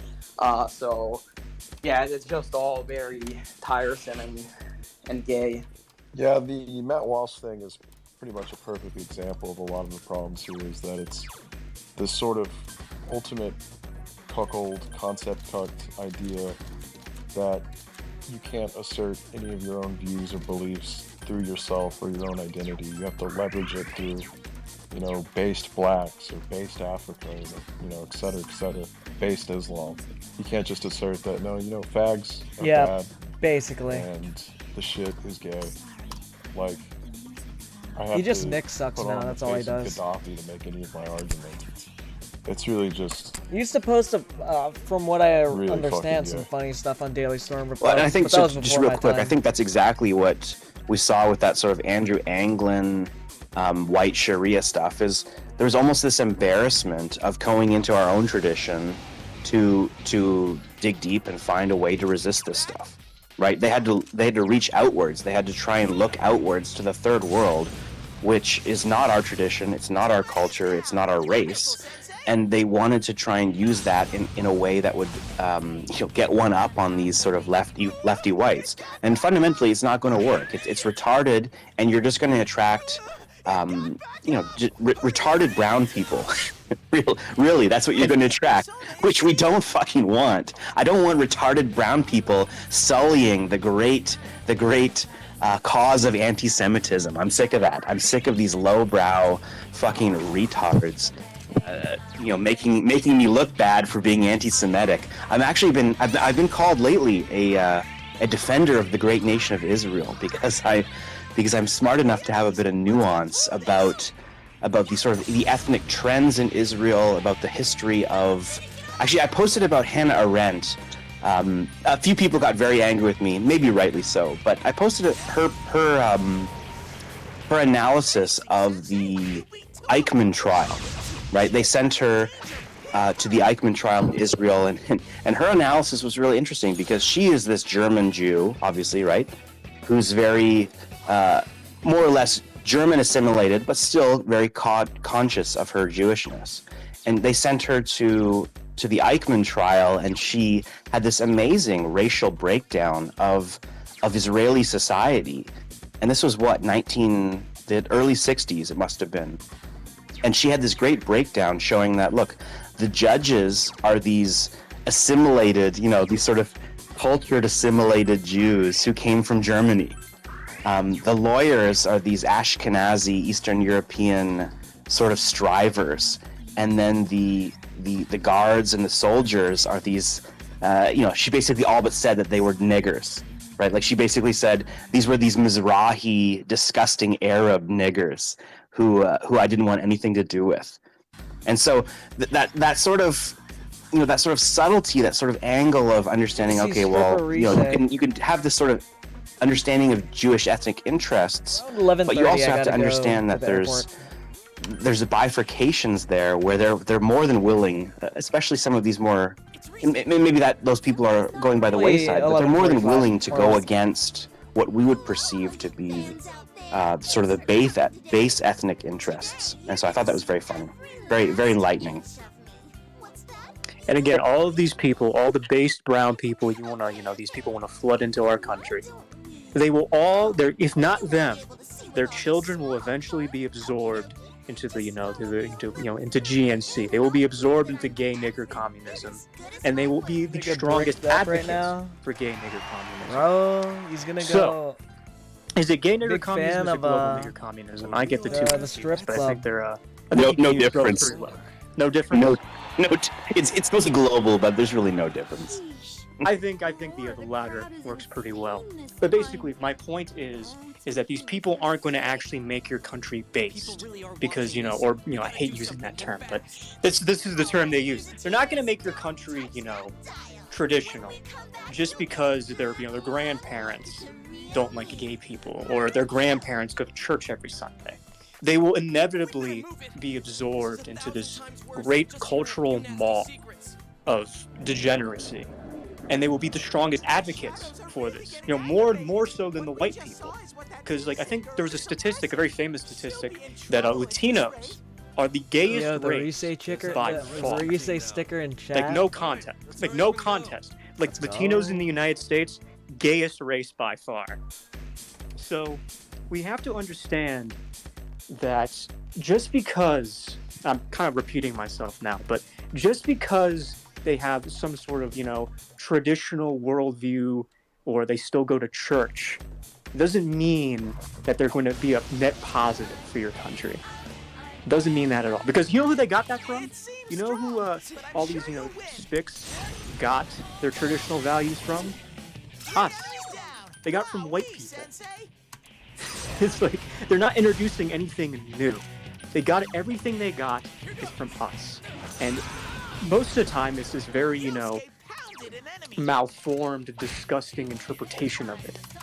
But yeah, that's all I have to say. Yeah, it's funny you say that they got it from us. I saw a good tweet discussing one of the girls who turned out to be a fat, probably trans Mexican. And it's that guy, Taikata. I don't know how to say it. I think he's Estonian.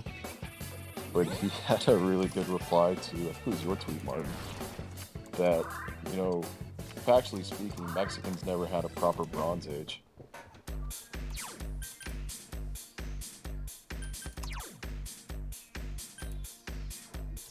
Also, you're gonna have to try to look for this, but there's also another statistic that came out of countries where the percentage of gay people in the country is, and Mexico was top of it with 12%. 12%, folks. 12% of the population in Mexico, according to this poll, identified as gay. 12%. Is this really the kind of, and you have all these what the fuck? Caps, you have all these Mexicans who just want more Mexicans in their country so they can, shut down your local supermarket, or your local supermarket's a bad term. So so they can shut down your all your local cultural centers and replace them with a Goku taqueria or whatever the fuck they want to do. So keep that in mind. That's keep that so in mind. funny. Yeah. I think the Sentinel who had a good tweet about this the other day, where he basically showed that some resentful ethnic trying to say that, well, the whites are doing all this gay stuff, right? But again, you have to separate from the reality from who's saying this and what they're saying. And Sentinel does a great job of having these great statistical arguments, the facts, everything. And he shows, look, if you're gonna make the argument that that sort of the gay stuff is pushed by whites, well then why are the whites the lowest adherents to this sort of gay ideology, right? It was the browns, it was blacks, it was all these people. And I think that's really, again, it's a mask, maybe if this is all I can say, is it's a mask for anti-white resentment, right? That's all it is. These political positions, the way these people talk about everything, the way they talk about the union, right? I mean, I think that's one we've seen a lot lately. You see this all the time. Someone with the last name Chan, right, who came to America 15 years ago. I am very much underleveled. Under whatever circumstances, is now trying to claim the legacy of Tecumseh Sherman or Lincoln or whatever. What they're trying to do is they're trying to basically mask their anti-white hatred under this label that's politically acceptable. And that's all it is. That's all it is. It's so transparent. It's so obviously clear, right? I mean, they'll even talk about this, like the Confederates, the Nazis, right? These are all sort of the same sort of progressive bugaboos, right? The same progressive enemies that have existed throughout history. These are, that's the archetypical white identity. And these people will adopt any sort of, fake or real identity against that, even against what was happening at the time. Fucking nice. Because easy. They're trying to mask really what it is, this anti-white hatred. That's where it always comes back to. It always comes back to, hating on the Chuds, hating on white Americans, hating on the Constitution, hating on, the American concept of liberty, right? These brown people don't want that because they know at the end of the day, those are the purviews, the sort of the treading grounds of people who are not like them. And it will make it very clear. It will make it very obvious. And these are all white concepts, right? These all, concept of liberty, in my opinion, can only truly be enjoyed by well-educated, wealthy white men. And that's the only, well, maybe wealthy is not the right term, but it can only be enjoyed by people who are of high status, which all of these people are not, which is why they attach themselves to this sort of anti-enlightenment, very, sort of papal oriental dictatorship, which all these people would be fine under, right? There's a post that went around not too long ago about this, some chink going on about how much they would, love a Catholic China. The same things that exist in China, social criticism is very, I'm not going to, totalitarian, for lack of a better word, sort of system.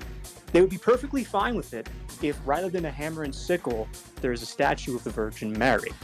Because these people, they can't understand, the concept of liberty. They can't, because all these people they act in a horde. I realize all of these random encounters are like level 30, level 20, so that's level 28 to level 30. They'll brigade something, you very 30 plus. They'll commonly. I'm only fucking level 20 right now. And because they act like a horde. They can't think individually. Whenever someone says something, like, oh, Martin is a Jew, Martin is an incel, Martin hates gay people, they'll attack them. The last one is true. The last was true. Because they all operate in a horde. They can't understand existence by itself. They can't understand the concept of existing as an individual. Which is why they hate America, and which is why they want to turn this country into a multiracial papist dictatorship. So true. Before we drift too far away from the point, I'm looking at this simple,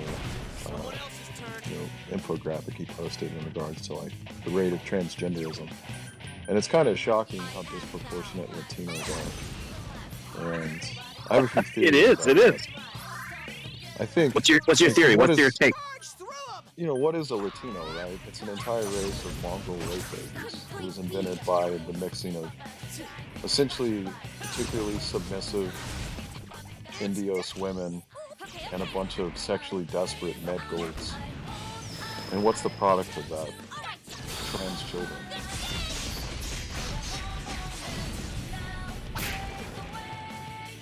Let that be a warning. Let that be a warning. These are the same people, Mexicans.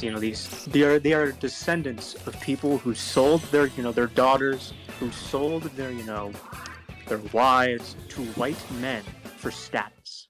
That's the kind of people we're dealing with here. You know, there was a meme that goes around about, like, oh, you want to fuck brown women. No, I don't. You're all disgusting. You know, disgusting pig. Get out of my face.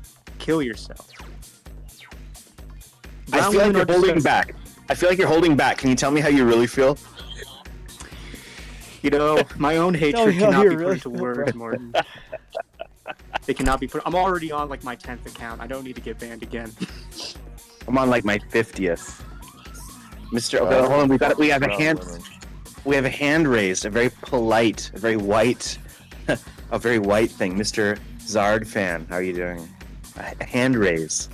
Yeah, I just wanted to say, as a devout Catholic, Luther ruined everything and answered all our questions to go back 800 years to medieval Catholicism.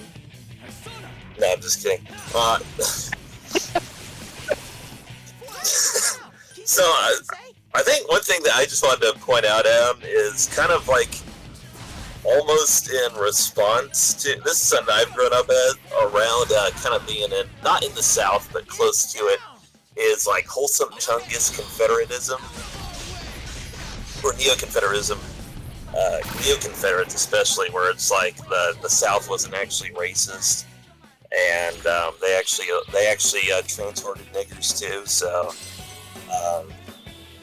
just kind of, I guess, kind of going on that same topic of that, with like you have like these browns and Asians and stuff like that who have no heritage to country whatsoever, and then kind of on the flip side, I think this is not as popular now, but it used to be pretty popular. And I actually had a textbook when I was in school that was kind of on this alternative Confederacy where they actually really like black people and stuff like that. They do this with Hitler too. I've seen them do it with Hitler. They'll have wholesome Chungus Hitler. Yeah, that's it. Hitler didn't hate all the black people. He just wanted Germany for the Germans. You ignore the fact that they castrated people in the line. He loved black people. He loved niggers. He tranny-hearted niggers. The Rhineland bastards. Yes. I don't want to black pill too much, Mr. Zard fan, but but I have to. Truth is more important than friends, right? As Aristotle said. So there was and don't get mad at me. I'm the messenger. I am the messenger. I took out last year. I took out 8 volumes or 7 volumes of a book a series called Studies in Anti-Black Thought, and it was a leftoid who basically compiled all of this Reconstruction era, pro-slavery, post-Civil War stuff. And there was even at the time, I will say, there was a faction, I'll say just a faction of the Southerners who were that sort of Chungus, in the same way that we had this in Rhodesia, right? Where the whites imagined that they could educate the blacks to the point where then they could become part of this civilization. And so I think we can call that naivety, we can call that stupidity, we can call that the best intentions of whites or whatever. But there was a trend.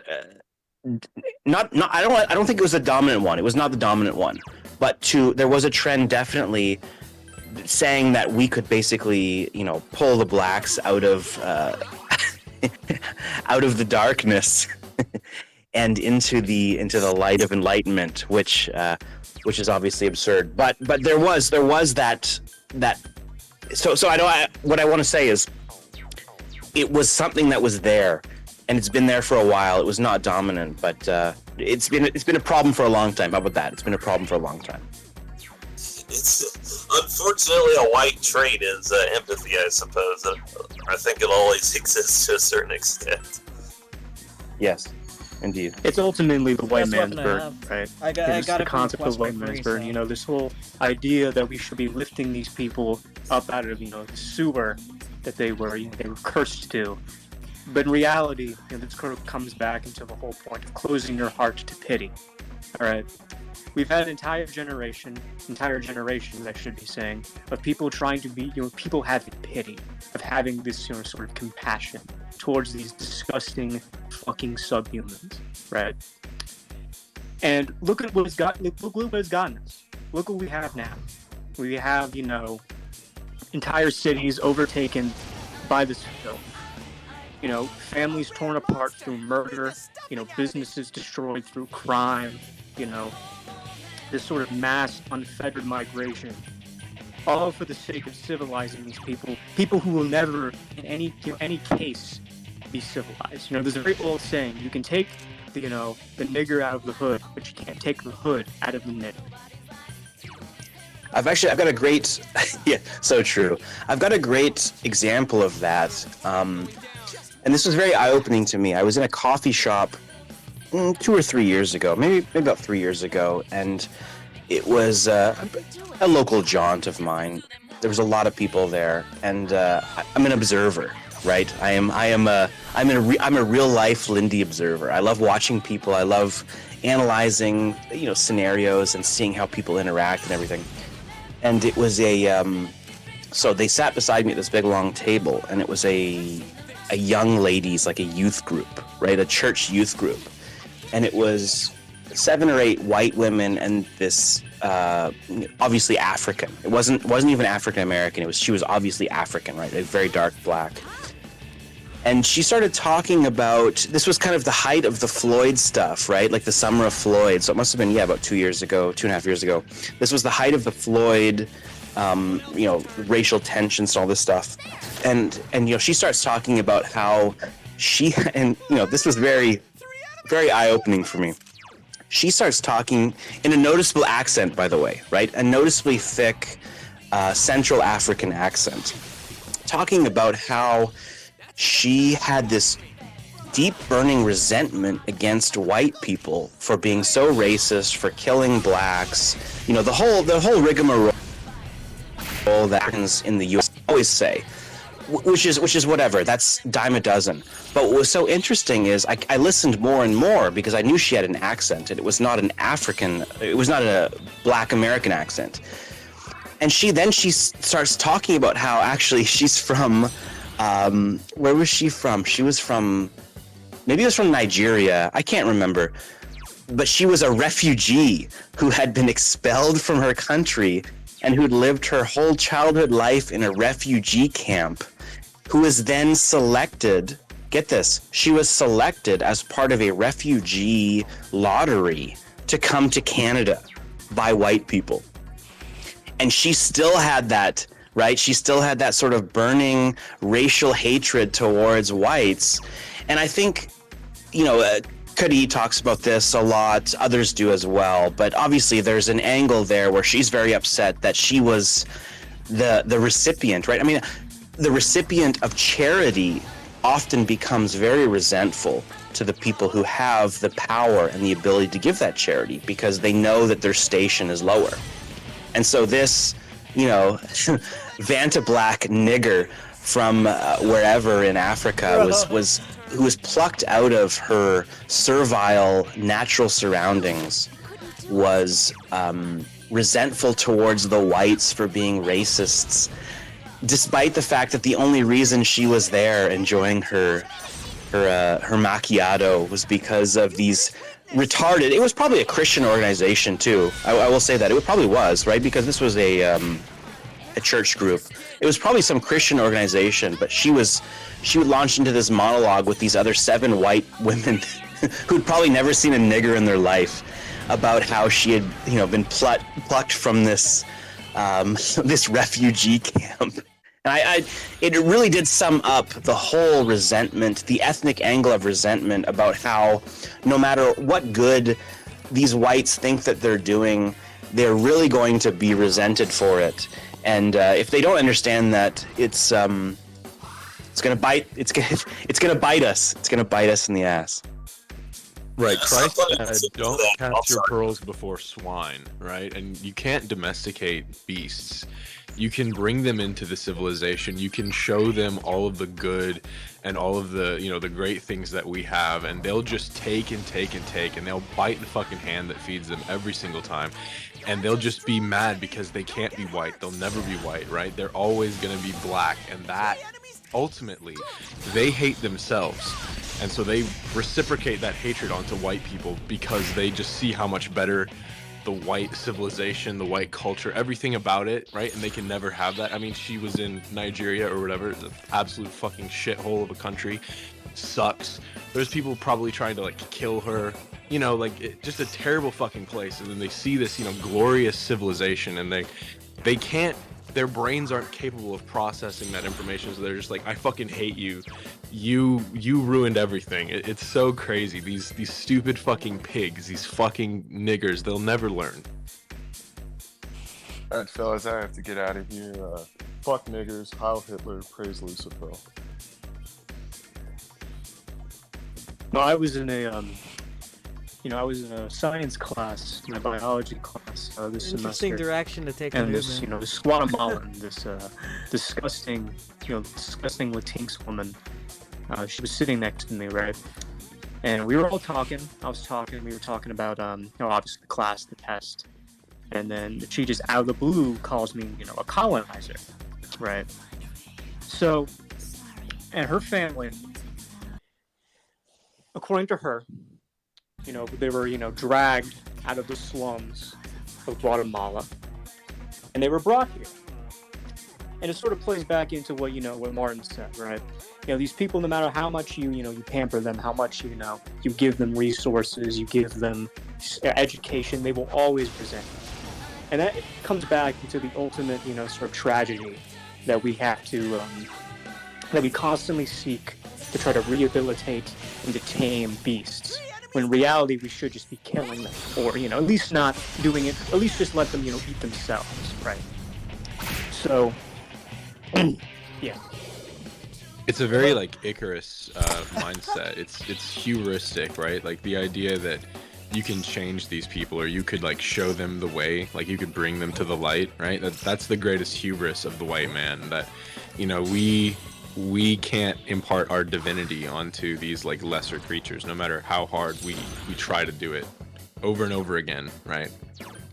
It's the frontier since we don't have space. That's there's nothing left to explore on Earth, we're too early for space, and so the next great frontier is teaching niggers how to have a civilization. I mean, it's the same kind of impulse of trying to teach chimpanzees how to speak English, and there were millions of dollars that were poured into these programs to try to teach monkeys how to fucking talk, and the only thing that they were able to successfully teach the monkey is how to beg for fucking food, and the monkey just is gives me that, right? And that's the only thing they're capable of doing, because they have just enough of something in there to know that when they do a certain thing, they get food. So that's basically the exact same behavior, right, that we're seeing from these other monkeys that we've brought in. They can figure it out just enough to get a little grain of fucking rice, and then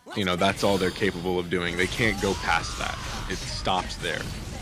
The greatest sin out of all of this. I'm gonna let you speak. Obviously it's your space, Martin. I don't want to hold you up. I know I've been talking. No, it's okay. It's okay. I like you. I like you in here. So keep going. The greatest sin that we committed as a race was back in the 1950s, 1960s. We were at a crossroads. We could have either chosen to explore the stars or to love niggers, and we chose to love niggers. That is the greatest sin of our people. We have, all of our intelligence, all of our, our beauty, our science, everything that we made, right? It's all being funneled to support this, this dreck of society. These absolute people who will never appreciate it, who will never understand it, who will live the rest of their lives and die and be forgotten. That's what we've chosen. And it's our job, all my cool incel friends here, it's our job to put us back on the course. And we will conquer the stars. We will. I believe that firmly in my heart. I think that's you're hammering on a good point, which is that the population explosion, the expansion of these populations in these countries, these islands, these third world nations, has been totally dependent upon technological innovations and advancements that we have created, right? Which is kind of the double-edged sword, right? It's the sort of you look at the population of the world. I think I was reading, was it Stoddard or maybe it was Spengler? I can't remember. But talking about the population of the world back in the 20s in terms of a racial population, it was like, the whites dominated. There was, a million and a half or a billion and a half whites, and then there was basically the rest of the world was under a billion. Now, the only reason that the populations of these third world countries that themselves cannot sustain the population, right? And I think you look at a place like Haiti or a place like the Dominican Republic, these places have populations that vastly outstrip the natural sort of fertility of the land, right? And so you cannot separate, you cannot divorce population growth. And sometimes you see these people talking about Bill Gates or whatever, but really, Nigeria, like, how many people live in Nigeria? Is it close to 300 million people? So, let me look that up right now. I think it's about 300 people in Nigeria.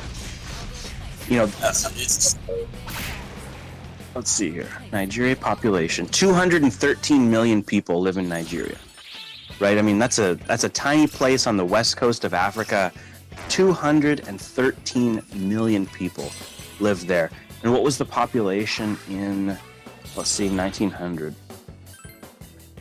In 1900, they had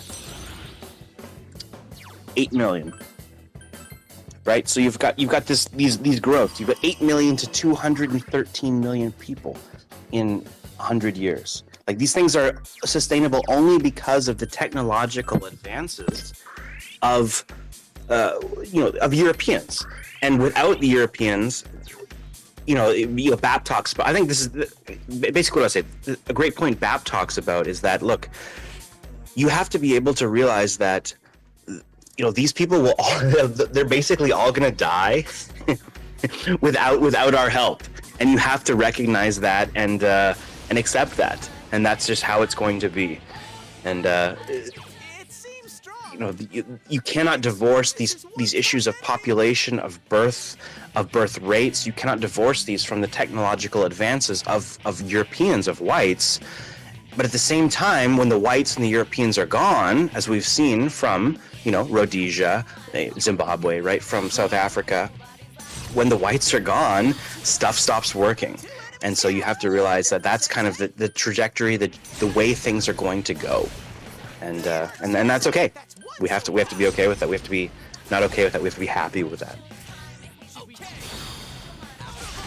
That's my way of saying TND, by the way. TND, by the way. That's my way of saying it. We've always been, often the retards often talk about how technology is, heckin' demonic, right? Now, honestly, I do think it may be right in this case, because anything that helps niggers live, I think, is a very, very evil, very demonic thing. So we need to stop that. Maybe Ted Kaczynski, maybe Troon K was right. Maybe technology is evil if it helps niggers. Am I gonna be able to post this to YouTube without being maybe he was right. deleted by fucking the algorithm or whatever? We were all wrong. We were all wrong. We were all wrong. Leave in a few minutes. I don't know. I don't have any more topics. We've kind of beaten that one to a pulse. I think, I wanted to say something. I guess even taking a step back a bit more broadly, you could say on all of this, how we were mentioning the topic of, I think in a way all of these burdens come from from the time of Rome, in a sense, right? It's sort of the instinct of Rome in the Western man and in the white man to go out and progress technologically and civilize and all those things. And I mean, to some extent, I guess it worked with Rome, because it was all brother, European, civil, peoples. But we are under from there, we were sort of under the permanent delusion that it might work with niggers, and it just doesn't, unfortunately. Yeah, and I guess regarding this, to the broader point of also how we were saying, that these people often hate the concept of white European and now American freedom and liberty in a way. It's because, as you said earlier, Martin, it's exactly that. That's exactly the point. It's a concept that they know is not meant for them, and that's what really scares them. And if you allowed me here, I think there's a passage, and to tie both this to the fact that I'm mentioning of, some of all of this coming, I think, from Rome in a way. There's a passage from Mommsen's History of Rome, which at the very beginning describes, the concept of freedom for the Romans. And I think it's very interesting to then comment on in sort of this aspect. I wanted to know if you would allow me to read it. It's probably like a 1-minute paragraph. Absolutely. Lift us up from the quagmire and the trenches of our petty disputes, and let's get highbrow here. 68 damage. Okay, perfect. So it's quite at the beginning, and it's like in the first chapter where he's broadly sort of overviewing the Italic people and comparing them to the Greeks, etc. And so this is in the sort of that part of the comparison with the Greeks. So this is what he says. Let me find the spot here. That's my so I'll start from just a bit earlier to get the point. Try to get to the subject.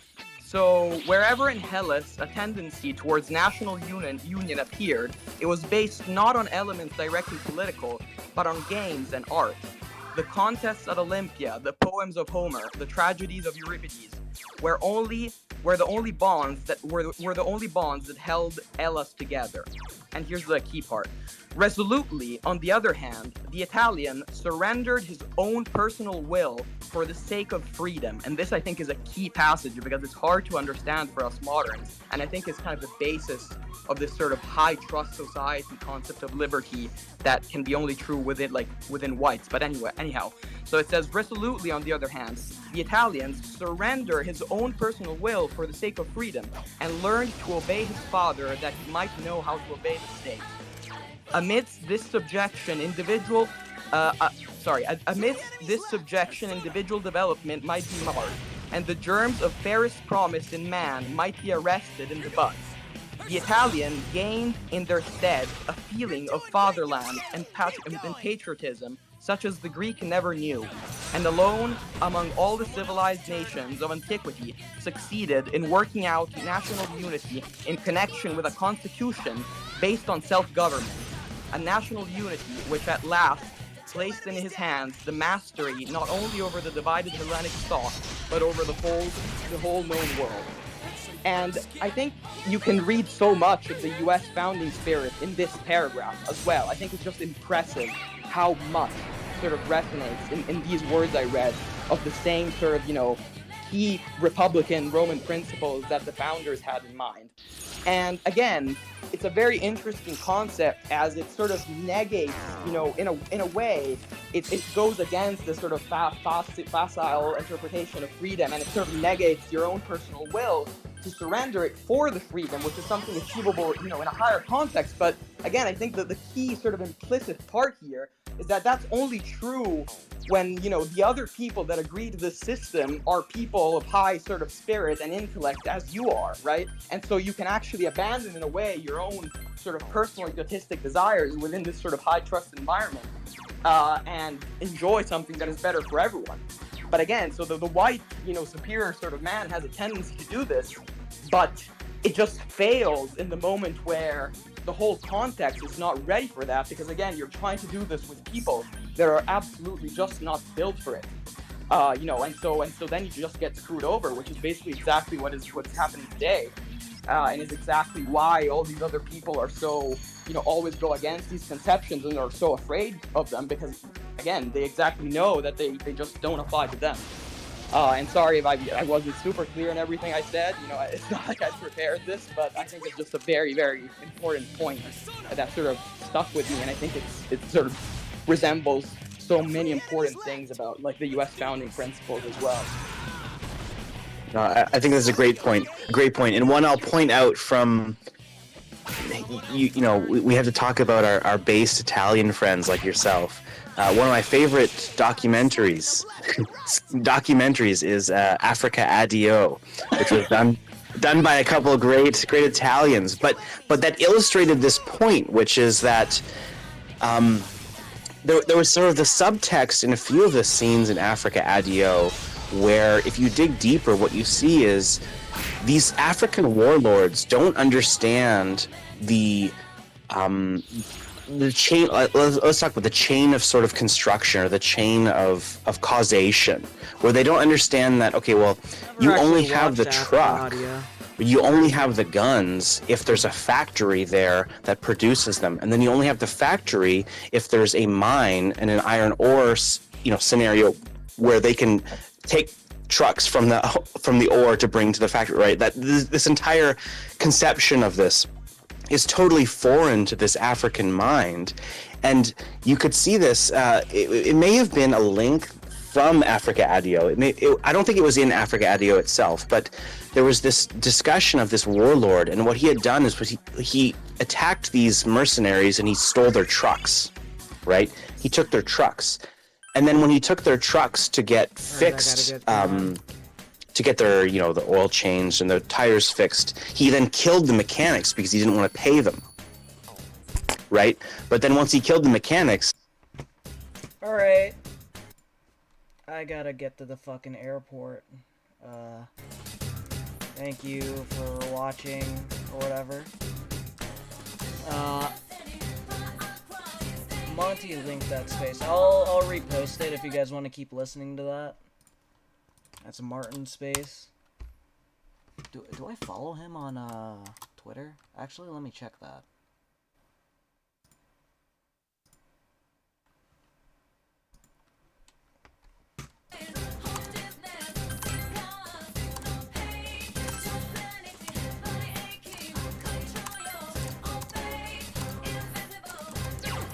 Alright, I'm probably gonna continue grinding through the dungeon